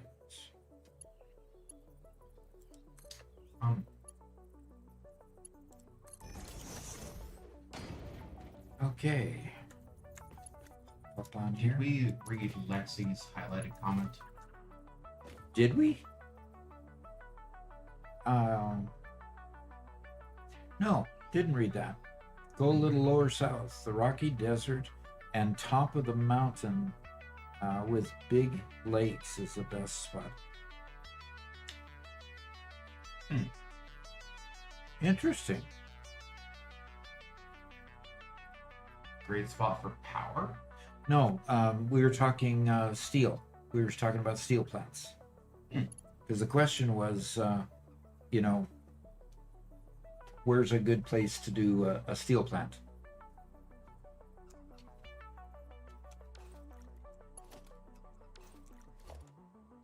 All right. Pipeline junction. I hate it when I do that.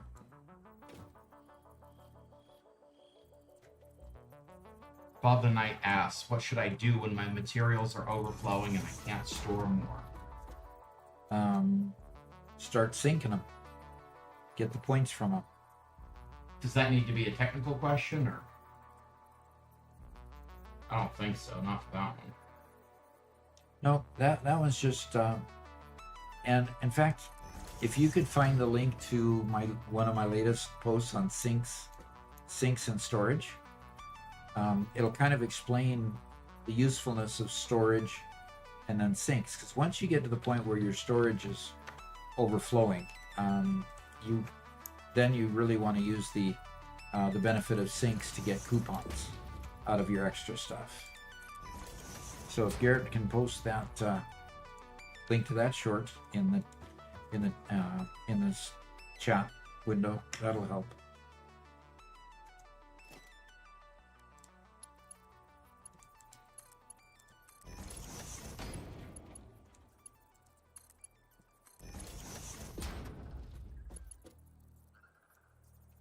There's a short here about buffers and sinks. Yep, that's it. Buffers is the term we're using for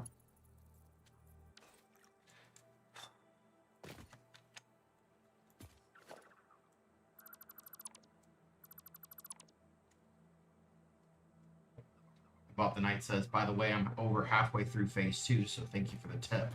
You bet.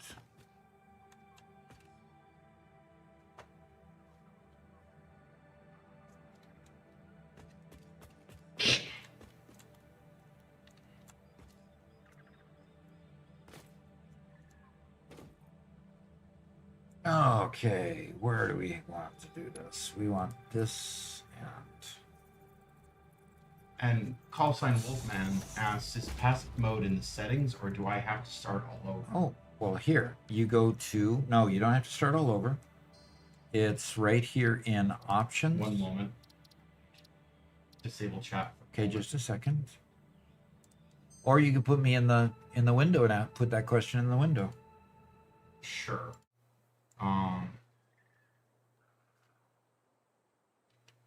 Where is it? There it is. Okay. So, is passive mode in the settings, or do you have to start all over? Well, no, you don't have to start all over. Passive mode is easily switched to and from during the game. You hit escape. Okay. You go down here to options. You go to gameplay. And it's the top gameplay item here. There's a passive mode. There's retaliate mode, which means the monsters don't attack them unless you attack you. Monsters don't attack you until you attack them. And there's default, which means the monsters, if they're in your neighborhood, they're going to attack you, period. And you've got to make sure that you don't get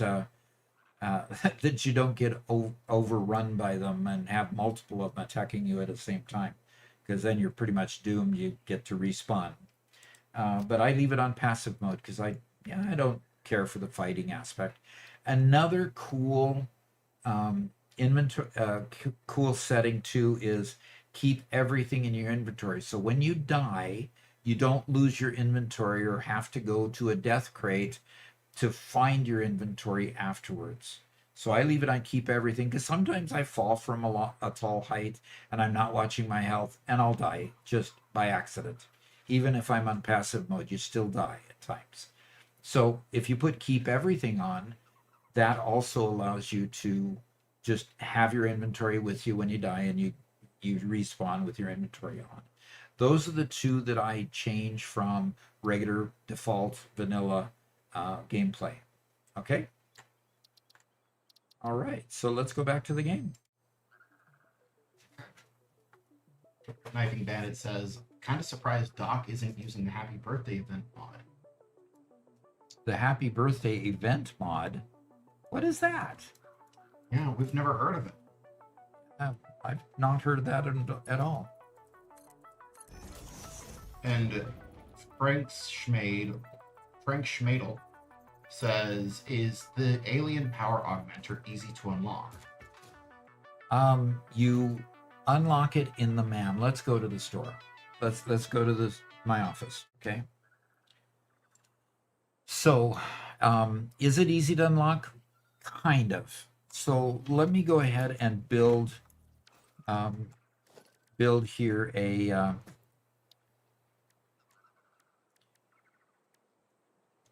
MAM, because you find it in the MAM.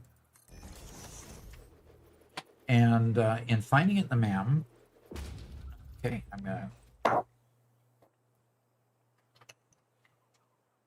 Okay, so to configure it in the MAM, it's under Alien Technology, and in order to unlock it, you have to go down here to this point under Alien Technology. So you've unlocked the SAM, you've unlocked the reanimated SAM, you unlock the SAM fluctuator, you come down this node and you unlock ancient alien energy harnessing, which sounds appropriate, and then you come down here to this branch here, and that will unlock the alien power augmenter.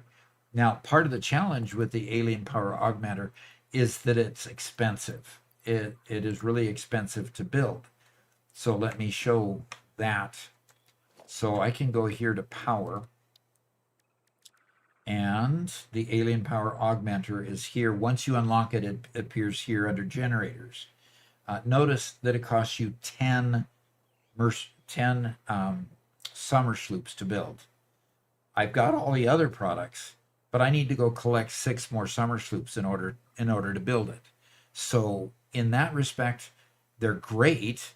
And yes, I need to do more exploring so I can get some more summer sloops.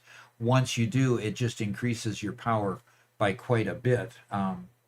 From what I remember, because it doesn't say it here, it increases all your power by 10%. Plus, it gives you 650 megawatts of power right just building it. So it's a great tool, and if you've collected a lot of summer sloops, it's a great tool to use.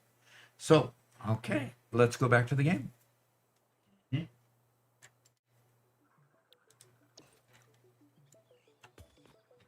Bob the Knight, are you asking for tips on dealing with monsters, or are you suggesting a tip?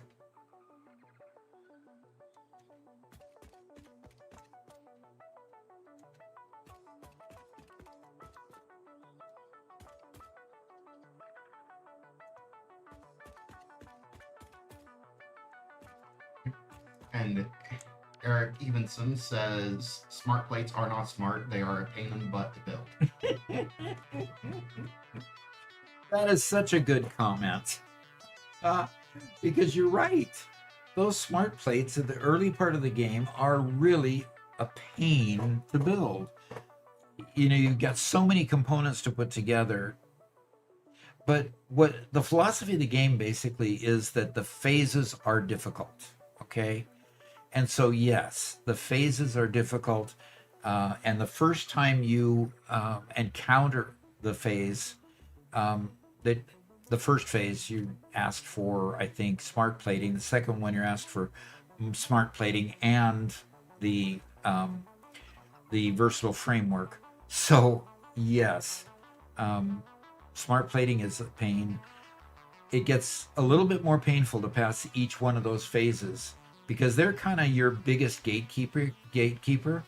The tiers get you to where you've got all the recipes to build the things for the phases. Then once you get to a phase, wahoo, you know, it's just a major stepping stone to get over a phase and into the next tiers. So yeah, when you say that, absolutely, it's a huge deal to get to the next phase. We've got a first time chat from Dissix, Huh? who is talking about the alien power augmenter.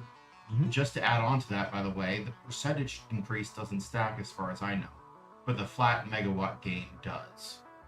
Oh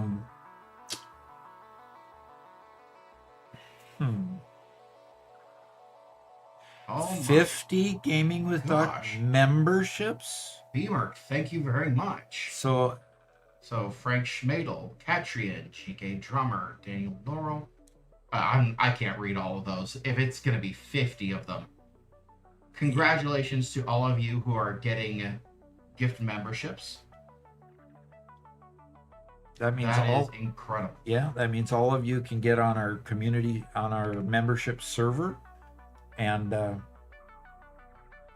I'm from a cheap region, so it costs literally $1, but maybe someone will renew their subscription after. Yeah, I'm sure a member or two would. So way cool. What do membership gifts do? Well, if you've already joined our Discord server, it'll give you access to all the member areas on the Discord server. And we also have a server where I'm going to hit the escape key here, and if it will take. Okay. And we have a server here that we play, our Ping Players server. In fact, Ping Players sponsors us right now, and Ping Players allows us to play as a group. And so right now we've got a group called, I don't know why we're not, okay, Pax Prosperitas. It's an event that we have currently going where members are currently building, and there's somebody already on it playing around and building. It's been online for 531 hours where there's been at least one person building things. And that's an event. And later this, the Monkey with Drip even got thank you. Okay, good job. So it allows people to go play. And so all of you members can join our Discord, and you can come play on this Ping Players Gaming with Doc server and look around Pax Prosperitas. The only rule when you're on a community server is that you don't destroy other people's builds. Okay, you literally just it's a totally passive play. There's no competition between users. It's collaborative between users. Okay, so that is great. I knew this was a good time to join the video, the stream. Yeah, exactly. So way cool. Appreciate it. Gosh, I think that's the first time we've ever had that happen, especially on the YouTube side. So very Yeah. good. Now, Thank you again, B-Merc. yeah, we have a private server here also, and we have Indifferent Broccoli. We have a server on Indifferent Broccoli too. So we have a lot of things going on. Right now, the community play is on Ping Players. And knowing that they're our sponsor helps as well. Okay, very good. First time chat from Sergeant Lego Town says, good evening. Good evening. Sledgehammer says, should I rescan my hard drives if I know what recipes I need? I don't know what to choose. Okay. Well, let's go ahead and go to the chat window. Let's talk about hard drives for a minute, okay? Okay, so let's put that in the chat window there. Hard drives. Hard drives, you also go to the MAM. One moment. I have to scroll through all the membership gifts to find the to find the comment. Oh no. I've gotten to we have maxed out Chat Ninja. I do not have a comment anymore. Oh, you don't have the ability to do it anymore? Yeah, unless it was just in the middle of all of this. It was a fairly recent question.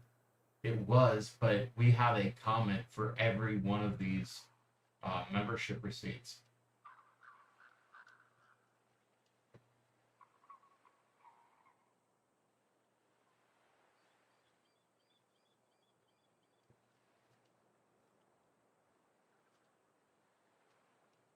Got to figure out how we can give a gift membership to Bob the Knight. Unfortunately, I don't think that the comment is unfortunately lost. We have a program called Chat Ninja to worry about, to deal with this, and so it looks like it has a limited buffer space. Yeah, let's see that. That seems odd that Bob the Knight would have been missed with 50 of them because we only have 37 concurrent viewers here, so at the moment, so you would have thought that yeah, that's a cat. That is my Callie, my little calico cat. Yeah, well, it's there's a new chat for every single one of the gift memberships, and so it just those just push the old comment.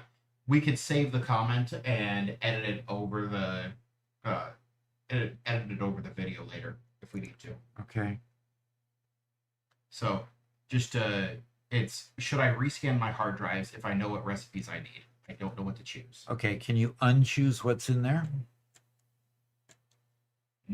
No, I don't think so. I mean, oh, there we go. It is blank now. Okay. Well, very good. Can I read the question again to me? Yeah. Should I rescan my hard drives if I know what recipes I need? I don't know what to choose. Yes, you can. You should. In other words, let's go build a MAM and look at my hard drive selection, and it'll just give us some good information to work with. Okay, so we're here in the MAM, and if we go look at your hard drive library in particular, okay, you can see a lot of them that I've just rescanned, and I'm not choosing to take them yet. Okay, so for example, pure aluminum ingots versus an alternate for coke steel ingot. Not necessarily excited about either one. Possibly choose this one and go reconfigure my ingot collection. But if you don't like either one of these, or it's not appropriate now, rescanning will help you look for those that you want. So yes, the answer would be yes. I kept rescanning earlier because I really wanted certain recipes, and I just kept rescanning until I got those recipes. Now, leached Deuterium ingot and leached copper ingot, I don't know that I want to make sulfuric acid. There's very little sulfur around the whole map. So I don't know that I want either one of these recipes. So yeah, I'll go ahead and rescan this hard drive because I don't care to make sulfuric acid with my limited amount of sulfur on the map and use it for this. So let's go ahead and look here. So here, electrode aluminum scrap. You can make it with, looks like alumina solution and petroleum coke instead of, okay, that seems like a little bit odd. But anyway, so yeah, I would rescan and then leave, if you don't want the recipe here that have been scanned, or if you're not excited about those recipes, leave them on your list, because what will happen is the next hard drive that you scan will not include anything that you have on your list here. And that'll force it to look for the recipes that you want rather than the recipes that are already here. Okay? So that should help. That should help you. And so let's go back to the game.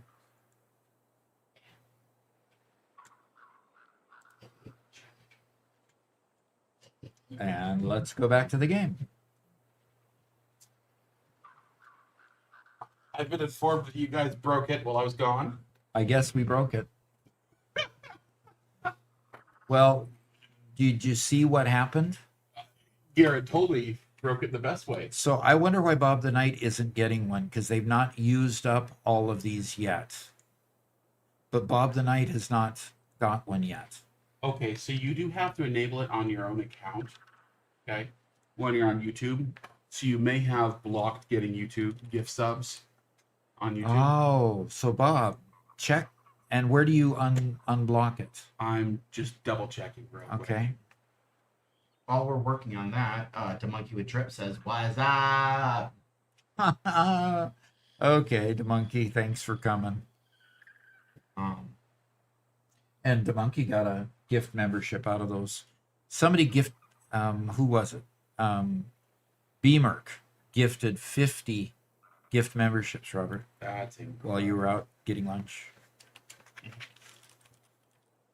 That's just awesome. Thank you very much. That is awesome. Levy Not Pants asks, "How many hours do you have in Satisfactory?"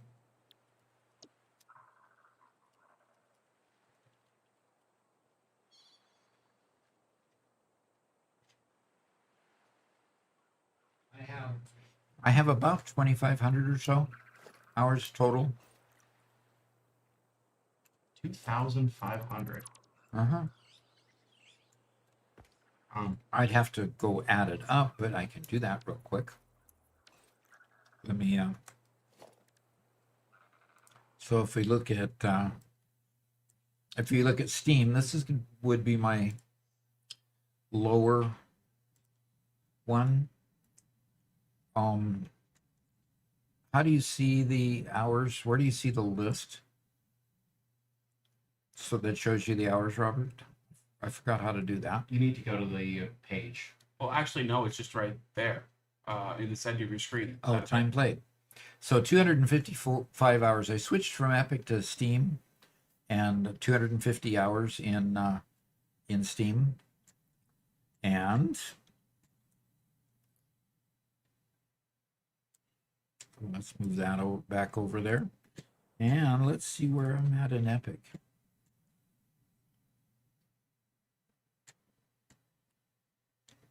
I don't want to launch it on top. Go to the library. Oh, this is okay, it's in Epic that you get this kind of a, okay, 2012, it looks like here.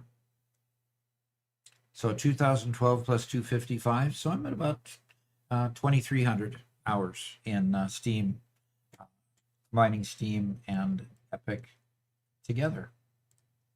You should be able to in the YouTube chat, right there at the bottom of the YouTube chat where you can click to become a member.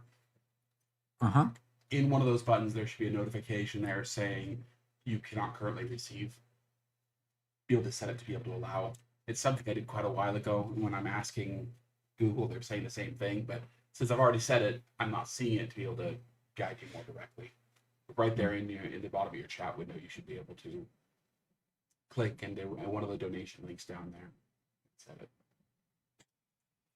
So the donation links should show your support for Doc Gaming with Doc. That's where they click. Yeah, and there should be one that says something like allow gifts from this channel. Okay. Knifing Bandit says, so the strange part about membership gifting is that it's not limited to current viewers. It'll hit folks not even watching at times, past viewers and anyone in between. It does partially prioritize the stream, the gifted, but not completely. It is to grab new viewers to the channel. Yeah, in fact, it grabbed my own personal account. Nice. Bob the Knight says, when do you stream? And that'll be Mondays from 9 a.m. to 5 p.m. What's our time zone again? Central America. US. It's U.S. It's not Central American time. That's right. Central U.S. And then again on Thursday. Yeah. On Thursday, 9 a.m. to 1 p.m. If you are a member of the Discord, the information channel will localize it to your local time. And the Monkey with Drip says, Beamer, if I could, I would share my chocolate milk with you.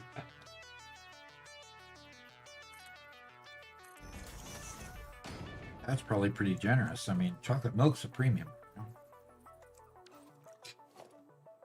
And Frank Schmadel says, are you able to sync polymer resin or not? Oh, yeah. You can sync polymer resin. There are very few things that you can't actually sync. Yep. That's true. You cannot sync leftover uranium, and a lot of the nuclear things you can't sync. I'd love to get a liquid sync. I mean, it's called a sync after all. We've got a first-time chat from Etrigan, who says, hello, happy birthday, Doc. Cool. And Hellwalker says, I'm gonna head out for a bit and I might not be back before the stream ends. Okay. Well, thank you for being here for the time you were, and if you make it back, great.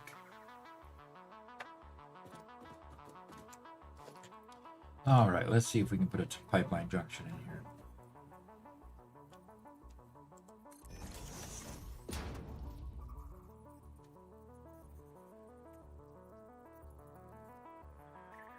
There it is.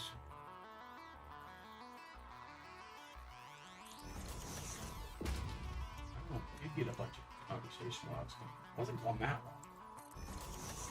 Or he just waits till I leave, I guess.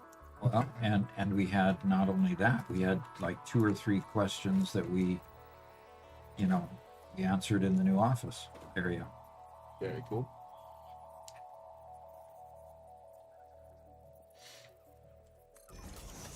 Yeah, I was wondering if at one point if I needed to do an extra little overlay saying, hey, questions welcome or whatever, but apparently not. We've gotten quite a good number of questions, more than we expected to get. Yeah. So, thank you guys. I'm just excited to see the console launch as console as it has. Yeah, exactly. Well, Sean Maka actually has a great question himself. I think we're going to go to... Gonna go to the office for that? Yep.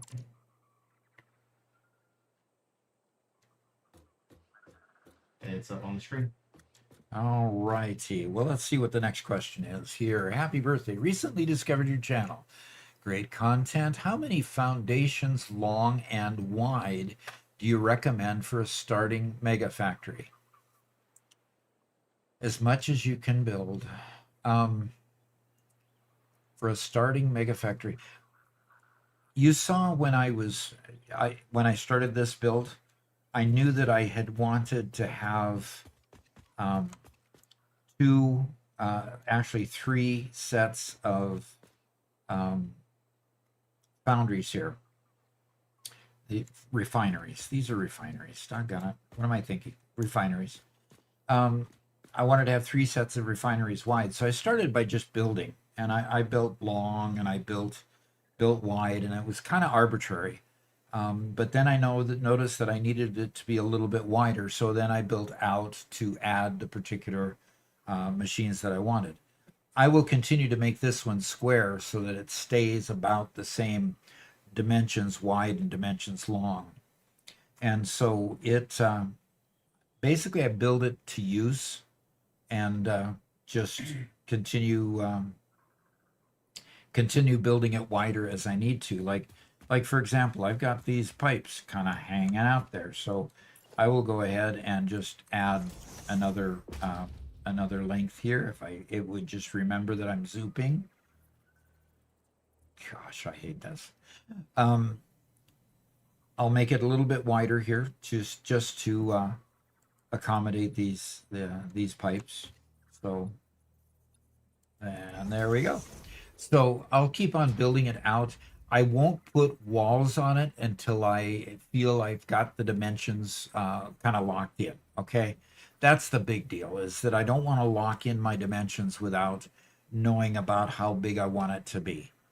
And so if you can do that, that's the way that you do it, and then put your walls and pretty it up later.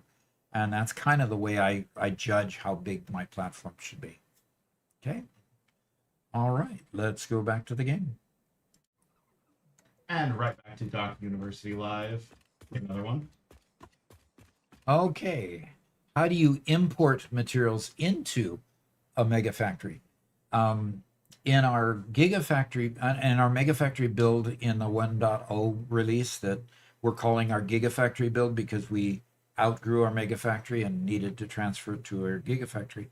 In that build, we put a train station just outside of the factory, and we put a truck loading station just outside of the factory. So the things that were close, we brought in by truck. The things that were far away, we brought in by train. And then once we developed the train station and the truck station, we then conveyored that stuff into the factory where we needed to build it, build the other products from it, or put it into the mall, or put it in storage, and then after the storage was full, sink it. Any products that we need that are farther away, we just started attaching other transportation needs. Now, if that doesn't leave out drones too, if later on in the game, we had a whole roof that's filled with drones. So those drones would literally bring in product from all parts of the map and get refueled here at the station, where we also brought in different types of fuel and fueled the drones and fueled the trucks and took care of all that. So your mega factory gets pretty busy, but yeah, eventually you just have to bring in transportation methods to bring it in directly. I try to avoid conveying things to a mega factory simply because I don't want the network of conveyors all over the belt, all over the outside of the factory. So I literally bring it all in, brought it all in with trucks, trains, and drones. Okay. So let's go back to the game. Oh, what? I actually hit intro for a moment. Oh, okay. Okay. Island asks, happy birthday. How many years young are you? 68. Okay. And that still feels pretty young because I'm still younger than when my parents passed away. So, pretty young. How about that as a passing comment, huh? Oh boy. And to Monkey with Drip says, Doc, how do I make wheat bags from the white stone? Because my furnace won't accept white rock. And then you got to understand that there's a few jokers in our midst.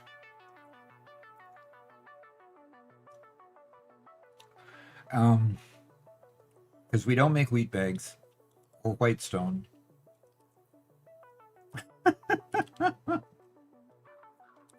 That's crazy. How many fuel generators can you build with 2 normal nodes and a pure? I'm not exactly sure. I'm not exactly sure. Should we? I'd have to do the math. Live and pull out the calculator.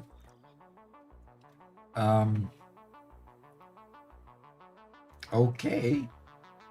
I'd have to go to. He's just trying to make me exercise my brain. Yeah. Yep. Uh-huh. Yep. So That's your job.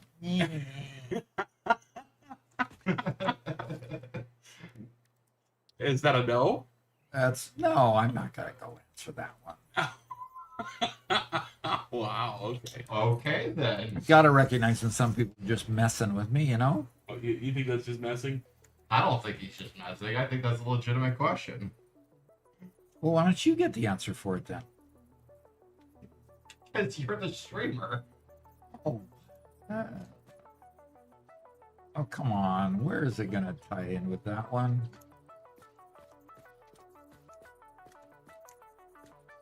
First time chat from Officer Doug Eiffel. Says, Doug, you have Twitch? I only see you on YouTube. Okay, I do have Twitch, yes.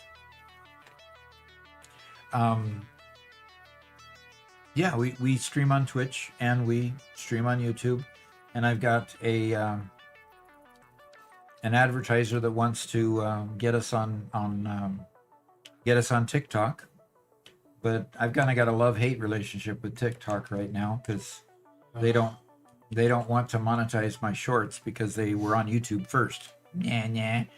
You know, how stingy can you be? You know, they're getting all their advertising money off of it, but they won't share it with me because YouTube had it, because YouTube had it first. That's They also can't win new people to their platform. Yeah. So, definitely not. I mean, I'll make unique content to put on TikTok if they want, but they better monetize the stuff that's not unique too. And frankly, I'm not going to put any effort into it if they're not going to pay me for, you know, both kinds of content. yeah. So anyway, TikTok would have to be pretty big for us to make content just for TikTok. especially when we're well established, on YouTube and Twitch. Okay, it's not letting me see even. There it is, finally. Wow. I had to go by it several times before it was Is your there. frame rate really that low? I don't know. How can I tell how much my frame rate is? Maybe that's what's making my mouse seem like it's hitching all the time. It looks like you're stuttering. I think you should save and restart your computer. Yep. I would love to, because my gamepad also decided it wanted to play games. Not wanted to play with me. So, okay. Why don't you go to the game real quick, and I'll just save and exit, and You go. Start the computer. I wonder why this is happening lately. That's a great question. Well, just not restarting your computer. But, Yeah. Yeah, 'cause- Officer Doug Eiffel says, "Lol, at least you didn't get Reddit famous. I don't get paid at all." Yeah. I'm gonna pull you over here for a little bit. And Magzit says, "Hi, I'm new. Glad to have you here." Is Cornman here? Nope. I think Cornman had to leave. Okay, so this is the location that's south. It's in this Oh region, no, which is Robert. What? I exited without stopping the OBS, and I got an encoder error at the end. Okay, hopefully you can cancel shutdown and hope that they can. I canceled the shutdown. Oh No. I said no on exiting, and one of them didn't survive. Which one? The one recording my face. No. Okay, well, we'll see what happens. Yeah, we'll have to go look and see if. Max Murphy asks, are we hating on Twitch and TikTok? Definitely not on Twitch. No, we like Twitch. Yeah, Just been pretty good. TikTok, that's being a putz. The nice part about Twitch was we started streaming on Twitch. We then let everybody know on YouTube, hey, we're streaming on Twitch too, and it just we were able to get enough people to watch us, and it got monetized. Yep, it can't open it. The two last ones that were the longest, of course, Okay. because I wasn't turning the camera on and off between them. So yeah, both of them didn't get closed properly. Okay. Well, we'll do what we have to. Don't delete them just yet. Can they be recovered? Possibly. Okay. All right. I'm sorry, didn't think of shutting everything down. I just went to shut down. Yeah. It for all of the problems that Twitch might have, it's still the best for somebody who wants to make a career out of streaming. I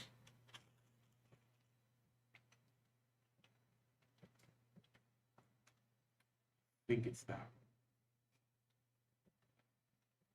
Although I think I might have picked this incorrectly several times. It's that one. Got a 5,000 out of that one? Yep.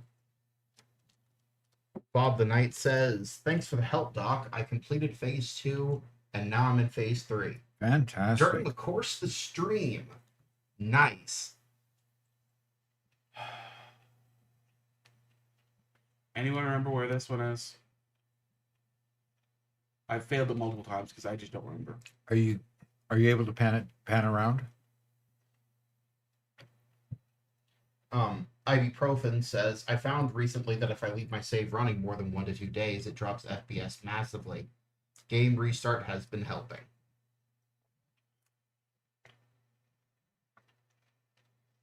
All the way up there. I thought it was one of the uranium mines, and I think I'm correct. One of the uranium caves? Yeah.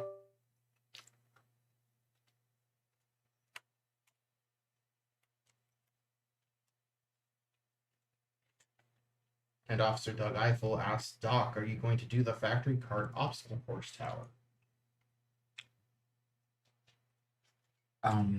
What is that? Seems like a downloadable world. Maybe we could do something like that on Thursdays. Just can they not drop a link in chat?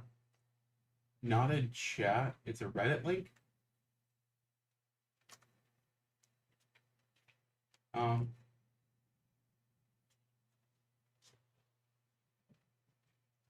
me 1 second.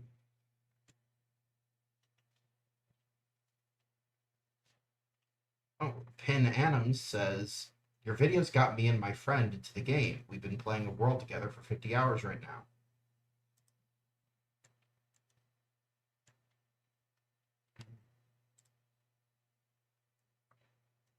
Well,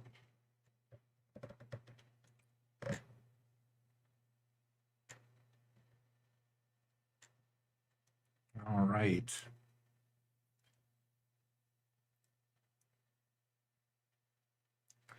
Okay. there you go. Doug, go ahead and post your link. I just wanted to use it. You could. There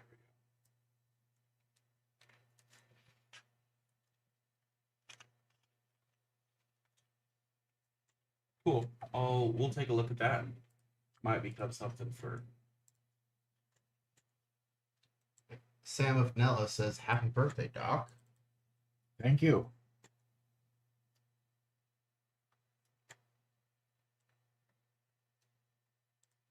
Yeah, I'm just getting my stream set back up again after rebooting. I don't know where I am. I'm not too excited to try to figure this out. So I'm going to guess way off. Yeah. A video came out showing the devastation from that MD-11 cargo plane crash. Yeah. It was just amazing how much damage that caused. I'm not getting easy ones right now. Still got 5,000 points for it. You know, as long as I get over 2,000 20,000 points, I'm happy.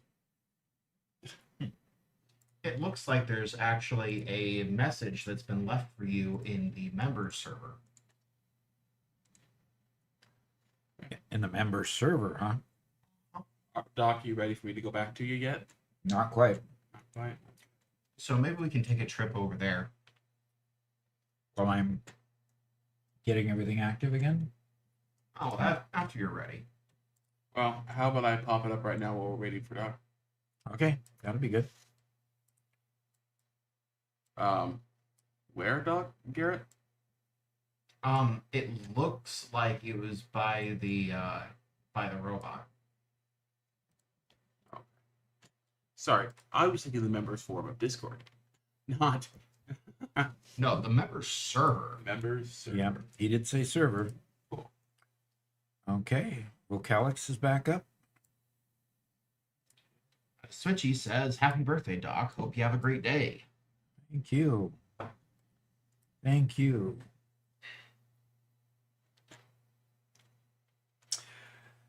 Okay.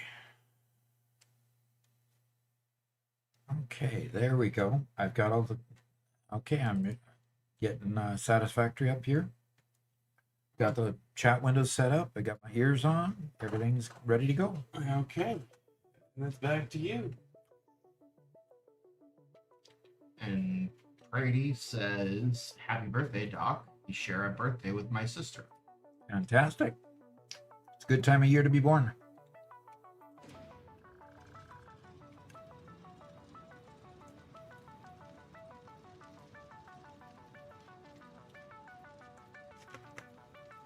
Okay. Please restart your recordings.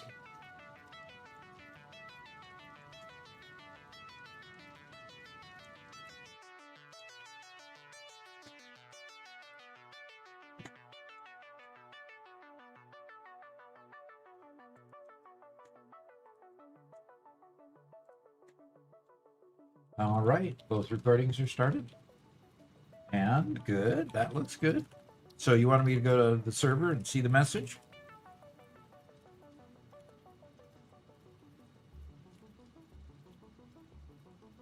You all right? Sorry. Holocrum is raiding with a party of 2. Okay, and a Hello, happy birthday Paul. raid. Yep. Yeah, first time chat from Pacific says, "Birthday raid, birthday raid, birthday raid, birthday raid, birthday raid." Well, welcome Volocrum and Pacific. Glad to have you here. Glad you have me here.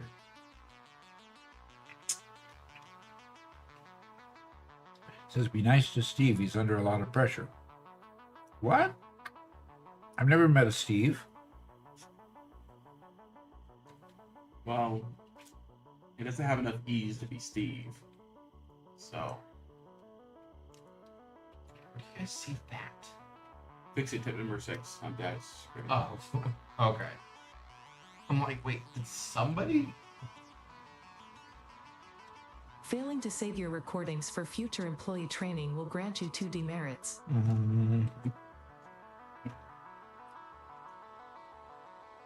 Max Murphy says, "Instead of the magic monkey, it's the magic clown nose that grants the wish in the funniest way possible." Robert, Garrett, Doc, what do you think of this? Okay. I'll take a magic cloud nose. I don't care if it has to be in the funniest way possible. Somebody parked a factory cart in my office. How dare. How dare they? Okay, this is the Pax Oh. Prosperitas 200 server. bits from Officer Doug Eiffel. He says happy birthday. Thank you. Okay, so for you folks that aren't, okay. Birthday tasks for Doc. Build outgoing stations for products. Okay. I need to pet Newton. I need to reward myself with a Butterfinger. And I need to build a personal office. I don't know who this came from. Probably Lexi? Yeah, that would be my guess. Yeah. So let's go pet Newton. Newton here's the doggo. Hi, Newton. And he's got some plastic for me. Man, dogs are getting into the plastic. That's how you know we have a problem with the environment. Yeesh.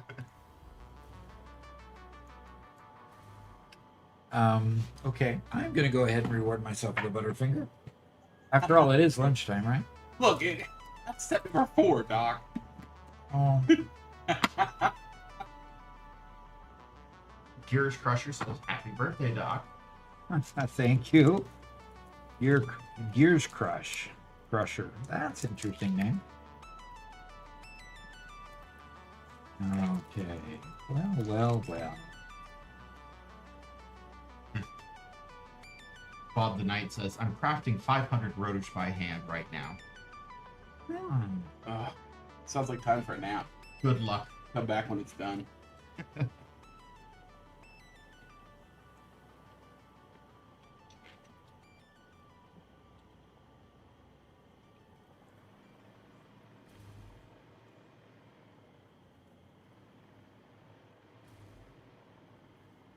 I thought this was my personal office.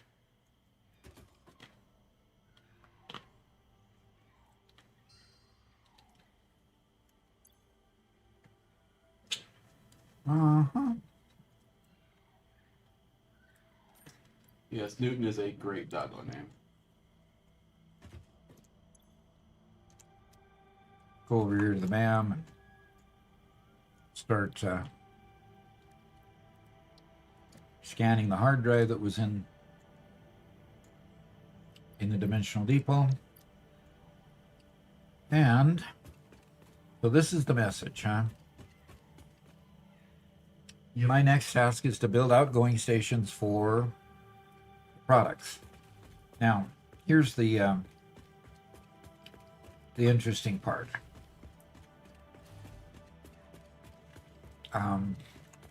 There's the reference to Star Wars. And this is my mall. So my mall has got all these nice, wonderful ports here for motors, cast aluminum casing, on and on and on. Okay? All these things are coming in via the train that's out on the outside of this wall here. Okay? So, and this is just a display rock, and somebody put oh, you can't do that to me. You can't do that to me. I've got to get to them. You're behind glass. I'm sorry. They're locked away forever.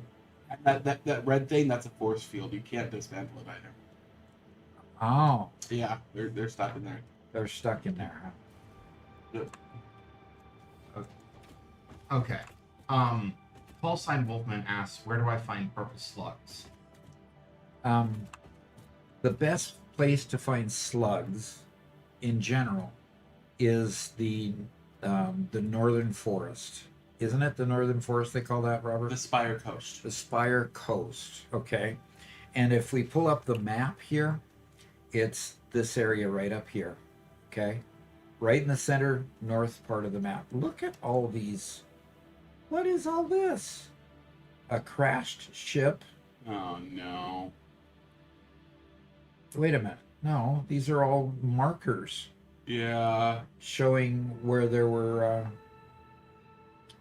crass chips that need whatever. Interesting. Oh, okay. markers. So somebody just marked those. Okay, Yeah. okay, that's cool. Somebody just marked those. But anyway, the Spire Coast up here, there's tons and tons of slugs up there.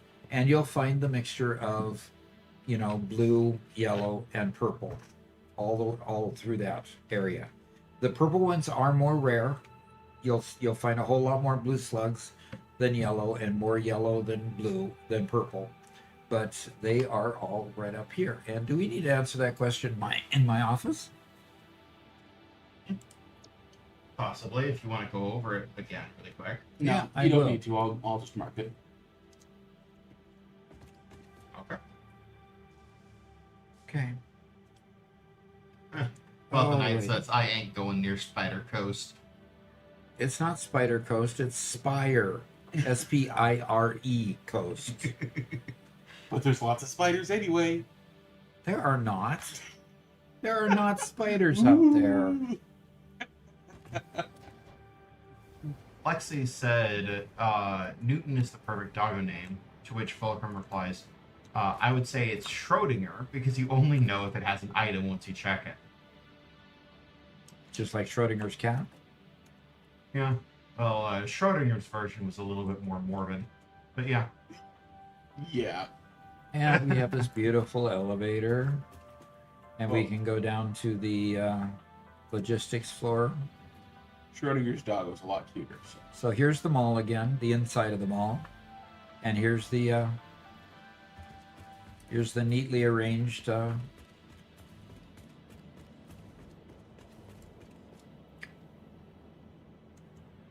logistics floor.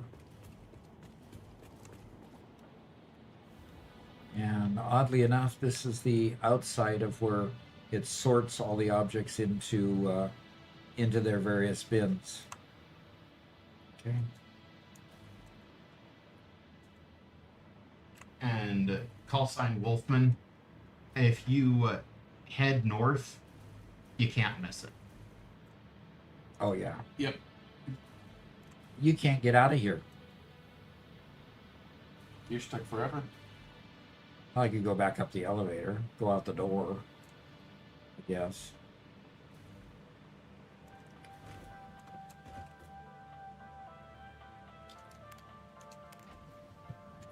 All right, so let's go back up to the main floor. Let's turn around and go out the door. So this is Doc's Mall, and what I need, this is the outside of the mall. That was the interior. What I need to do is somehow get access to all of these products for people to come pick up, and I'm not quite sure how everybody wants to do that. The monkey with drip says, so if the blue snail gives 1 power shard, the yellow gives 2 power shards, and the purple gives 5 power shards, what if there's a waffle inside the Satisfactory microwave?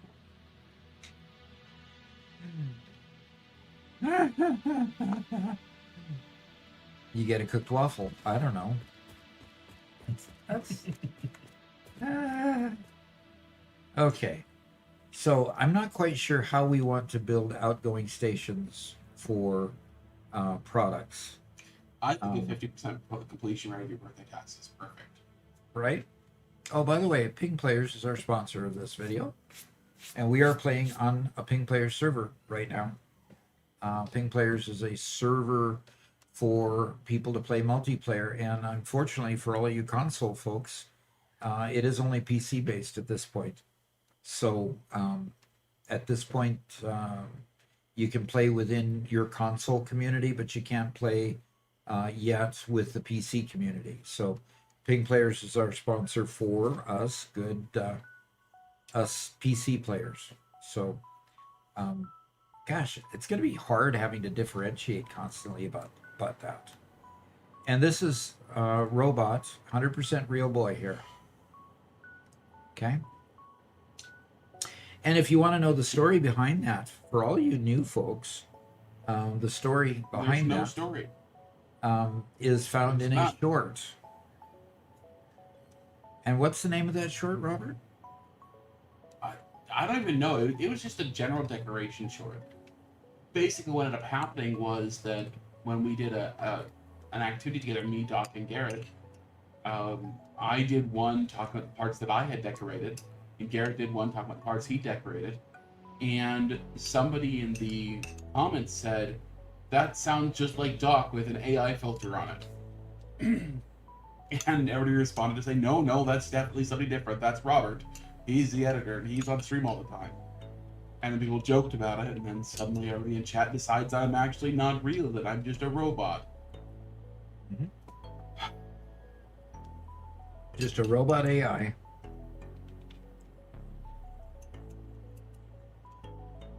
So Mega Meaty Bacon Man immortalized it in a video, which can you find that video and post it? People are going to be entertained by that, even if you aren't. But you're making me be the one to go find the link. Doc, you are my employer. You can't make me do this. I'm pretty sure there's some... Isn't there some conflict in the two statements you just made?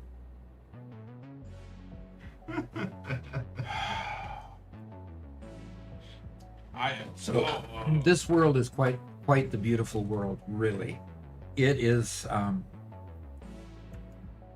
It has been made beautiful by all the wonderful building that has gone on here. We've got this beautiful road headed down to factories down here. I know another factory over there, and they're all building various parts and pieces. And we're all the beneficiaries of being able to play together on this particular world for the time being. So, and this wall was made for a reason at one point. I think I had to get, for some reason they put a Mercer sphere on top of this balloon here.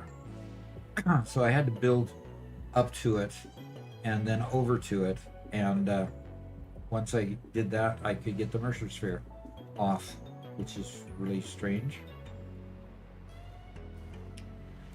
And so I've got a question from Max Murphy. If I can find it. Yeah, there it is. I think we're going to go to Doc University. There are 293 coupons in the store. So, going to Doc University. Okay. Oh. All right. For a Dune Desert run, where would you recommend making your first nuclear factory? You know, I'm gonna go ahead and pull the map over here to answer that question, okay? Because part of the challenge with creating a nuclear factory is you don't want it right next to everything that you're doing, because you don't want to pollute the area. And at the same time, you need access to a lot of water. You need access to a lot of water, and you need access to the uranium. So let me show you on the map the challenge with uranium. So I'm going to pull that map over here. That's the wiki. Pull the map over here. And the map will kind of give you an indication why it's a bit of a challenge where to put your plants. Okay, so we highlight the uranium, and you'll see very quickly that there just isn't a whole lot of it. There are 5 normal mines on the entire map. So having fairly close access to this and access to water is critical. So you're going to also need access to various other pieces of equipment too, because in order to make the cells that make the pellets, you're going to need other pieces of product too. So let's say we choose to do this one. That's an impure. That's a normal. That's a normal. That's an impure. And that's another impure. So your 2 normal nodes are here and here. Neither one of those is all that close to water, although there's some water here. But you need a fairly large body of water, because if you're going to really extend it, out to where you are building a lot of power plants, every one of them needs a lot of water. So let's go back here for a sec. And I'm going to go here. So let's say the encased uranium cell is the first thing you need before you feed it into the machine. Okay, the encased uranium cell for the normal recipe needs, of course, uranium, cement, and sulfuric acid. That creates a leftover of some sulfuric acid and encased uranium cells. So there is an alternate recipe if you want to put silicon and sulfur with it and quick wire. This does it at a higher rate, but it uses twice as much uranium to do it. So this conserves uranium if that's a concern to you. So here's the situation. You need to be able to get sulfur, which is rare. You need to get uranium, which is rare. And of course, you've probably already dealt with your concrete issues by now. So let's pull this map back over.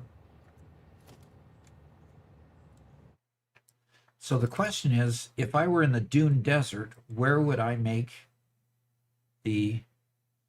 my nuclear power plant? Well, let's put sulfur on this list and see if that helps us make the decision. Okay, we have 2 pure sulfur nodes up here. We have a uranium node right here. I would go here. If I was based in the Dune Desert, I would just go through these mountains here and go on out here. There's an easy passageway through here that you can actually travel pretty easily to go here. Okay? So hopefully that answers your question. If you were in the Dune Desert, where would you make your nuclear power plant? And I would put it out here. I would use this impure node. You could possibly drone more uranium from this impure node over here.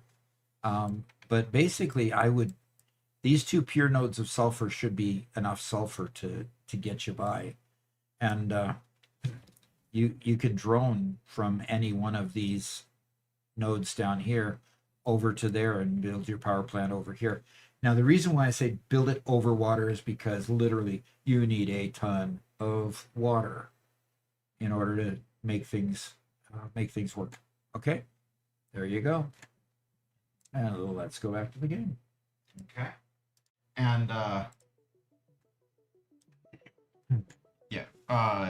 Toxic Shark says happy birthday. Thank you. Thank you for creating your channel involving Satisfactory, because thanks to you, I've learned a lot about the game and have been able to put my brain to test in this game. Fantastic. I like it because it's a thinking game. You gotta constantly think. Oh, and by the way, when we talk about builds, the colorful building off in the distance there is Mega Meaty Bacon Man. He's one of our favorite guys on the channel here. He hasn't been here today, but yeah. Well, he popped in for just a little bit.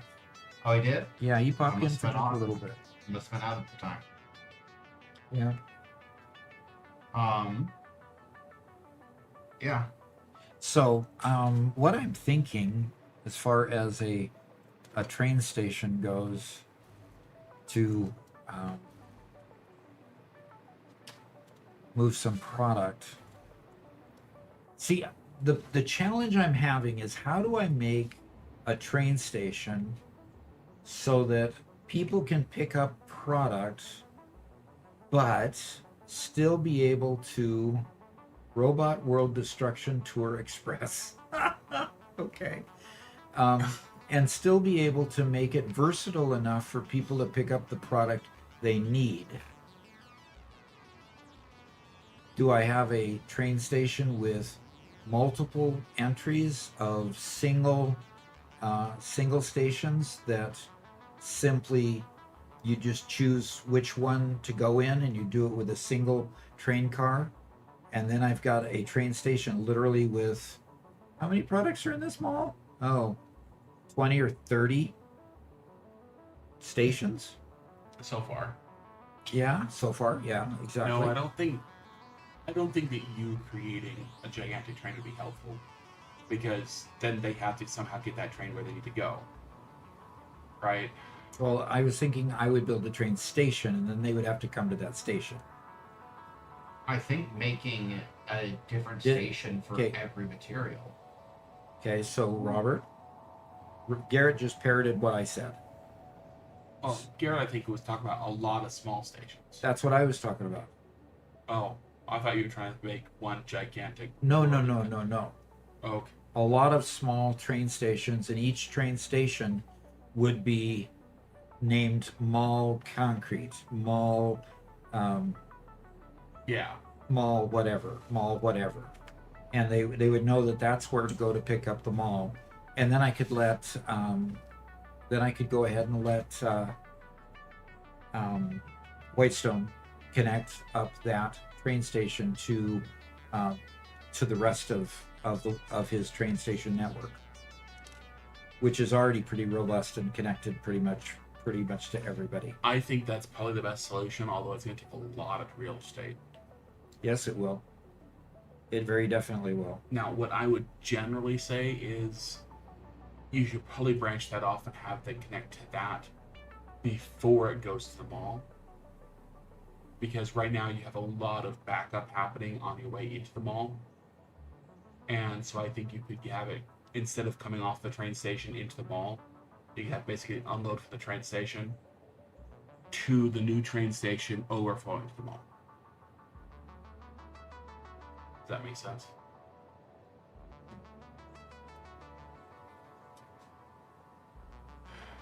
So are you saying connect it to the other side of this train station and have it go to the other train station sorted and then come back to the mall to get sorted into the mall spaces? No, just Like- add an overflow to the mall before it actually hits the containers.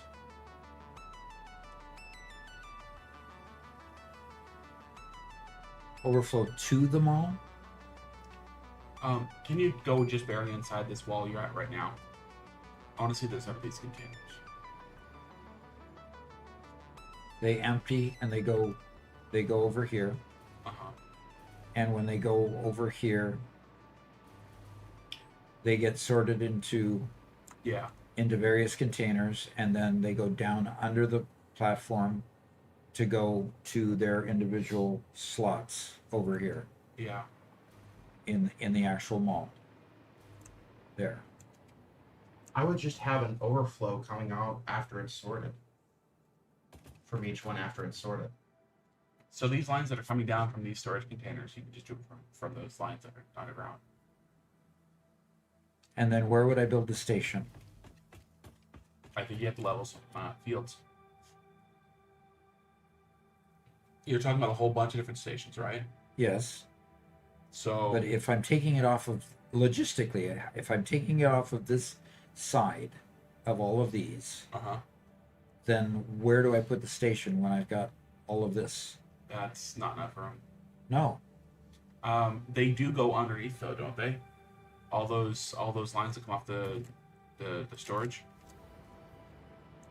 Yeah, they go underneath the pad. Yes, they go under here, right there. Okay. And so literally I could attach a splitter right there. And, or a smart splitter right there and have the overflow come on out. Yeah. So it's not hard to do what you're describing. It's just where do I go with it Yeah. Well, to actually, in that Gosh, direction, this is right that way. That way. That way. Right there. Oh, okay. And then level that forest and build it all over there. Yeah. Sure. They gave you this nice gap that you could get through underneath the train yeah, and build it up all the way over here. and I could lower this to I could lower this by one. Let's see. Perhaps. We don't want to interfere with that great sluice box that was made. Oh, that is the coolest dam.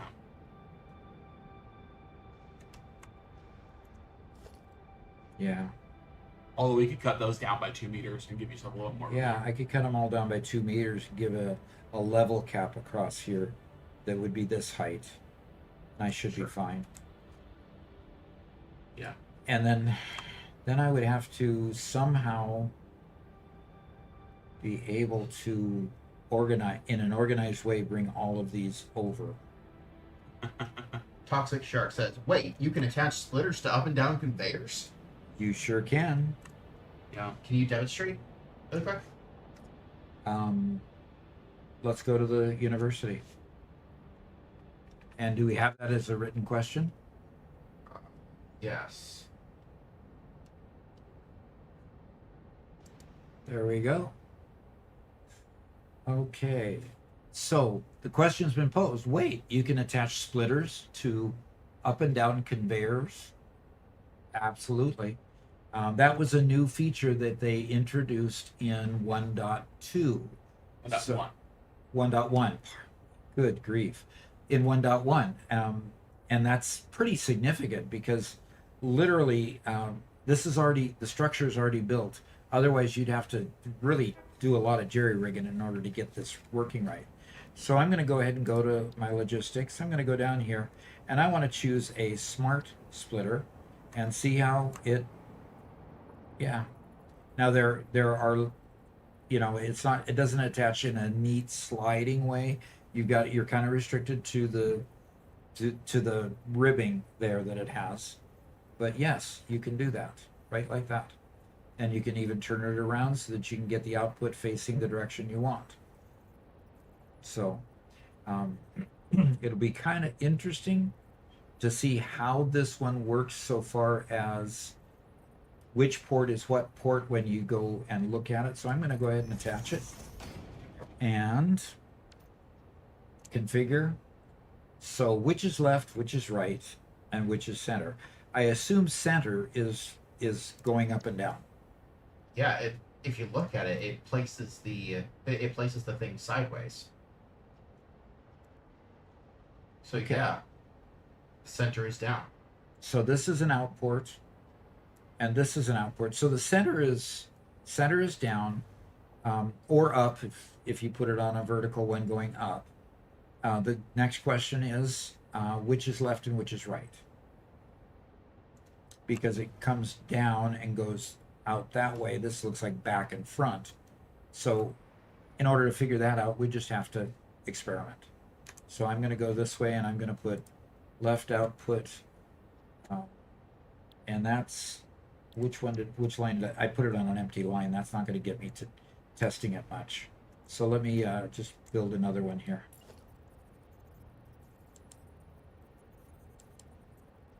Okay, it wouldn't look past the power line. Okay, so I'm gonna do that, put it at the same orientation. And this one I can test because concrete is coming in fairly rapidly. And so I'm gonna say left output is overflow. And I'm gonna put a conveyor on here.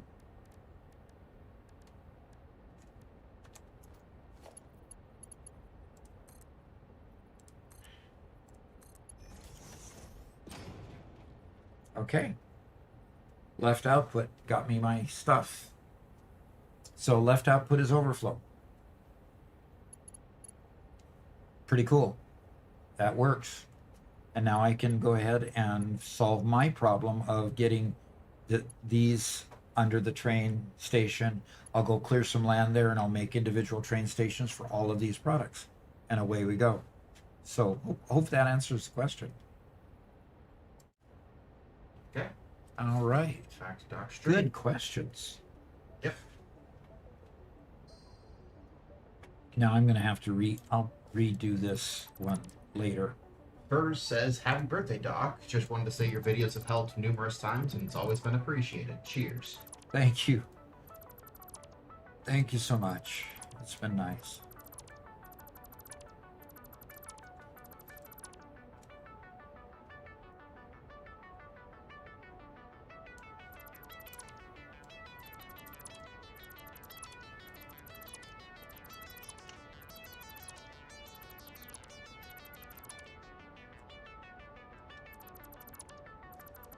All right, so I'm going to go ahead and do part of this. Okay, I'm going to go to foundations here, and I'm going to choose 2-meter foundations, but I'm going to change to concrete here. So we match this, and look at that. Robert, thank you for the good suggestion. Okay. Skyline Runner wonders if today's your actual birthday. It or is. it's around today. It is. November 10th, 1957 was my birth date, making me 68 today. Incredible. Yeah. And I got a few gray hairs to prove it. What's left of them? What do you mean? What's left?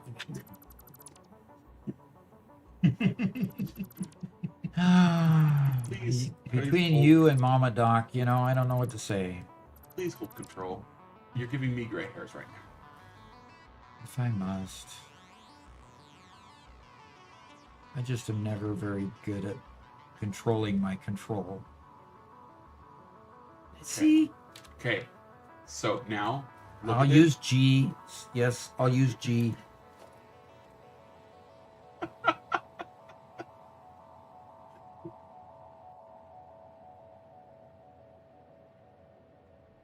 have to be reminded of these, you know, tools. I can't just talk and enjoy conversing. I have to use the tools really nice. Now, what is this? Is that the top of? Uh-huh. Oh, the top of his water weir thing. Yeah, it looks like he was using signs to color the water a little bit. That's cool. Toxic Shark says, I'm on the beginning map, and that is resource blocking me from continuing my research tree. Yep. So, one thing you might not have noticed is that there aren't multiple maps. There's only one map, and you start in different locations. So, if you're being resource blocked, you're intended to spread to the rest of the island.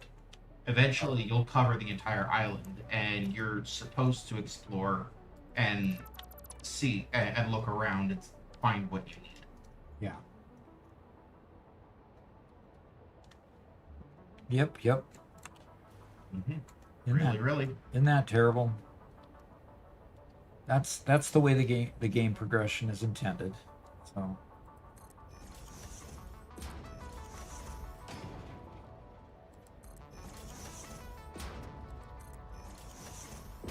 The biggest thing is the ones that don't have any product on them. I'm gonna have to figure out, oh, what's that one supposed to be?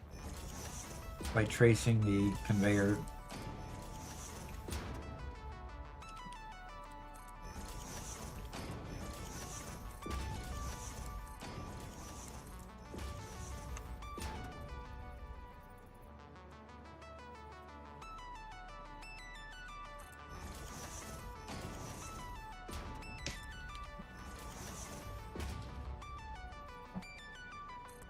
Okay, we're gonna get all of these on here. Keep running into those power knobs.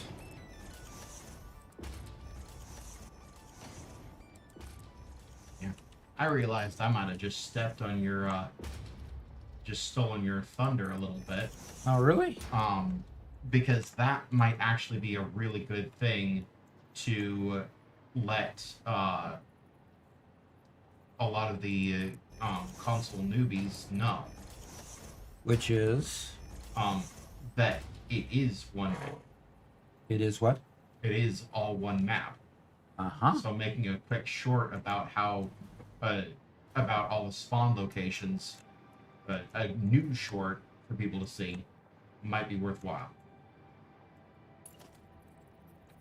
I'm sure. Hopefully, we'll have a good chance to do that sometime. Unless Dad really wants to re-record it, but.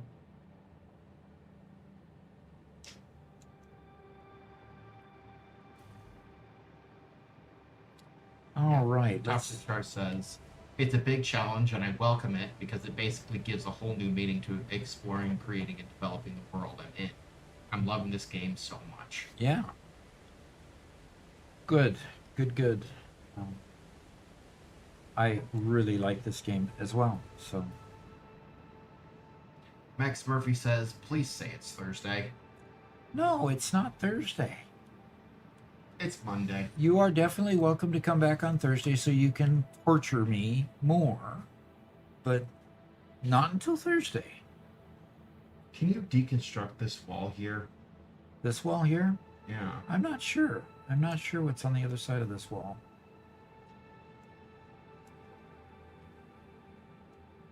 Oh, a ramp is on the other side of this wall, so no, this is probably the side entrance. So I'm just planning on bringing these three straight through this way.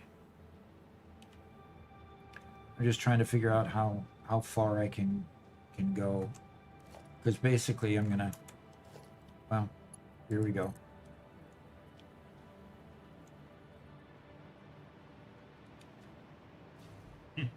Max Murphy's like, oh, I have to deal with the rest of the week.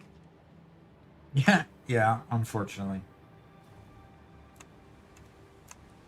Life in the real world's pretty bad, isn't it?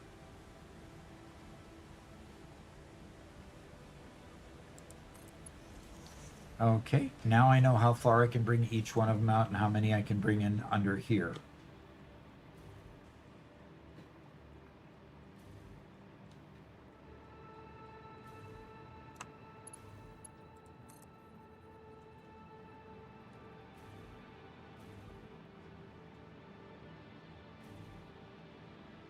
Toxic Shark asks, what is the purpose of the Mercer spheres in Summersloop? Ah, good question.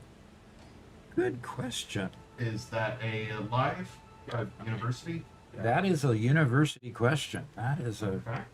an excellent question. So I'm going to go out here, and I'm going to go out where I have some floor space right here. Okay. So Mercer spheres, I'm going to start with them because they're the most prevalent out there, and they provide a lot of benefits. So I'm going to build a thing called a MAM, and you should get to know the MAM early on in the game as best you can, because the MAM allows you to research items that are of alien origin. Okay, in other words, the MAM is I can't remember what the MAM is called. Oh, my hard drive has been scanned. Good. I'll put that away for now. Okay, molecular analysis machine is what the MAM is an acronym for. And over down here in alien technology here allows you to handle what they call SAM, strange alien matter. And when you get further down the tree here, you go over here, and there is where you start your first need for Mercer spheres. The first thing you do is get it to where you can scan for them with your hand scanner. And then you can come down here and you can get a thing called a dimensional depot uploader. The dimensional depot requires also Mercer spheres when you build them.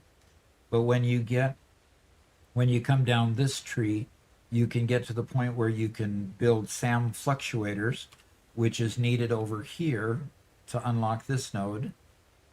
And, unlock this node to get a dimensional depot uploader. At first, they're very, very slow.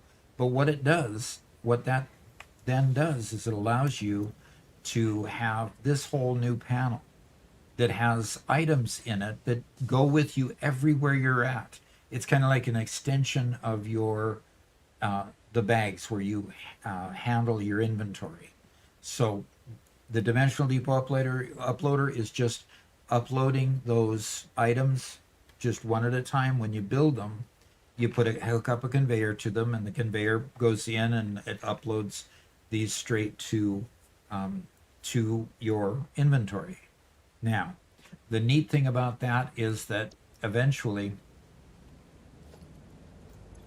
eventually you'll be able to, down this alien technology tree, make it so that you can interact with it in your bags and put stuff in. Like if you go collect things when you're out, you can then put it in a space in the in the depot uploader section of your bags, and you can just dump the stuff in there and get it out of your bags, which helps a lot. And then once you upgrade that one, then you can increase the amount that the depot uploader has and how fast it uploads, and you can continue upgrading that until you get, a very fast upload speed, and you start with one stack and you get 2, 3, 4, and 5 stacks of each of the products. But notice how many Mercer spheres you're using in order to do that. A lot of them, and that's why there's a lot of them around the map. Okay, so that's Mercer spheres. Now sloops, eventually, wait a minute, I think it's in here still. Under alien technology, I believe you go down this branch here and this branch. Nope. Okay. Yes, that was it on the right. That was it on the right? Okay, yes. What you go here this is harnessing alien energy. Then you come over here and you get your production amplifier. And what that then does is it allows you to take a machine. Let's just put down a machine here. And let's say we're working just with an assembler, okay? And I'm going to put that assembler down there. And until you unlock that in the MAM, let's just say we're going to make just something simple here. This right here. When you unlock that section in the MAM, it's an output multiplier. Everything that you're producing here gets doubled on the output, but not on the input. So you can be putting in 30 iron plate and 60 screws per minute and getting 5 per minute iron plate. You put 2 Mercer spheres in here and you get 10 per minute. And that can greatly help you to balance your production line if you don't have the ability to just add more items, like when you build it out and then all of a sudden you realize you need more production, but you've already boxed yourself in all the way around. Sometimes putting a Mercer spheres in here can help you to in summer sloops in there, pardon me. Put summer sloops in there and it increases your output with you having not having to build a second machine. So that's basically the value of summer sloops and Mercer spheres.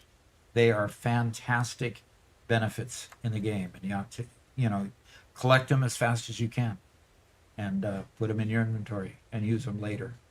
Okay. All right, back to the game. Yeah.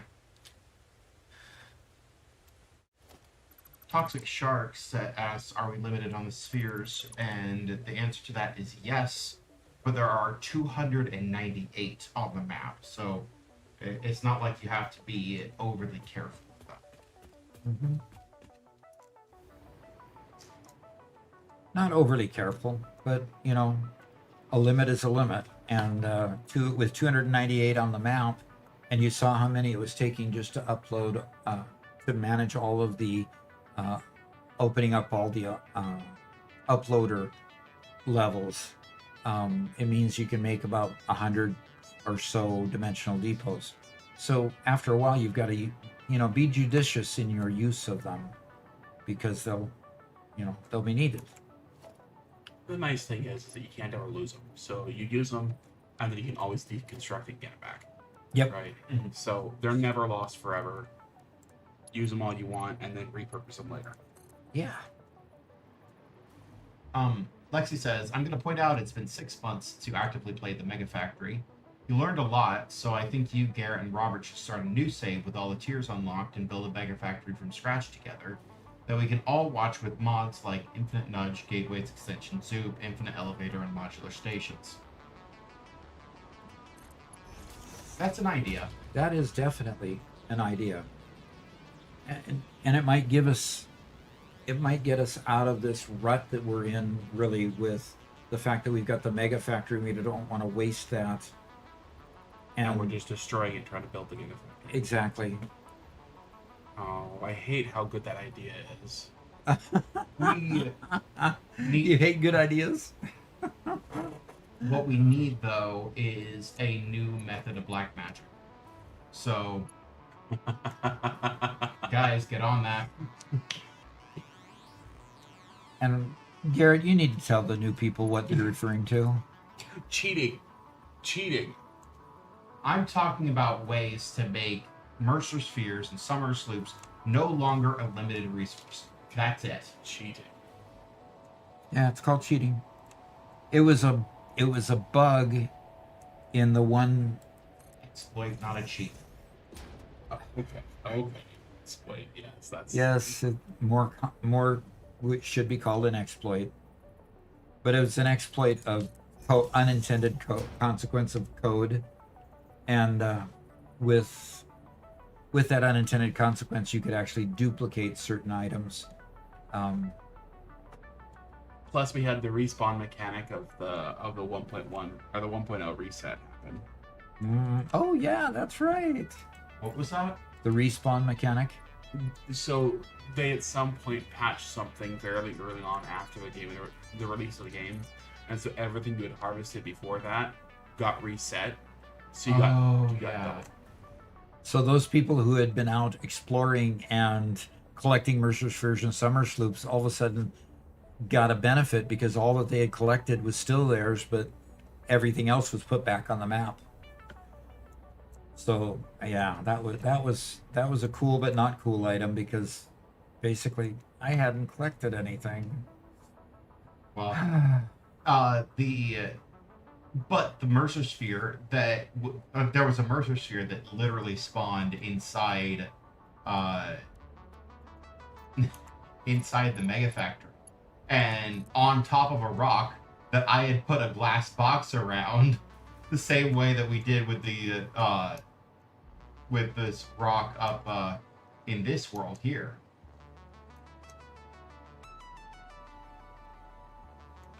I did So, that because there was no way he to left it. get rid of the world. So yeah, So he left it. though I did enough black magic to last us for centuries. So You know, Garrett, did you know that I spent about 2 hours for that save in Satisfactory calculator trying to find all those? and you never did, I don't know where they are. and you shall never know. And one of the hard parts is Satisfactory calculator bogs down so much with our maps. We have so much content on there. Yeah. It's like you draw a little box to analyze an area, and you literally wait 15 minutes for it to calculate. Yeah. It's just like, Gosh. Don't you, boy, you can really hate good suggestions like that, can't you?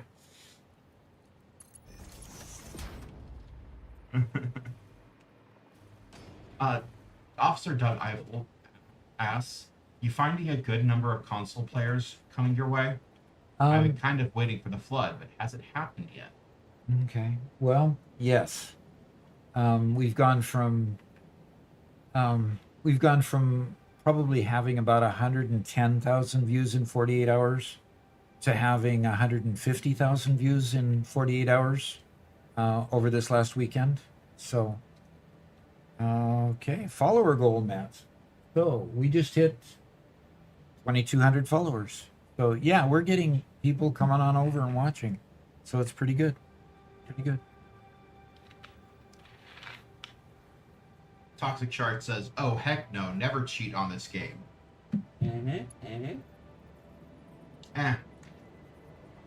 I'm never going to. I would never cheat on something that you can produce. That fundamentally breaks the game. The whole point is for you to produce the items that you use. But there's no way to produce Mercer Spheres. So, I'm willing to bend You the become rules. his exception.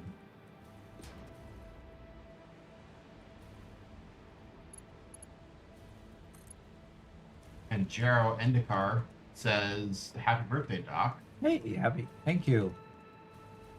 You can't say happy birthday back. With so many people wishing me happy birthday, gosh, I didn't know I had so many appreciative fans out there. Yeah, a lot of people. A lot of people.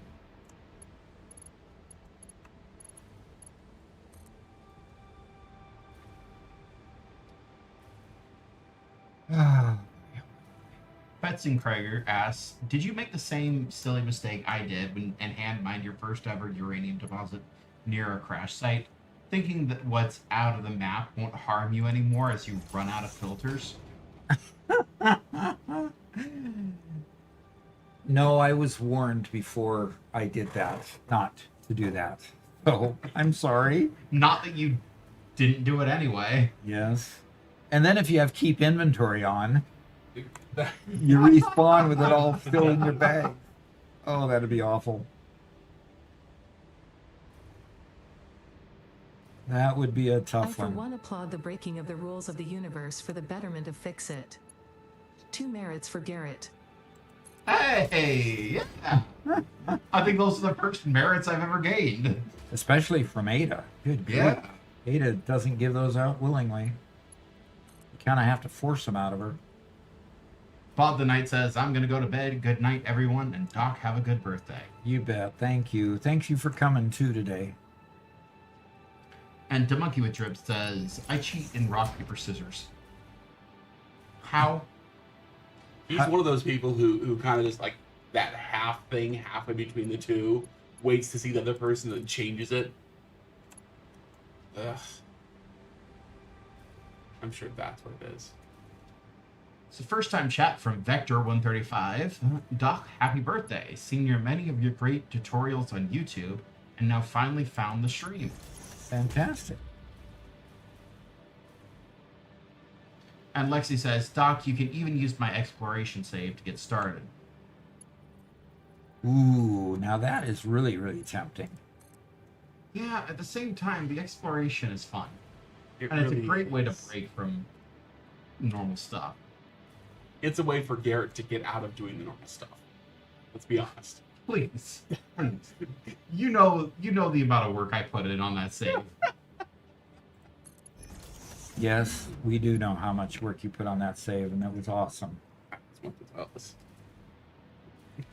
And Demonkey with Drip says, nah, I just know what the other person has. It's a cheat code. Sure.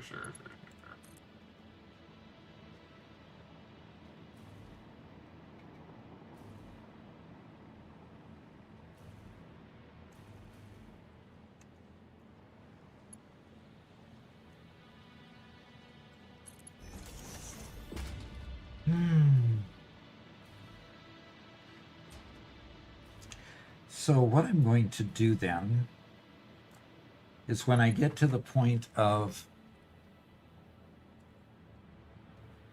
when I get to the point where I've got as many as I can put side by side on the ceiling, I'm going to put them side by side on the floor and see if I can go under these.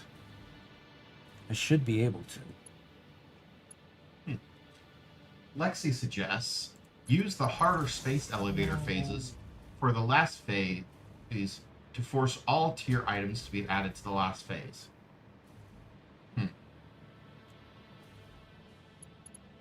How can you do that? It's a bod. But the tier items, does that make it harder or easier? Or a combination of both? It Harder. doesn't. It just adds more to it.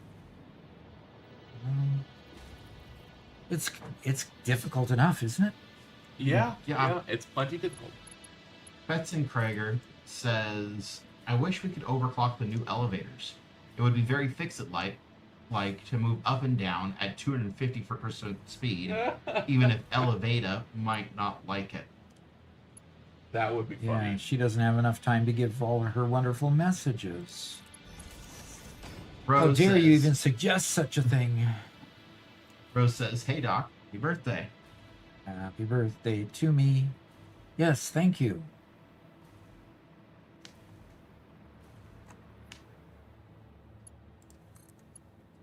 Oh, with the idea of starting at the last phase. Oh, okay. So she says you start at the last phase, but then the elevator requires you to do all the items for all phases. So you don't have to do the progression stuff, but you still have to do all the work for it. Interesting. See, the part that I mean, how do you get the recipes unlocked that you get from doing each of the tiers? You technically start with all of them unlocked. Yeah. All the recipes unlocked, Yeah. but you then have to complete all the tiers after you get done with all the phases. You don't have to complete the tiers, you just have to upload everything to the space elevator that you would have had to upload previously. So it adds smart plating and whatever to the final upload.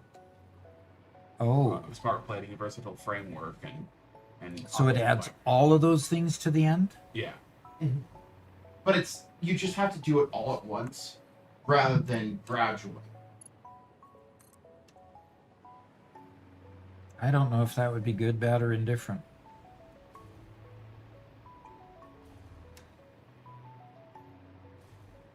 It would be something. Yes, it would be something. And I have to say, I agree with Fetz and Krieger's desire to have the elevators moving up and down at 250% speed. Definitely. Our Gigafactory was challenging.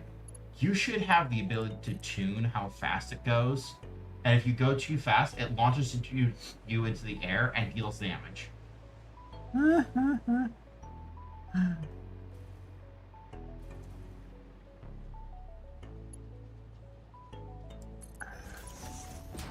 I would download that mod.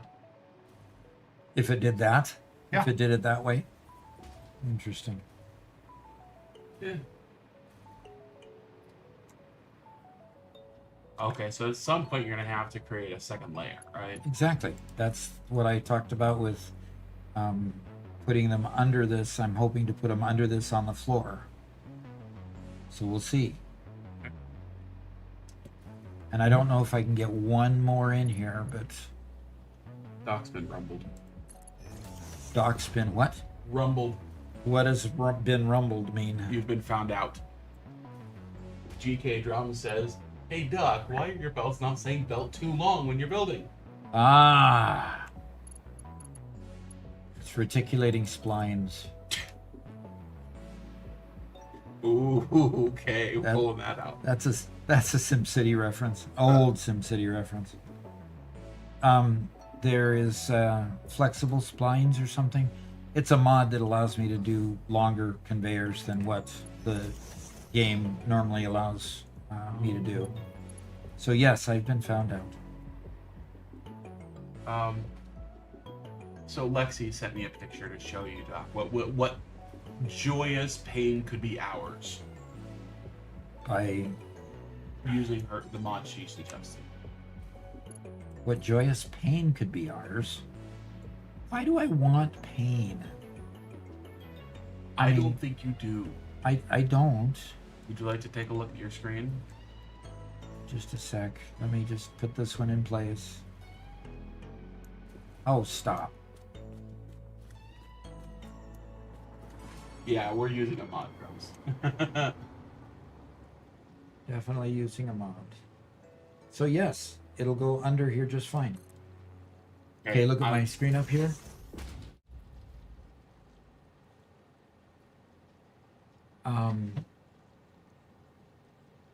Oh my.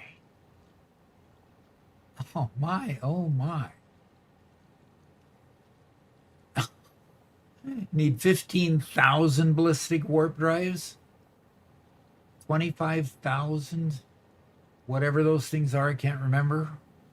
My heavens sakes alive. Why would any... This is torture. Yeah, This is just insanity. but it Garrett, forces you to what do you build big think? structures. Can I suggest that our next quote-unquote gigafactory is actually a factory compound or factory city? So it's still multiple buildings, but all built close together. Close enough that you can conveyor between them if you need to. Possible.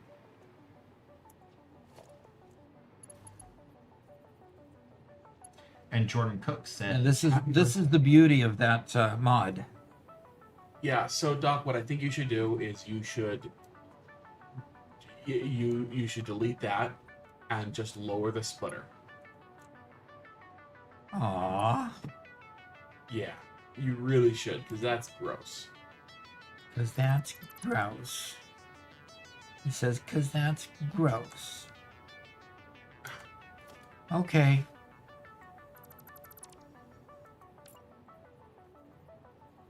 There you go. Perfect. See, won't that look so much better? Oh, yeah, of course. And you'll need to lower all of them. Oh, all the yeah. way down. Oh, yeah. You need to go find places on the map here for a minute. I'll be right back. We frustrated him too much. He's gonna run away.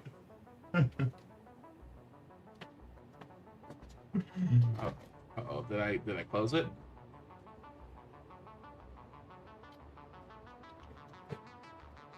Uh-oh, I closed it. Please hold.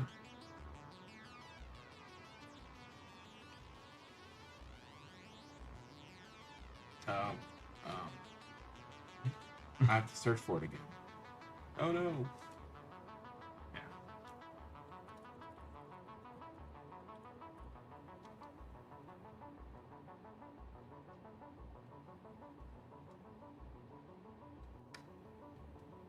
And Oh, Lexi says you could put the multiplier from 1 to 1,000 and activate the extra items from lower phases to have one giant gigafactory phase 5. okay. Okay, we keep on getting the same locations, and so it feels like it's less of a challenge and more just a memorization thing. And so I feel kind of bad. Because I'm only getting better scores because I memorized all the locations. Not because I'm getting better at the map. You know?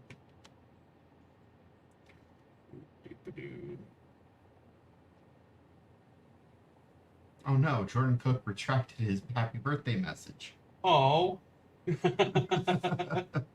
I'm sorry, Jordan. We didn't read your comment soon enough. I did. Oh, you did? I Oh, did. Well. The monkey with drip says, I'm holding my toes. Ooh, here's a new one. In the swamp on top of an arch. A broken arch.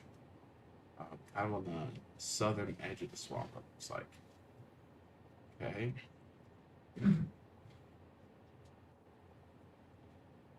There's those two. There are not very many arches in the swamp.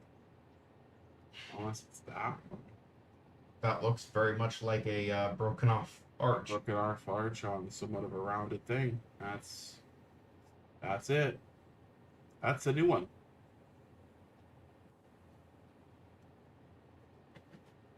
We need more entertaining things to do while Doc is gone. Mm-hmm. Oh, let's see. What is this? I mean, there is always Animal Party, but Oh shoot. Am I toast? uh-oh. Why does the fog make everything so impossible?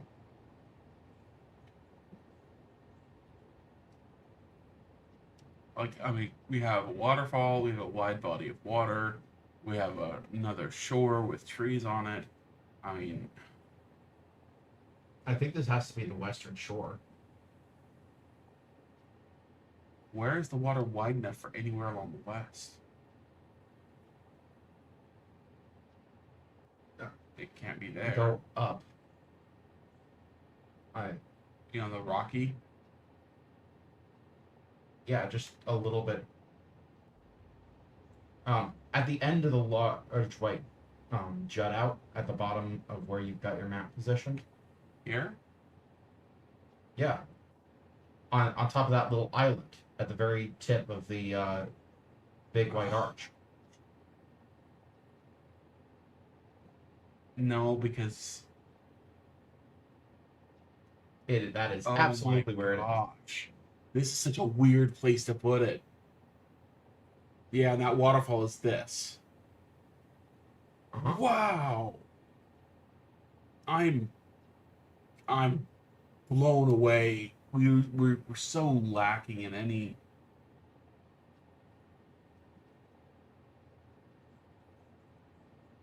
Huh. Okay, which one are we on? Look down. Oh, I mean, That didn't tell us much. yeah. Because we're really close to this, but there's like a break inward here. So unless we're there, actually, I think we're right there. You have the break inward right next to us. I think you're probably right. That was nearly a complete stumping before you came up with your idea. And Garrett, yeah. Wow, Nice. Garrett just saved us. You could try normal GeoGuessr. Actually, look at that. It looked like you actually had to have an account or something to play. Gosh. Oh, Ugh. this one's hard. Yeah, we're just in the purple forest down here.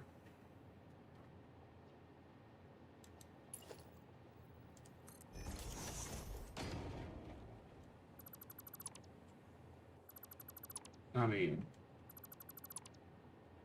we do have water below. Probably like right around there. Yeah, 4,000 points. Oh, okay, just wrong edge. Okay. Back to Doc. Okay. Look at that, 24K. That's a good score for today. Yeah. Well, that's a good score for today. That's a good score anytime, isn't it? Yeah. Mr. Zenzio says, after weeks of tweaking and changing my mind on layouts, I finally completed a 52 generator turbo fuel power plant this weekend. 52 generators. Congrats. Congrats. That's great. That's just about what Doc's embarking on right now, the project.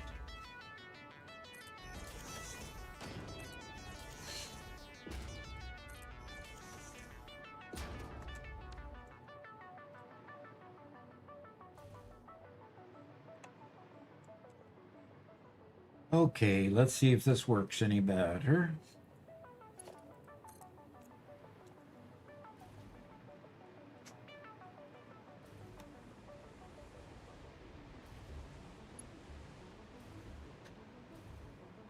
Lexi says, I think you should make a new gigafactory with crossover walkways and conveyors going from factory wing to factory wing. Use the harder phases for an all-in-one end phase, 5. So you start at phase 5, and maybe even add the all pure nodes mod to have even more fun with it.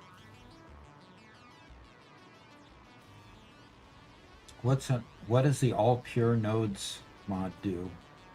I assume it makes all nodes pure.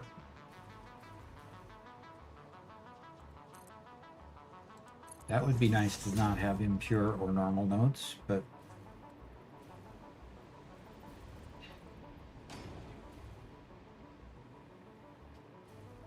this is probably the cleanest, Robert. This is probably the cleanest mall to export that I've ever seen, much less built. Thank you for your suggestions, by the way,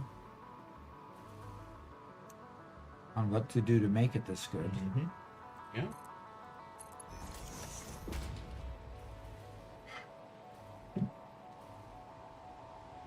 Then Lexi says, then you can make a real gigafactory. No. No, no, no, no. If we're making it, it shall be dubbed the Terra Factory.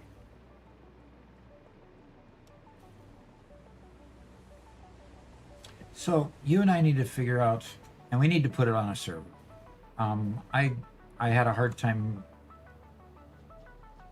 this morning kind of getting the wording for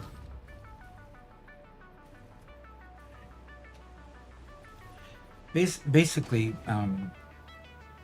anyway, we'll talk about ping players and the possibility of getting a second server from them so that we can put, you know, our live streaming stuff when we need to on it. Okay. Sure. Yeah, we can talk about that. And we did tell you guys about pin players a few hours ago.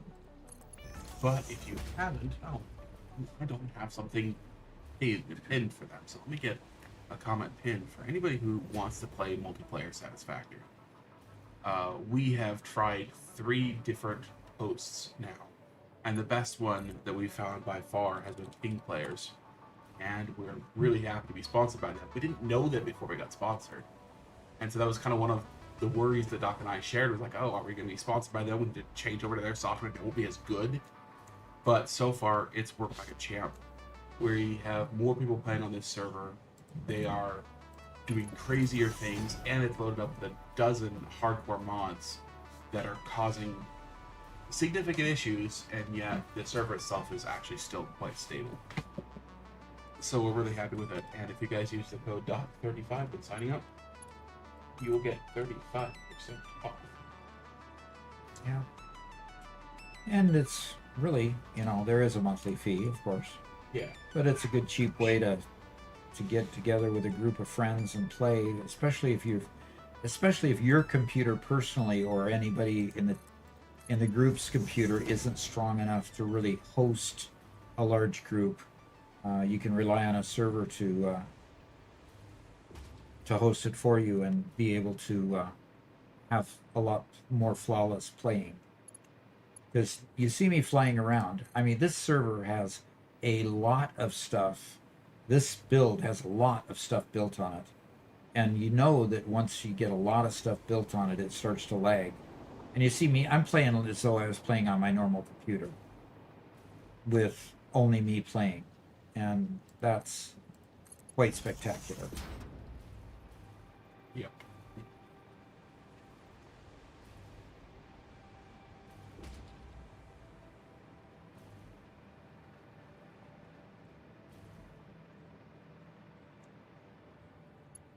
But yeah, Ping Players has definitely done right by us.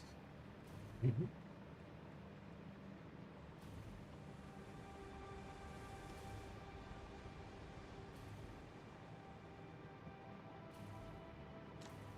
Boy, this is a lot of conveyor work, Robert. Yeah, it is. And by the way, whoever asked the question about Mercer spheres and depots, I am relying so much on the depot right now that you can't hardly even, how do you say it? I mean, it's amazing how well the depot is keeping up. GK Drum says, Doc, can you please put down 3 existing conveyor poles? The belt before the belts. Fix it would not approve. Would not approve of what? The way that you're doing it here. He wants you to put down belts to easily connect the endpoint to. Oh. Or poles here? You want me to put poles here? I don't think it. I think it would be a little bit faster, but Could be, yeah. Give it a shot. And Alumpa says, hi, how are you stretching the belt so far? I've been caught again. We have a mod. Yep, there's a mod that we're using that allows us to do long conveyors, long pipes, and long trains. It's called Flexible Splines, and we highly recommend it. That's correct, right? I believe that's the one, yes. Yeah. So Flexible Splines, it allows us to stretch the conveyors a whole lot farther. It has some small bugs that you have to worry about, but otherwise it's a great quality of life mod.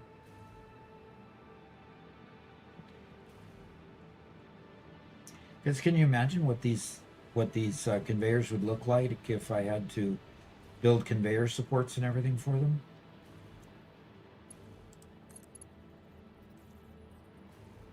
Yeah, it would be. It'd be up and down and all over the place. Not the upper ones, because the upper ones would have been on the ceiling, but.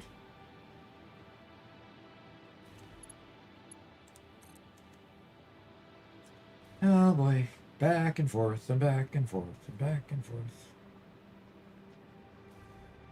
And I wonder Spyrock, what I'm gonna do I'm sorry to interrupt, Garrett. I wonder what I'm going to do when all of a sudden I get, 2 or 3 or 4 more products that I have to add slots for in the Well, mall. you still have the other side of the mall, don't you? Yeah, but this is what feeds all the other side of the mall too.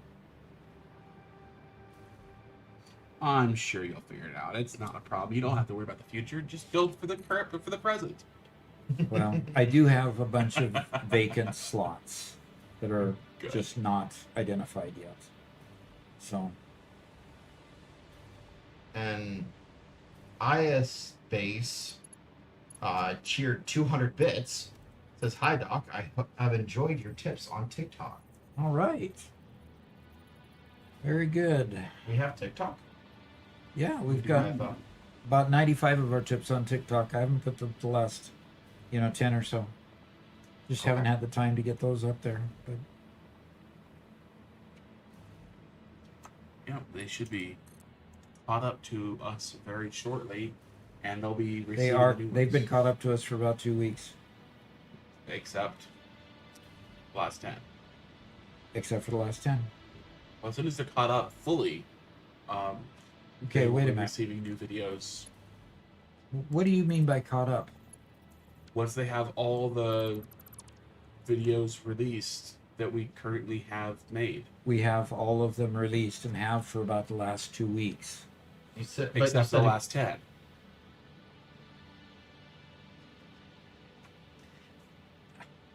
I haven't uploaded the last 10. Right. The ones that they have already. Okay. Yeah. Once Released. they catch up and have all the latest 10 done, they'll be releasing at the same time as they're released on YouTube. That's what you meant. Okay. Yes. So now, over here is this station.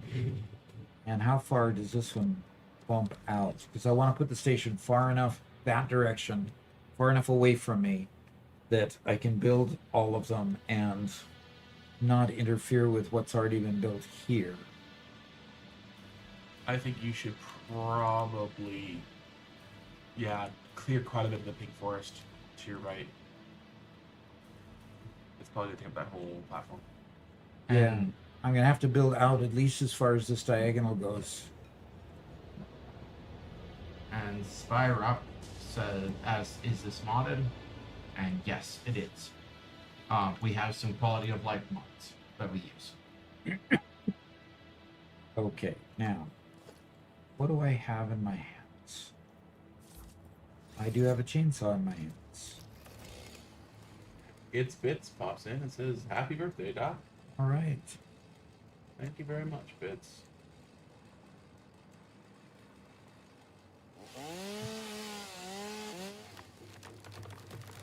Well, you hear that? What? Just the rumbling coming from the tree as it falls down. Oh, yeah. Very satisfying.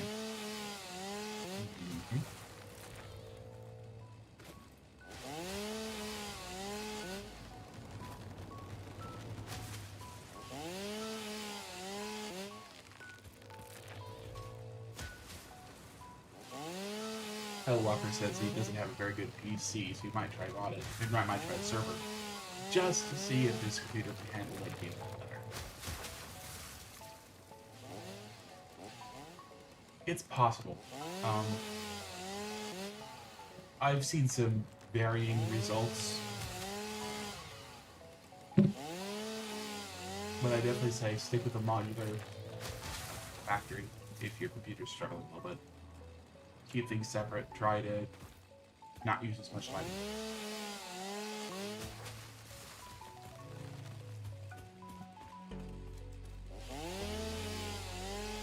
Spyro PK said happy birthday. Thank you. And yep, it's a modded game.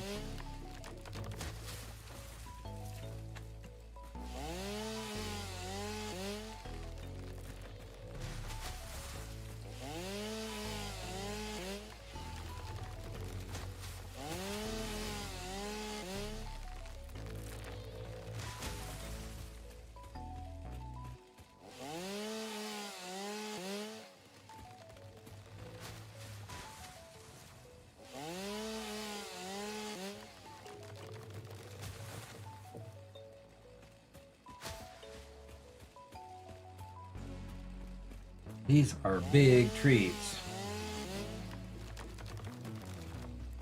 How soon is until my bags are full? And how soon until I run out of solid biofuel? Ah, you got plenty of biofuel.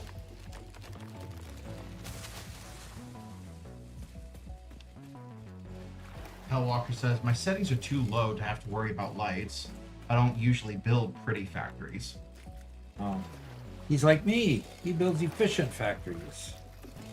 Yeah, I'm gonna have to do some studying with some of the great builders that we have in our community. Up your game a little. Yeah, I mean, I do fairly well for your average Satisfactory player, but some of the things that these guys do, wow. When you say you're gonna have to study, who are you gonna study though? Well, Whitestone for one. Oh, okay. Whitestone for one. But then there was there was like a dark Jake's. horse, Jake's, Mm-hmm. that came in the last review. You blew everyone away. Blew everyone away, and so yeah, I'm gonna have to study some of the stuff that he does as well, figure out what he's gonna do. My hub design in the Satisfactory world came after I saw what some other people were doing, and that turned out really cool. Yeah, I loved your hub. Yeah, the three of us will have to brainstorm a little bit, see what we want to do the next world.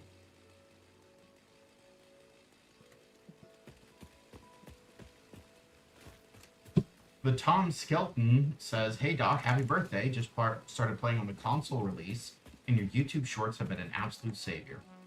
Thank you. We are glad to help." And Mega Meaty Bacon Man is here. And he says, "Happy birthday, sir." Thank you. Don't die. Why would I die? Radiation. I've got filters. Courtesy of Mega Meaty Bacon Man and his Oh, yeah. crazy That's right. nuclear power plant.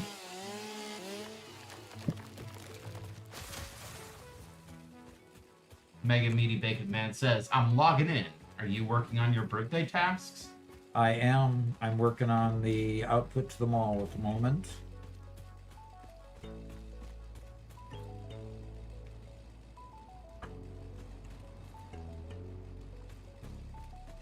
I can't believe you guys gave him chores to do on his birthday. Ridiculous. Yeah. Then again, that's my community for you. Spider says, "Happy birthday." Thank you.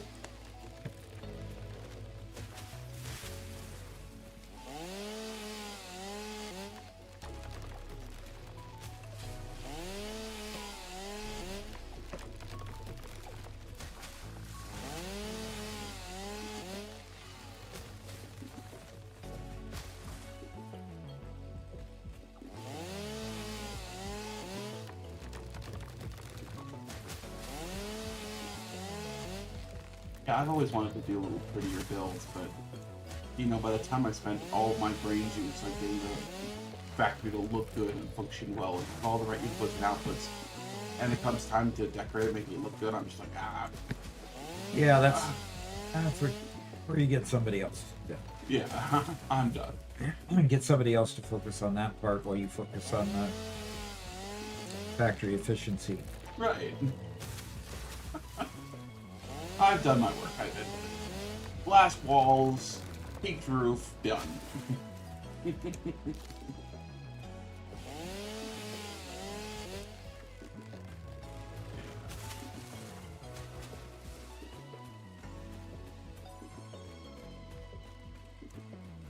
All right.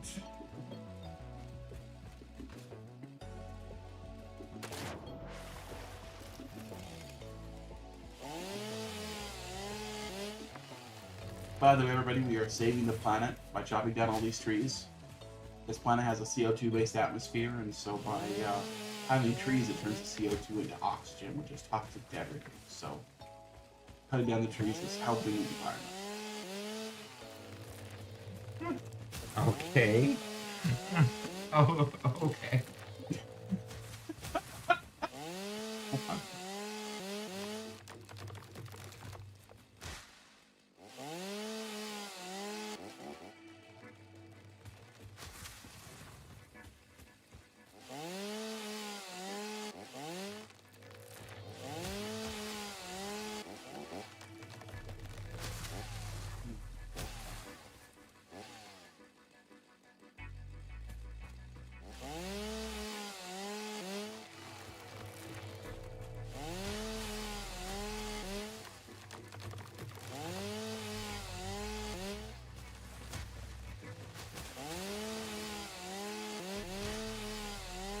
Mega Meaty Bacon Man says, your builds are amazing, Bits. So, Yeah, it's great. who is he, and what kind of builds has he done? It's bits, and he's good at building, right? Unfortunately, haven't a chance to look into watch enough to be able to tell you anything specific stuff. Okay. Vector 135 says, I like playing Satisfactory for the efficiency. When it comes to prettiness, I'm mostly playing Satisfactory. Satisfactory. Nice.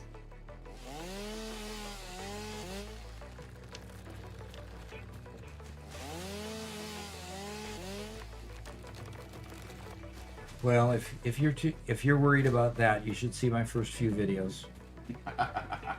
My first few videos were pathetic.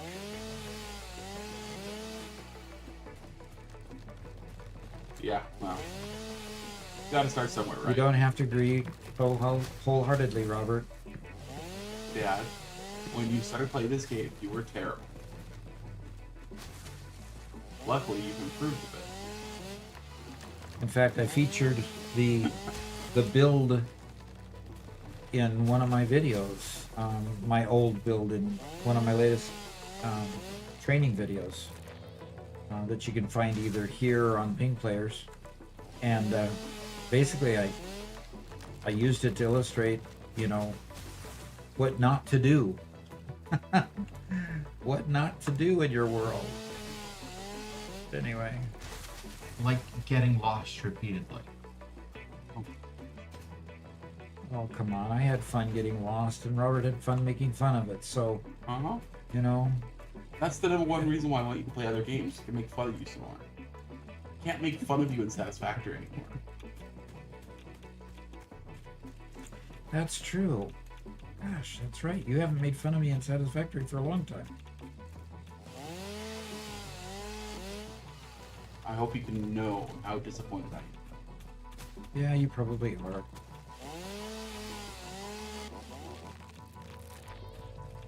So what was that tune that you used to use?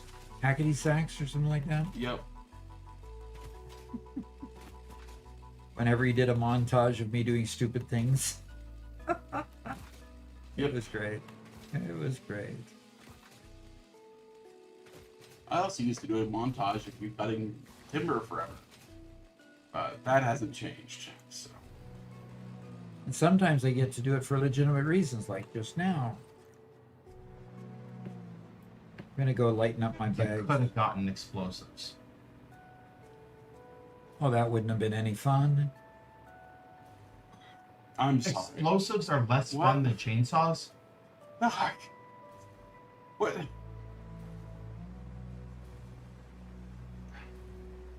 Obviously. No, it's still all totally empty. Your progeny very much disagrees with you. Okay, so this is Mycelia? Why are you turning mycelia into biomass? what else do you do with mycelia? But you don't need much. Yeah, and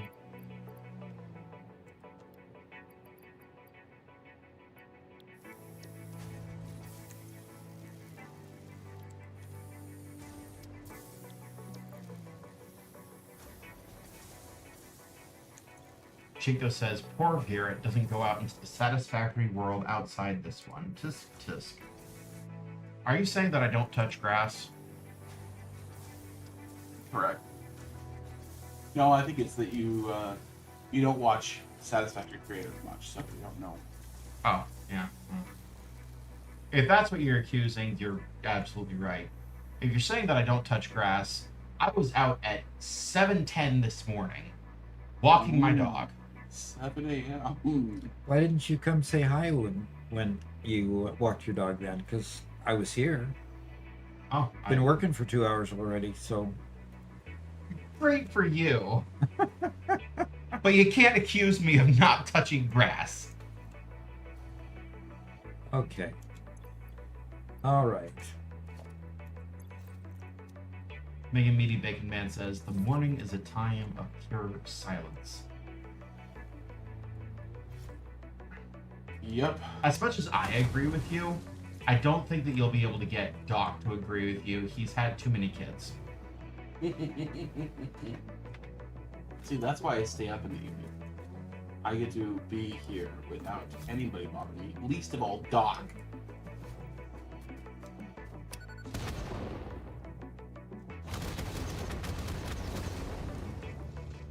Nice. What was that? Was that a cluster novelist? Yes.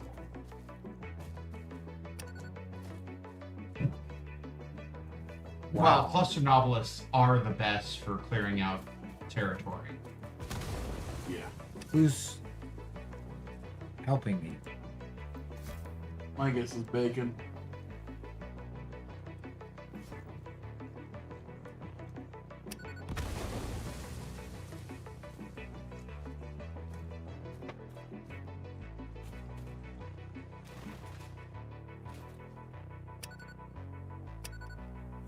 Chinko says, Garrett, which one of those do you think would make more sense as to what we've been talking about here?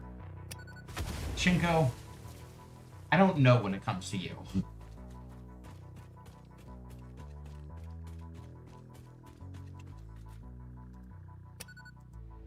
And Chinko yells, air raid?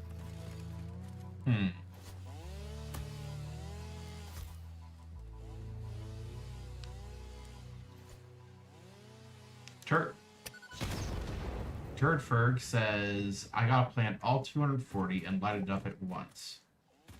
Yep. Yep, Doc. What? You gotta throw all the novelisks first and then go kaboom on everything. It's more fun that way.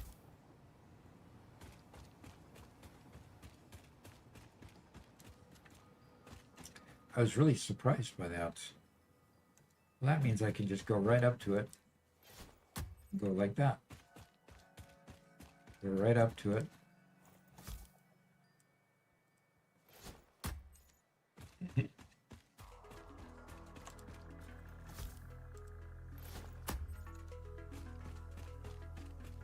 Chico says, well, yeah, you have to yell that with Mega Meaty Bacon Man helping with dropping bombs on an area. Okay, I understand now.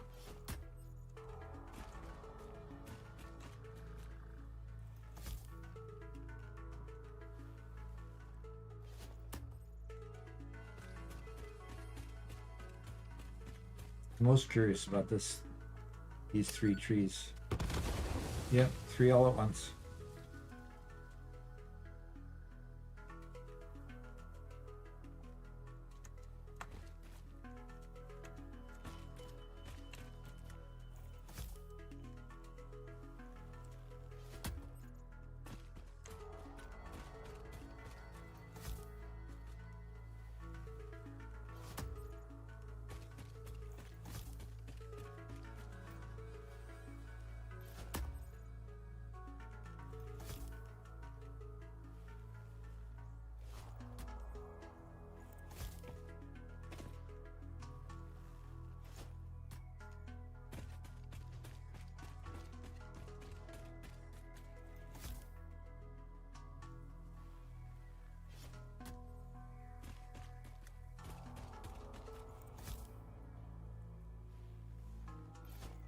Bacon's arguing in favor of many, many more. He has a stockpile of them. Well then. Has a stockpile of. Bombs. Yep.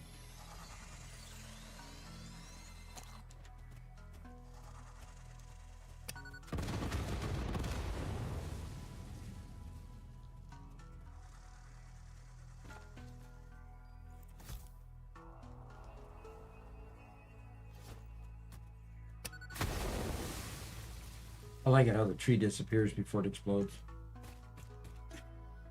Yeah.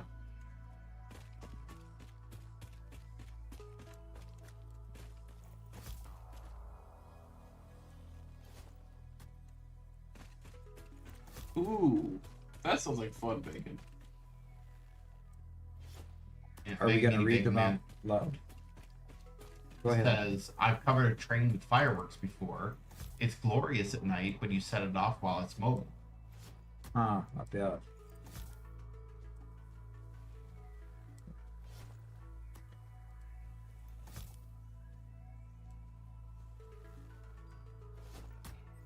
Maybe all these stink plants will go away too.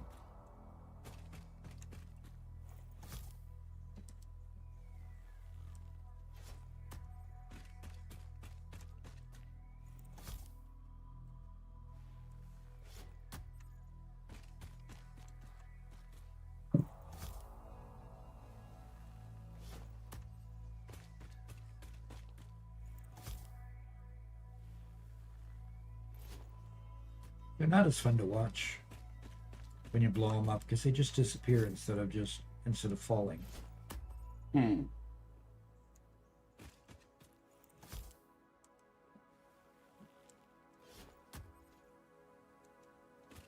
I wonder what kind of licensing you have to blow up trees in real life.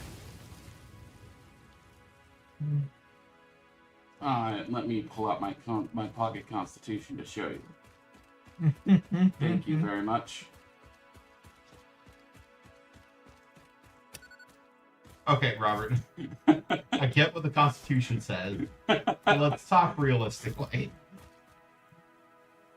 Realistically, the cop shows up and asks for your license. He can't pull out the pocket constitution.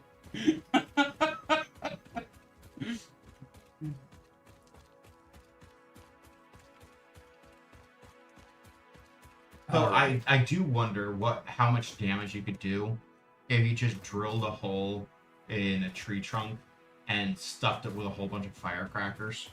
Mm-hmm. A bunch of M80s or something? Yeah, something like that.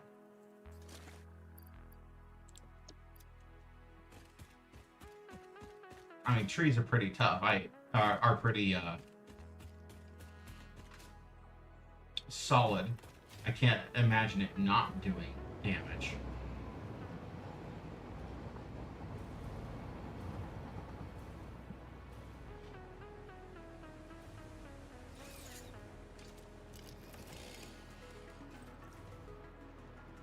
Alrighty. Could one of you go get me another monster? It's a 2-monster day. Wow, a 2-monster day. That's well, bring up at 5 in the morning.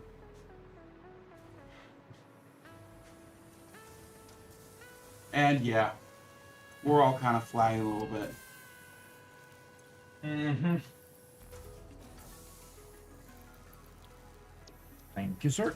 So what I want is I wish we could have a timer circuit of some kind for the fireworks, because last year I wanted to put on a bit of a fireworks show, and so the only sort of delay you can have, because they all light off in order, the only kind of delay you can have is with like pulse novelisks, and so I intentionally set up a bunch in a pattern, mixing the different kinds of fireworks, then had a bunch of pulse novelisks go off, and then another pattern. But each one gets like a tenth to a quarter of a second maybe before it launches, and so it's really hard to get some sort of cadence where you could see them bursting and watching all the sparks fall and then let off the next batch. You couldn't really do that, which was really unfortunate. Maybe there's an improved fireworks mod that we can get for this next Christmas. That could be fun. The Christmas update should be coming fairly soon, shouldn't it? December 1st. It really is just December 1st. Yeah, they usually. That's what they did last year, anyway. Yeah. Now, last year, we didn't go live all 30 days, but we went live like every other day for that month. Yep, it was fun. It was a lot of fun. So we might end up doing something similar. Only going live for a couple hours, but long enough to do the Fixmas stuff of the day, to do the whole advent calendar and check in, say hi to everybody. All right, I have an hour.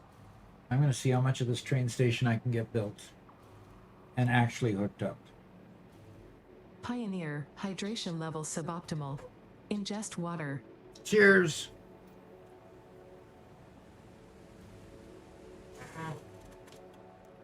For those of you who don't know it, this is my Monster Cup.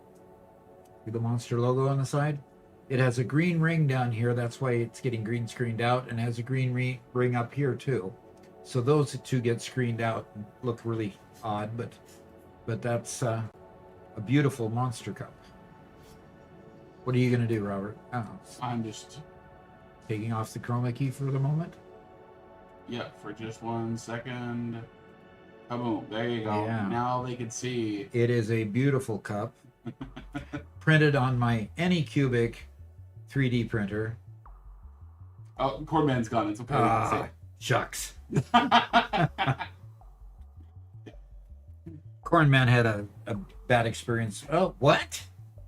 Somebody crashed my game. The revenge of Cornman. Yes, the revenge of Cornman. That is a picture I took, by the way. Oh yeah, nice.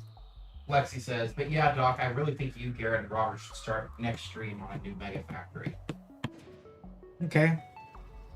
What do we? Possibly, we can sort of consider that. I would love it if we could do the exploration mod. Map that. Yeah. So let's talk about that. Okay. Acer Maximum says, what did you use to take that picture? Which picture are you talking about? Oh, the picture of the temple. The desktop picture. That was just a cell phone, right? No. Oh. That was my DSLR digital camera. Oh, okay. Now, it wasn't a high quality camera, but it was a 16 megapixel camera. Chinko did it. Chinko killed us. Okay, another follower goal? Awesome. Well, Did we go below that's still 2200 and go 2200. back above 2200 or Yeah, something? interesting. Interesting. Well, Maybe somebody unsubscribed and then somebody else resubscribed. Yeah, maybe. Or, yeah. unfollowed, refollowed. Well, it sounds like it was Okay. Chinko's fault. Chinko's fault, huh? Chinko said all I did was delete a section that was installed incorrectly. I wonder who the other person is that's logged into the game. That'd be Chinko. And, Chinko? And Bacon. Okay. Lexi says, I mean, do you really want to fix all the mistakes from last year? All the time instead of building something new and awesome with multiple buildings connected with walkways and conveyor connections?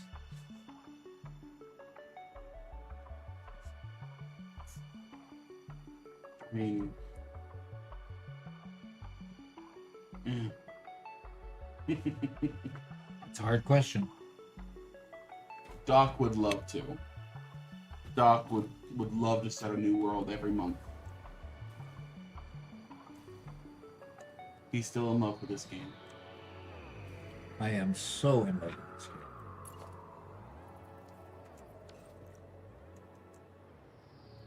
You should build platforms first. That's what I'm trying to do. Mm. What's your problem? Okay.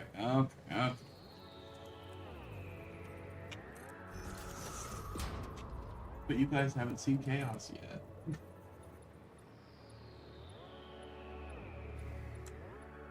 The monkey with drip asked, Doc, what is the purpose of iron plates in Satisfactory? To build other things. Eat your dinner. Hey, Robert. I'm being able to zoop more than just 10. Why does it work in this world and doesn't work in others?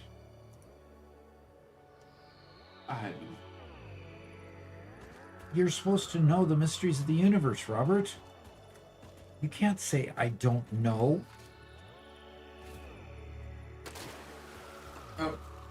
Oh. I hate water. I hate water.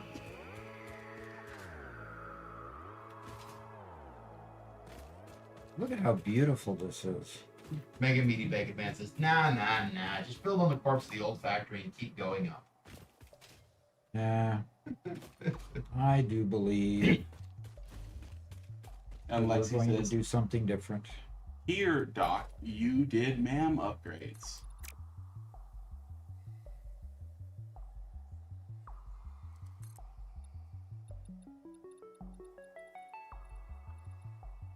Here I did MAM upgrades. For that size.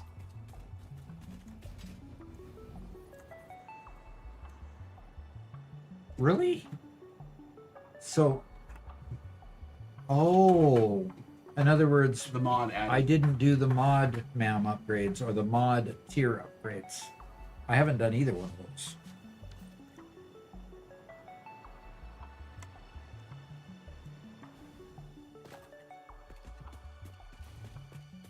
This is going to get old really fast. Not being able to fly. So guess what I'm going to do? I'm gonna fly, gonna fly, gonna fly. Oh. Oh boy. The Monkey with Drip says, wait, so the iron plate isn't just for it to stack next to the hub and do nothing with it for 5 hours straight? Nope. Nope, you gotta use it. Gotta use it, gotta use it, gotta use it. I thought iron plates would be more useful at like being able to build conveyor belts with them. Hey, hey! Tracks off of my foundation. What are you doing? Wow.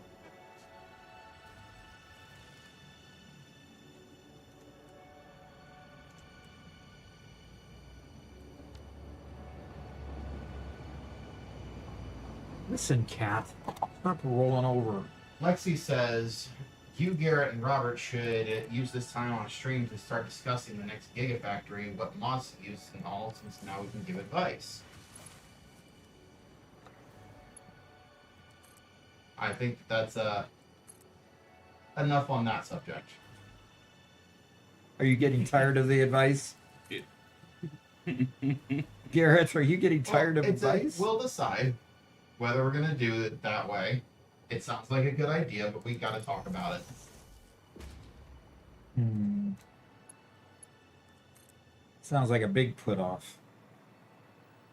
Oh, it sounds like you're telling our users to just sit, watch, and be quiet. And I don't want you to tell them that. I like them talking to me. Doc, I'm the moderator. I'm supposed to be moderating the conversation. My job. I'm just trying to do my job.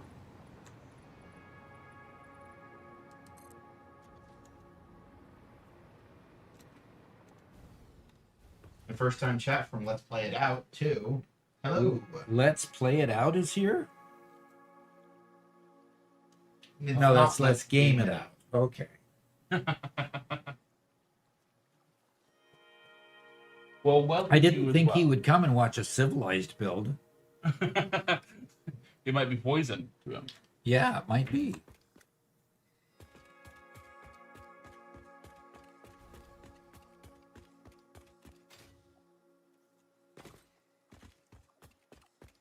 The Monkey with Drip says, Doc, am I goated for dunking a basketball on a guy that's half my height? He might think you're a goat. Others might think you're a chump.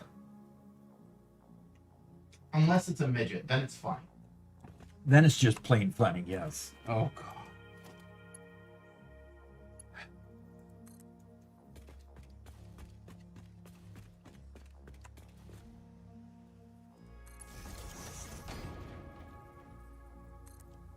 Lexi says, well, Garrett, If you wouldn't have abandoned your dad and brother, the Gigafactory would have been finished already.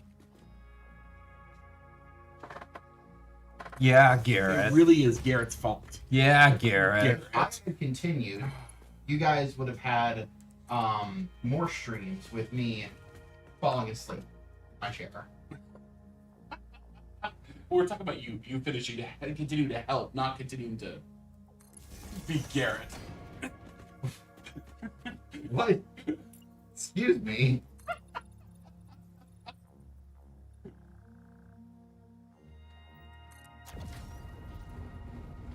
What I'm trying to say is that I was bored to sleep.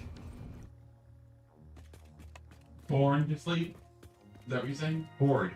Bored to sleep. Oh, Yes. your voice will sound better. Yes, if I put it at me, the screw loosens and it only hangs down. I don't think so. Get me the parts. No, just fix it. Come on, Garrett. Just fix it. Just fix it. Just fix it. Just fix it. Figure it out. Barbecue Bacon Burger Oh. says the Garrett lore expands. Okay. The Garrett lore expands. To Monkey with Drip says, I'm 6'2", and when I stand on my money, I'm 6'2", and when I stand on my money, I'm 5'4". Oh, you're that much in debt, huh? I'm in ultra debt after getting a loan to buy 1,205,976 cheeseburgers from McDonald's and one small Coke. Man, who actually gave you the loan? I know we said no.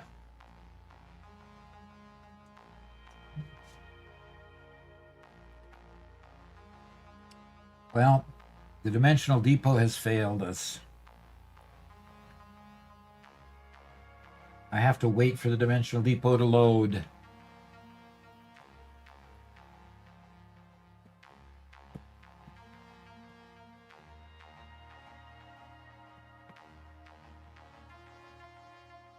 Well, the monkey with drip.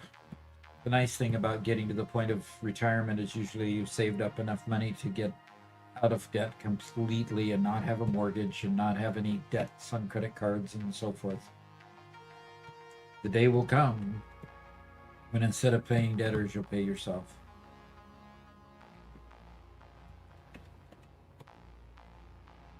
So there's hope and light at the end of that tunnel.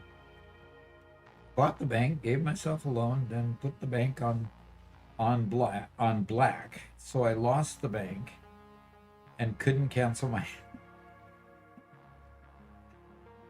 Oh, what sim game are you playing?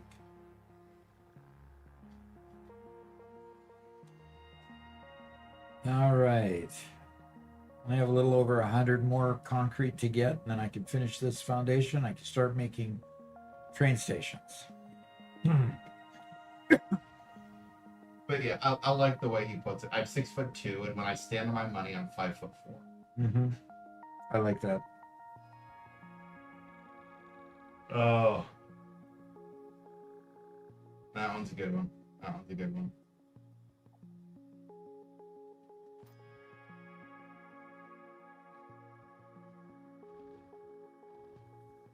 Let's Play It Out says, I wanted to say my name is inspired. Inspired by who No, just or what? inspired. It's just inspired.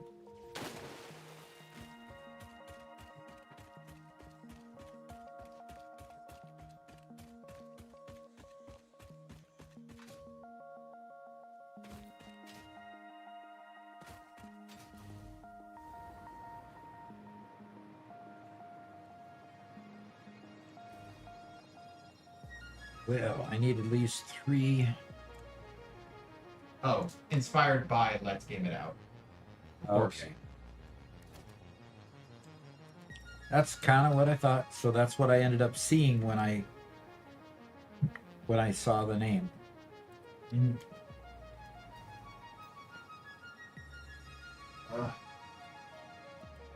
Robert's probably gone inside and is taking a nap. No, he doesn't do things like that. He absolutely does. He took a nap on the couch the other day, right in front of us.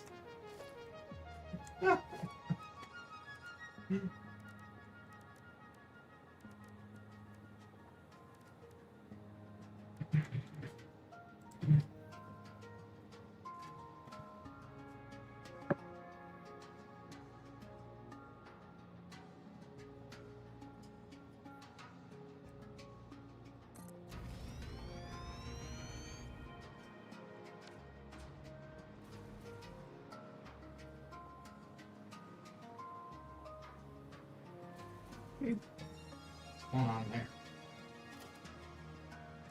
I don't know, but it's gonna be weird, whatever it is, because look who's building it.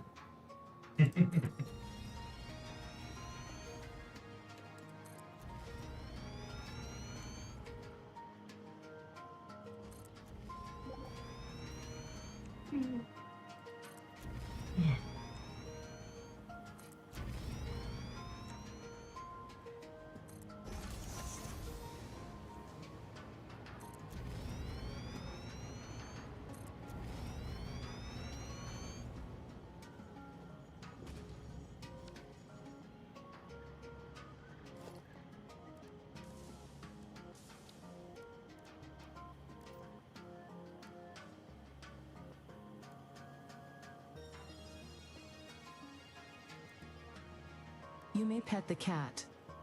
One time. Emotional Just efficiency one? protocols remain in effect. Just one time is all I can pet the animal? I suppose so.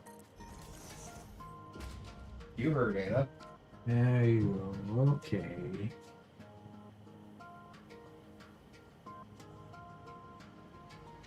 She's been out hunting all night, so she was in need of...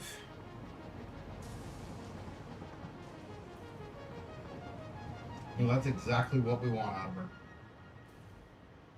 Oof. I forgot to leave space for that. Darn.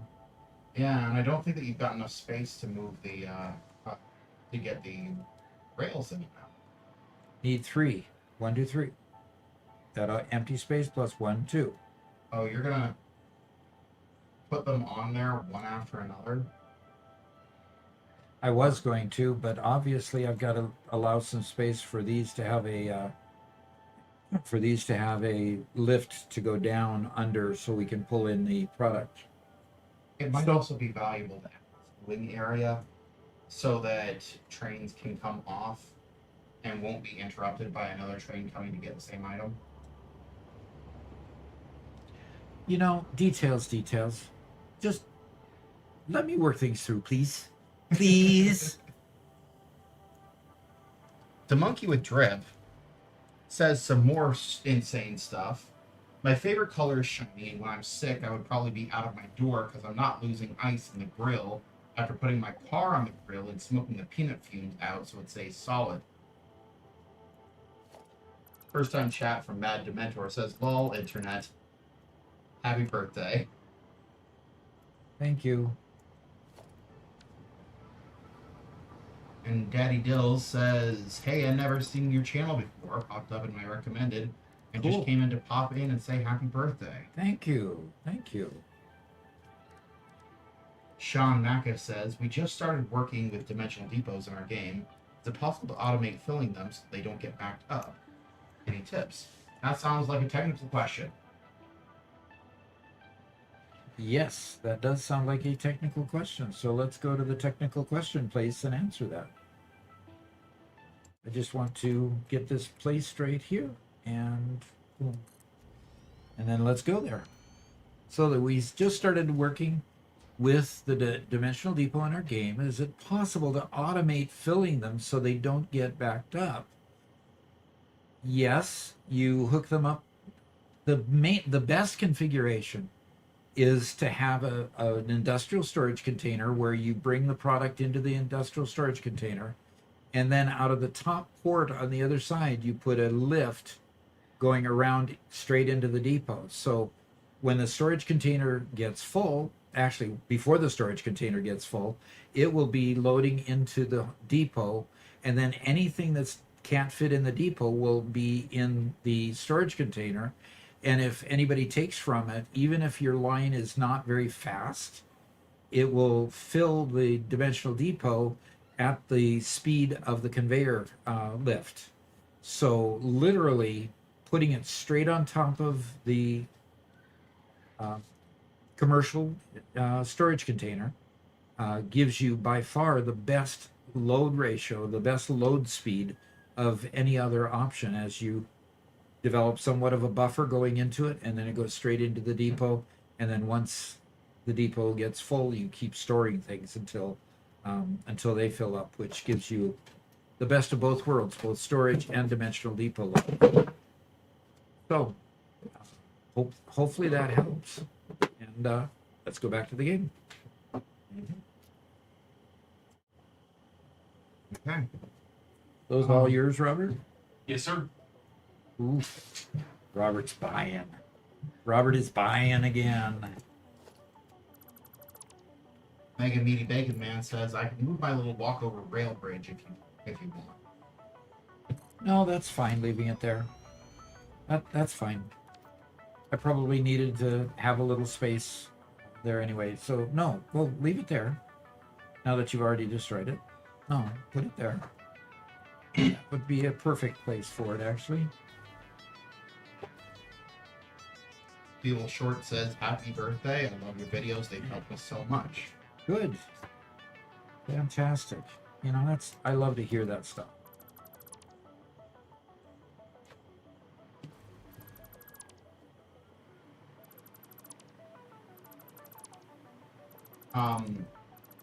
Sean Macca asks, can you mix and match items, or do you need a depot for each storage container? You can mix going into the okay, let's go back to this thing. Go back to the place. Answer this one. Okay. There it is. So the next question posed was, can you mix and match items, or do you need a depot for each storage container? You can mix and match items. The challenge is that if the depot itself gets full, it will stop with that particular item that it's full in. So let's say you've got concrete coming in, then right after that you have iron plate coming in, and after that you have iron rod coming in. If it gets full of concrete and there's still more concrete coming up through your lift, it will stop until there's enough room for the concrete, and then it'll go to the next item that's behind the concrete. So it's not a good practice to have a dimensional depot with multiple things unless you can control how much of each item is going into it and regulate that. But that's difficult, especially if you want to do that, when you're away someplace. So they tend to clog up if you put multiple things and mix and match trying to go into a single depot.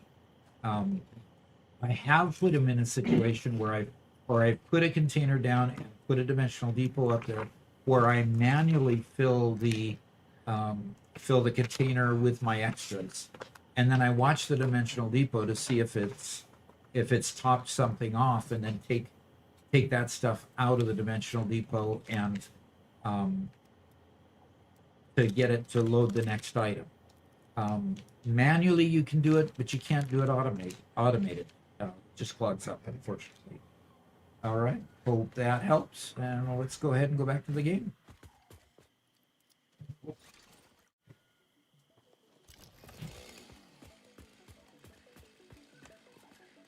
Mad Dementor says, are you on a multiplayer session? If so, I'd love to join. We are on a multiplayer session, yes. We currently have 3 people playing. Mighty Meaty Bacon Man and Jinko and myself are currently playing on this one.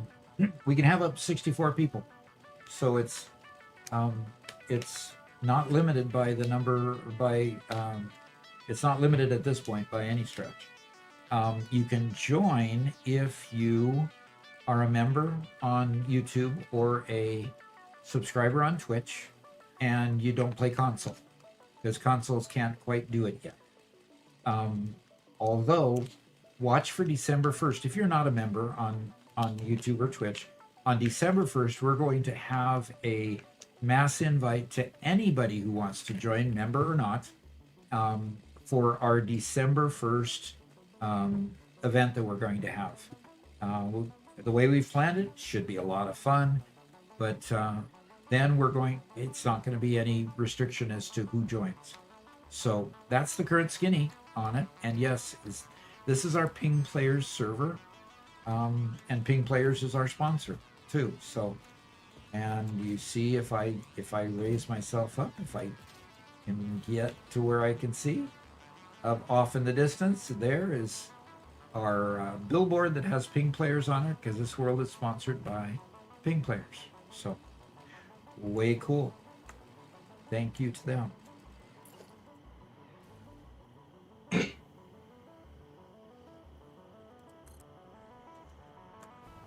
GK Why don't you Bronze. remember that it's supposed to be zooping? Why don't you ever remember it's supposed to be zooping? Because it's supposed to just be working. Shouldn't have to remember. The computer should be able to Oh, yes. I'm sorry. I thought you were lecturing yourself. No. The computer should remember. I agree. Dang clanker. Dang clanker, did you say? Yeah.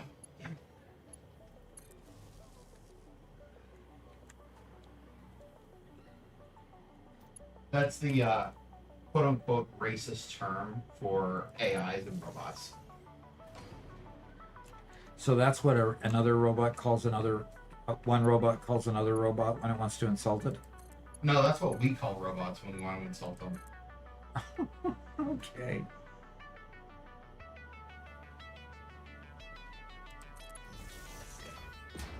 It's specifically attacking AI. And to be trying Okay. to- Clanker, you say? Yeah.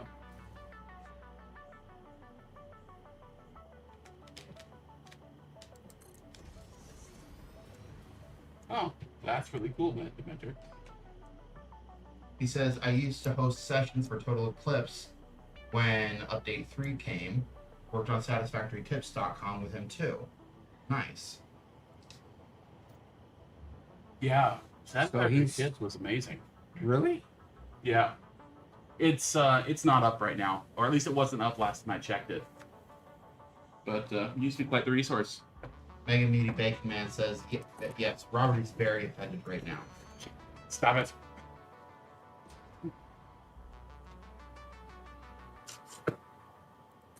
Charles Fabrini says, happy birthday. I hope you're having an awesome one, sir. I am. I am definitely having an awesome birthday. Yeah. It's been a lot of fun being here together with you guys.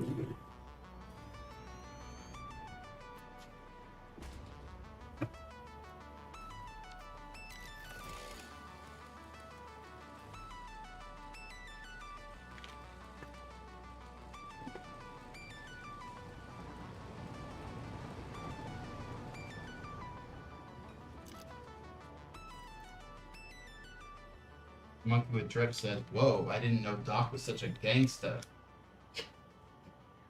Okay. How did I suddenly become a gangster? No, you're not a gangster, a gangsta.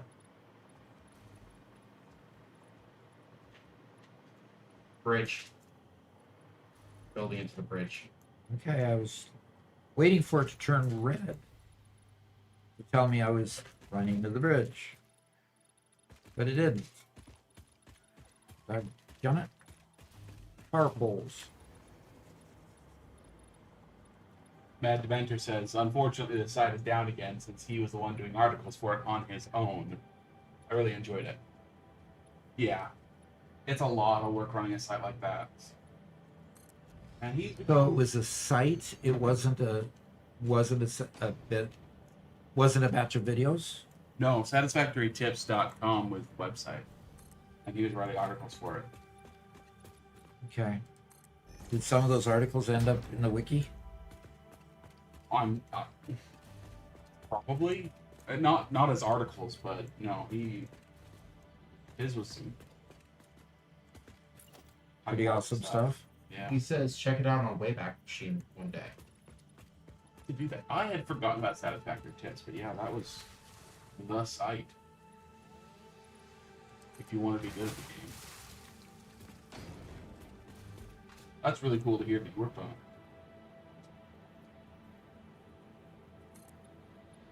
Nitron says it's my brother's birthday too. We've heard that a bit, where I've shared a birthday with one of the users or with a sibling of a user. We've heard that, 2 or 3 times today. It's pretty cool.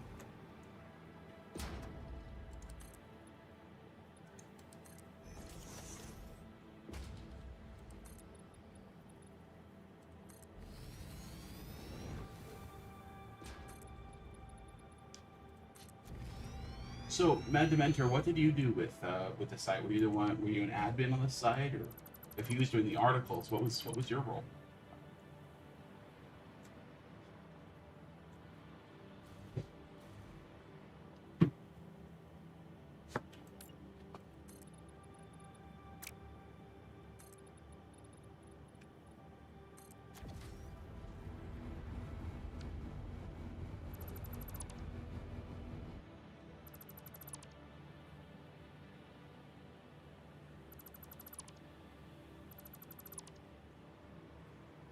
Well, I take it, Robert, that you used the site. I did. Back when I was playing on my own before you joined me. Interesting. Yeah. He says I did the HTML, templating, CSS, and made the logo and initial design for the overall look. Nice. So you did the web admin stuff, the web design stuff. That's awesome. Yep, that would be it.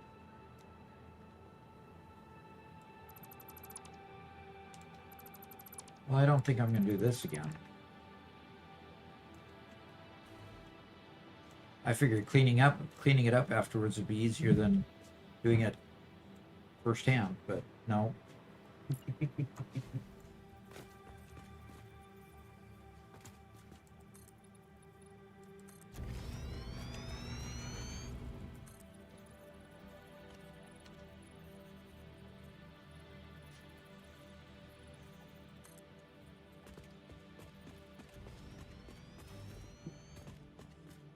Hey, Garrett. Oh. That's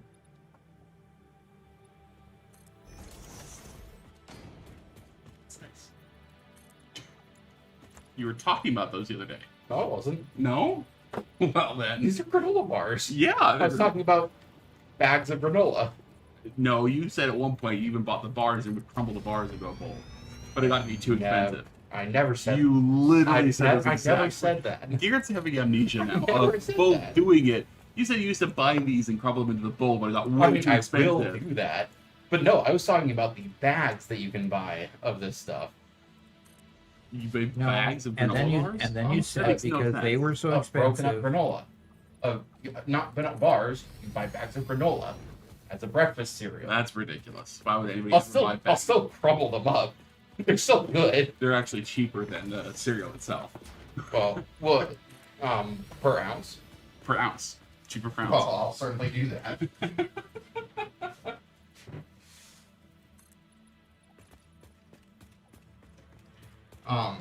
Barbecue Bacon's Burger says, I'd like to take this opportunity to say, happy birthday, Doc. Thanks for getting me into Satisfactory. You're welcome. It is easier when you can get to where you can get a resource to do it. Especially when you're stuck.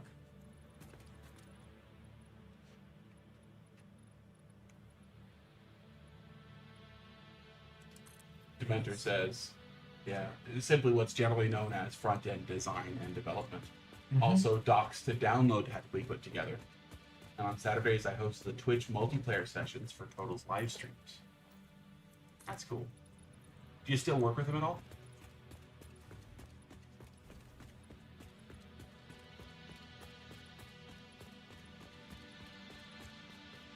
I'm pretty lucky. Doc's pretty much stuck with me, so.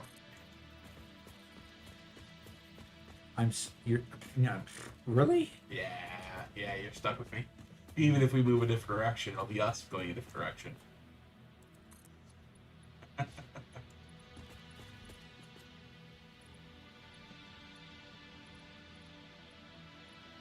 Doing different paths as a plan. Oh, okay.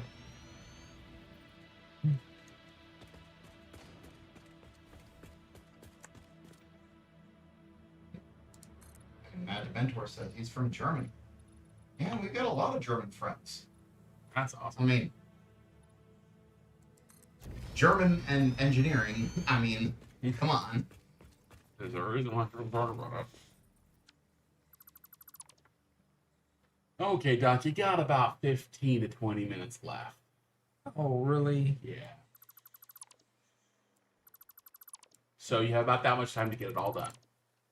Yeah, that's kind of what I thought you were saying. Wait, What is this sabotage? uranium? What is this sabotage? Excuse you? Don't think. All right, jerk face. What are you trying to do?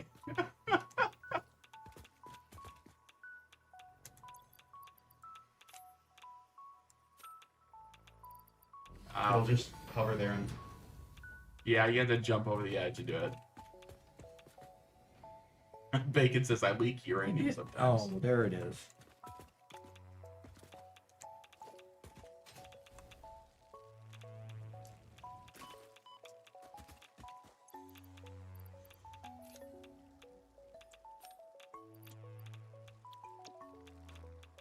But yeah, you guys can see how quickly his filters are going down.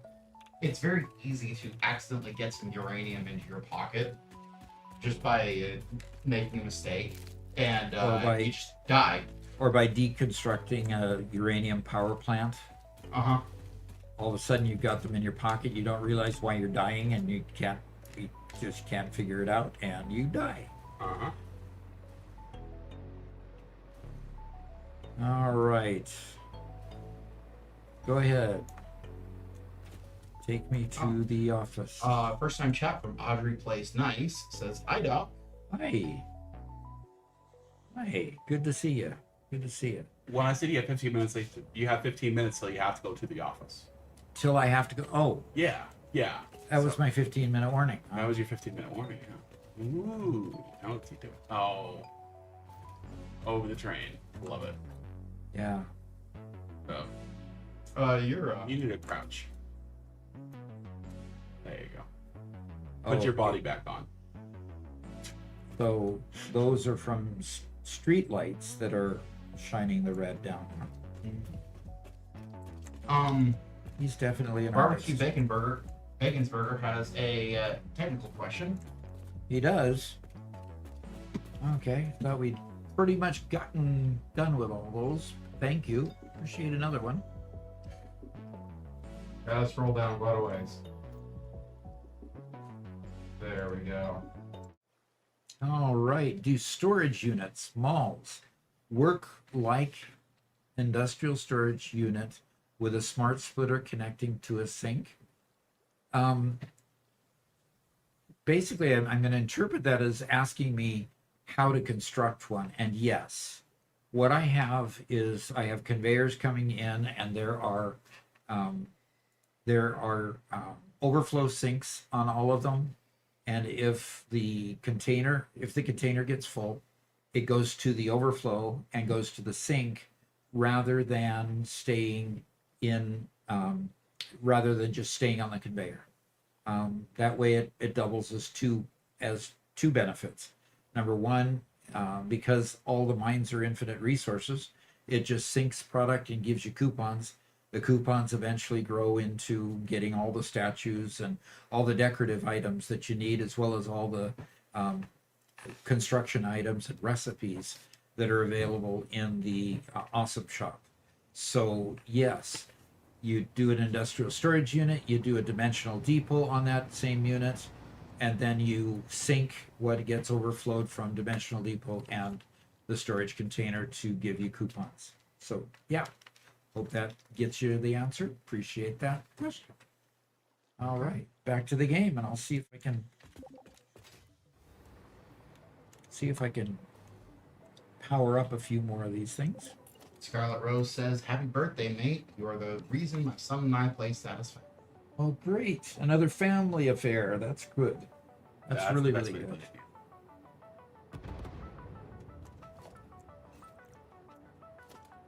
game. All right. I'm just gonna put a. Interesting. Mad Dementor says, if you set the FOV factor correctly, it should also fix that glitch for good. The one where you're looking through your body, I think. And The so 120 FOV is 1.2 factor, I think. He's using an acronym which doesn't help me. FOV is field of view. So restrict your field of view so that you can't see that you got your uniform off. I'm not entirely sure, but I don't. At 120, I think is bigger than your normal field of view. Interesting. But that's assuming that the field of view starts at 100.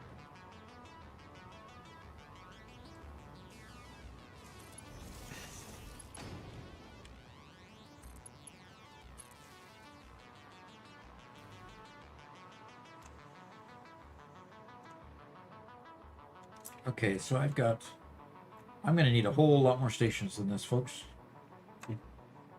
We also have a happy birthday from Dope, Sacco Slacko, and Riot. All right. Thank you. Thank you.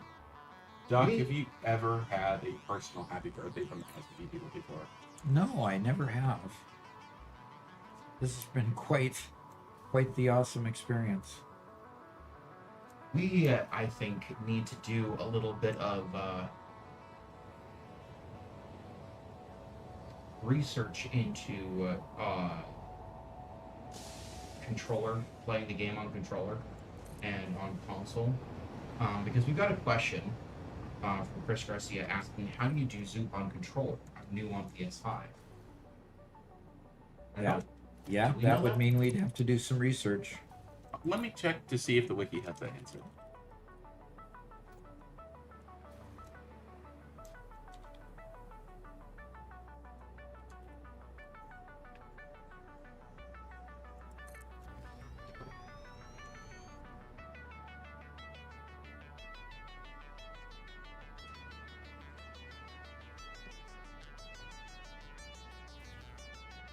Theo Bradatan says, I'm usually not on stream since I'm on the other side of the world, but just came in to say happy birthday, man. Thanks for all the tips. Love you. You're welcome. Thank The you. other side of the world. Where are you? Usually that means he's down under.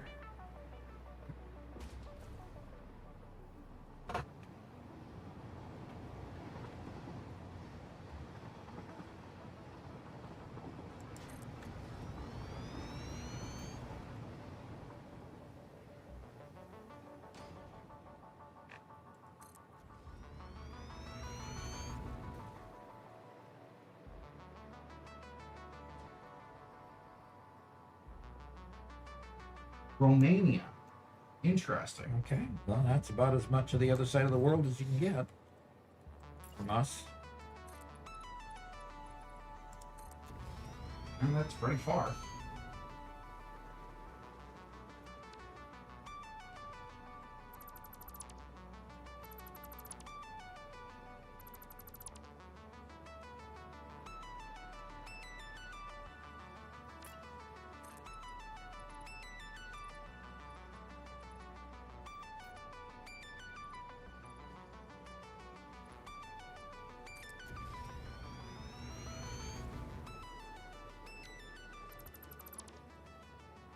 But who's going to tell Whitestone he's going to need to come back and fix his bridge? Why does he need to fix his bridge? I haven't destroyed it or hurt it. Unless you're going to tell him some fanciful fiction. Huh?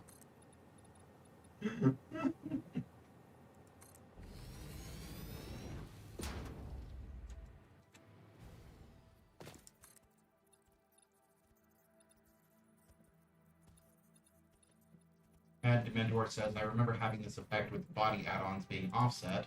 If I changed that, I didn't see it occur again. Okay. Also, in the mini game, the hub will have the cursor offset removed. Have you seen that glitch?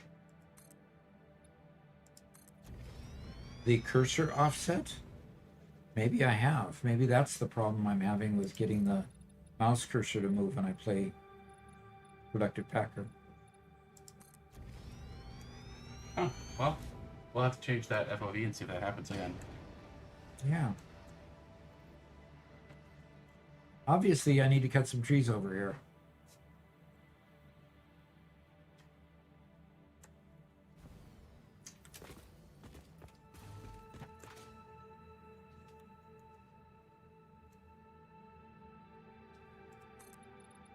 All right. You say I only have 20 minutes? I don't know how to interpret this name, so I'm just going to call him GPI. Okay. Says, happy birthday, dog. Hi. Happy birthday. Thank you. Okay, yeah. I mean, I'm tempted to call it just somebody slamming the keyboard, but it could be Celtic. Okay. So it took me a little while to find it. If you want to know the controls for your controller playing on console, so here is a link to the wiki if you guys are playing on console right there. Okay. But if you look in under the build general section, if you press down on the key on the D-pad, it will open up a radio menu to change. Either press down to change the build mode, or hold to open the radio menu.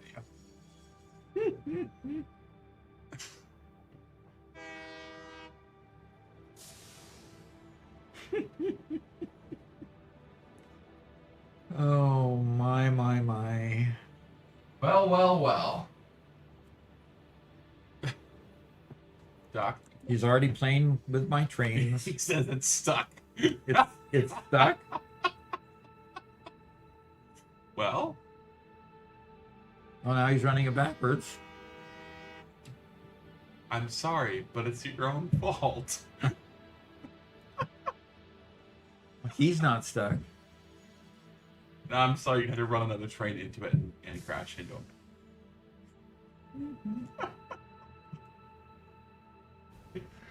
Barbecue Bacon's Burger says, modern art right here.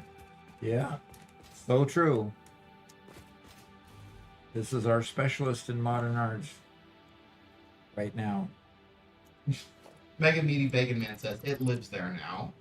Oh, okay. Yeah. Until I need to run a train through it. Nope, sorry, Mega Meaty.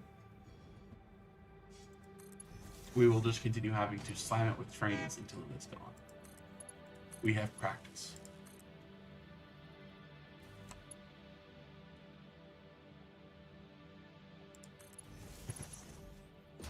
Mega Meaty Bacon Man says, Doc, stand in the middle of the train donuts. Okay.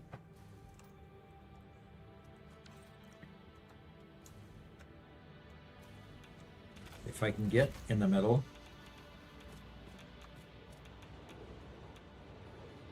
Why are they full of... Mega Meaty, do you have...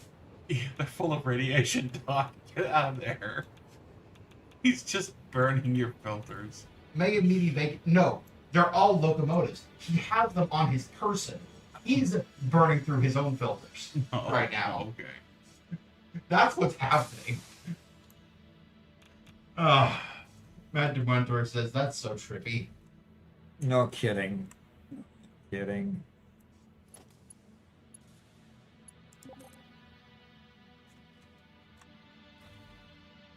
It's always so trippy with Mega Meaty Bacon Man. He has got such an imagination. He's It- one of those people that are too constrained by modern society, and so he finds a way to let out his pent-up insanity.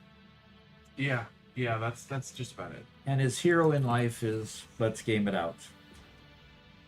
By his own admission. Soviet Llama says, just drop it in for 10 seconds, gotta head back to work. Happy birthday, Doc. All right, thank you.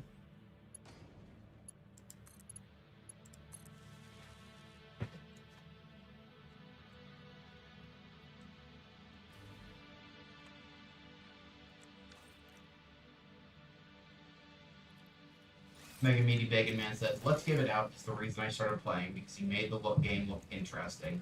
And it is. Well, definitely is.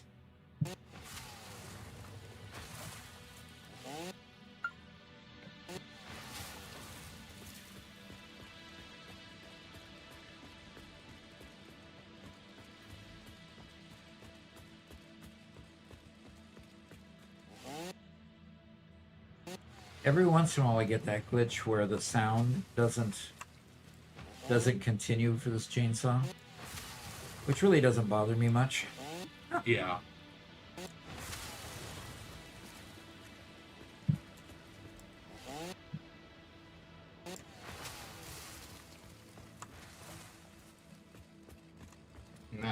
Mad Dementor says, playing around with the game's elements sometimes reveals stuff never found elsewhere.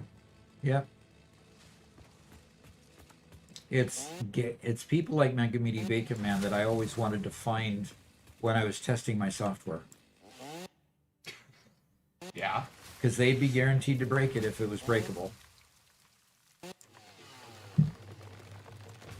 It's frustrating, but still valuable.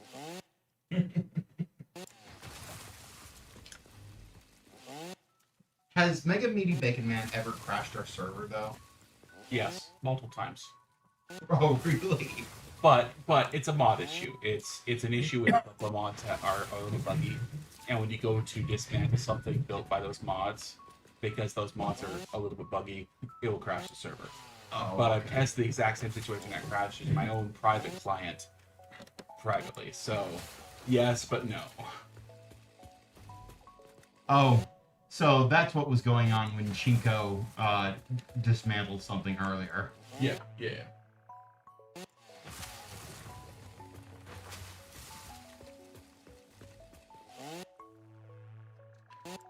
Mad Dementor asks, what mods do you run?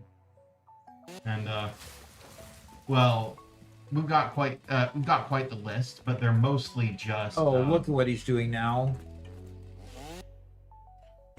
Oh, no. But they're mostly just, quality of life mods. Infinite Zoo, Infinite Elevators, Infinite Nudge,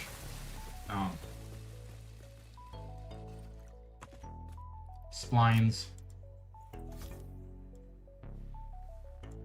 We've got a mod that makes roads, a mod that allows for longer conveyors, a bunch of stuff like that. You can actually find the full list on the Discord.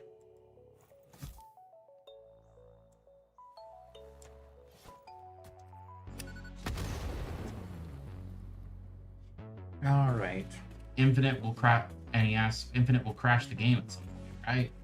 Depends on how infinite you go. So I accidentally, when I was playing on a game that had everything unlocked for building sets for Doc's videos, I accidentally pointed way off the distance when I went to build a platform, and it was building this platform, and I waited up for 5 minutes for it to finish the platform, and it wasn't done yet, so I just walked away and came back 15 minutes later and finally finished. I mean, it was, an insane quantity of materials used, and I didn't crash my computer personally, but I'm sure there was some limit somewhere. And Juditsuki and Mayo says, happy birthday. And thank you.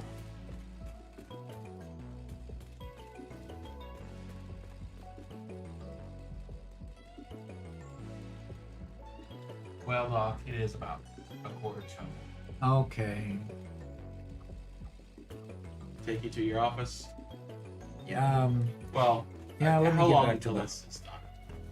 Let me get back to the hub. I want to see what Mega Meaty Bacon Man's. Yeah, he says wait, roller coaster ride time. Let's make you dizzy before you go back to the office. Though. Oh, do I have to ride it? Yep, that's what he It's says. to the left. Oh, look at that train! So this is what Infinite Soup does, guys. Infinite Nudge. Infinite Nudge allows you to make things big. Am I riding in one of the little ones, or do I have to ride in that big thing? Okay, fine. Don't honk at me. Okay, can't enter. Yeah, give me just 1 second with it. That one's inside the big one. Well, no, it's hooked into the middle of the big one because the big one's expanded this way, and the hitch is still in where it was.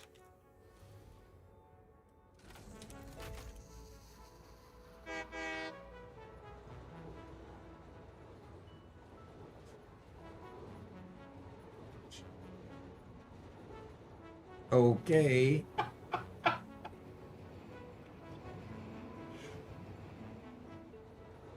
Oh my gosh. Acider says happy birthday, Doc. Okay. I'm having a happy birthday train ride. Oh, and it just loops. And it's just going. You better give that a ditch. You better bail. Now let's look at it from a distance and see what it looks like when it's going. Oh, He's down. it stopped. Oh, my work is done. Okay. Look at this. What? That's kind of interesting. He just keeps breaking the game, Doc. Yep. First off, that's really cool. Yeah.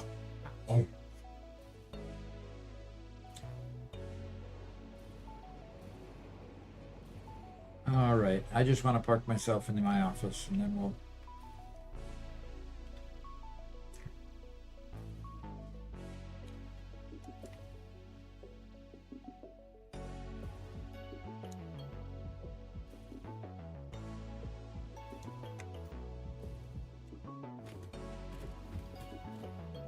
All right.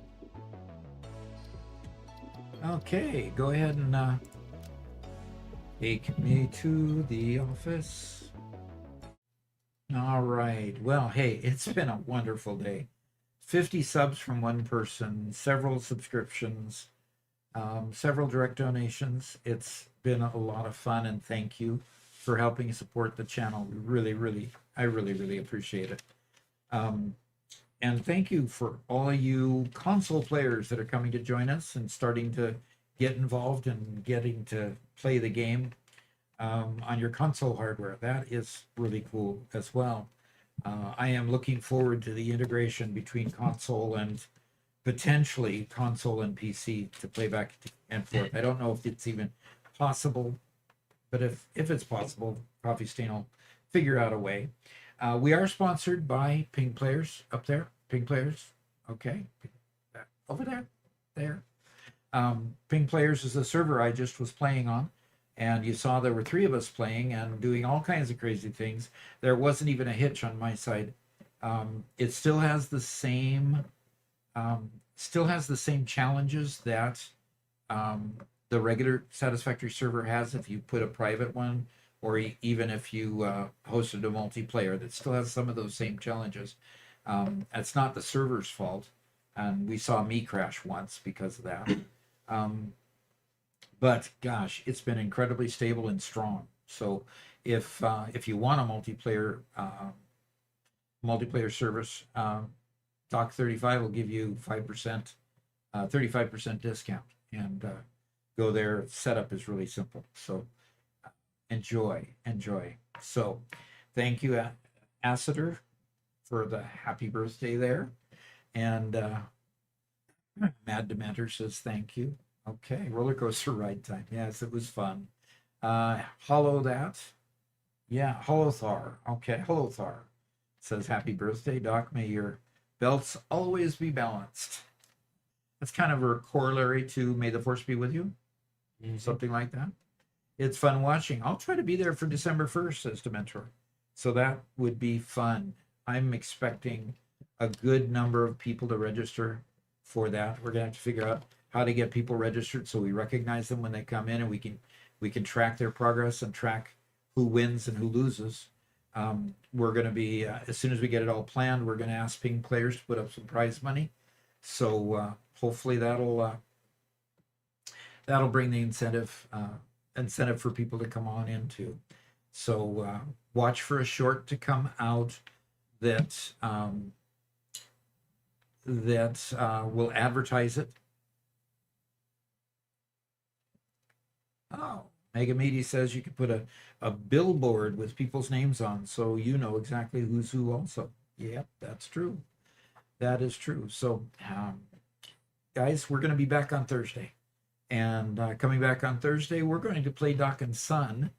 Dock and Son is the one where we have a lot of fun. We let the players mess with our heads and do all kinds of weird stuff with us. So if you can join in the morning on Thursday morning on Central Time US, we play from 9 to 1 on Thursday. So hopefully you can come and enjoy some time with us then. It is, the time is well spent, and appreciate all that are still hanging with us and here. So we'll look forward to seeing you on Thursday. Until then, have a great day. Talk to you later. Bye-bye.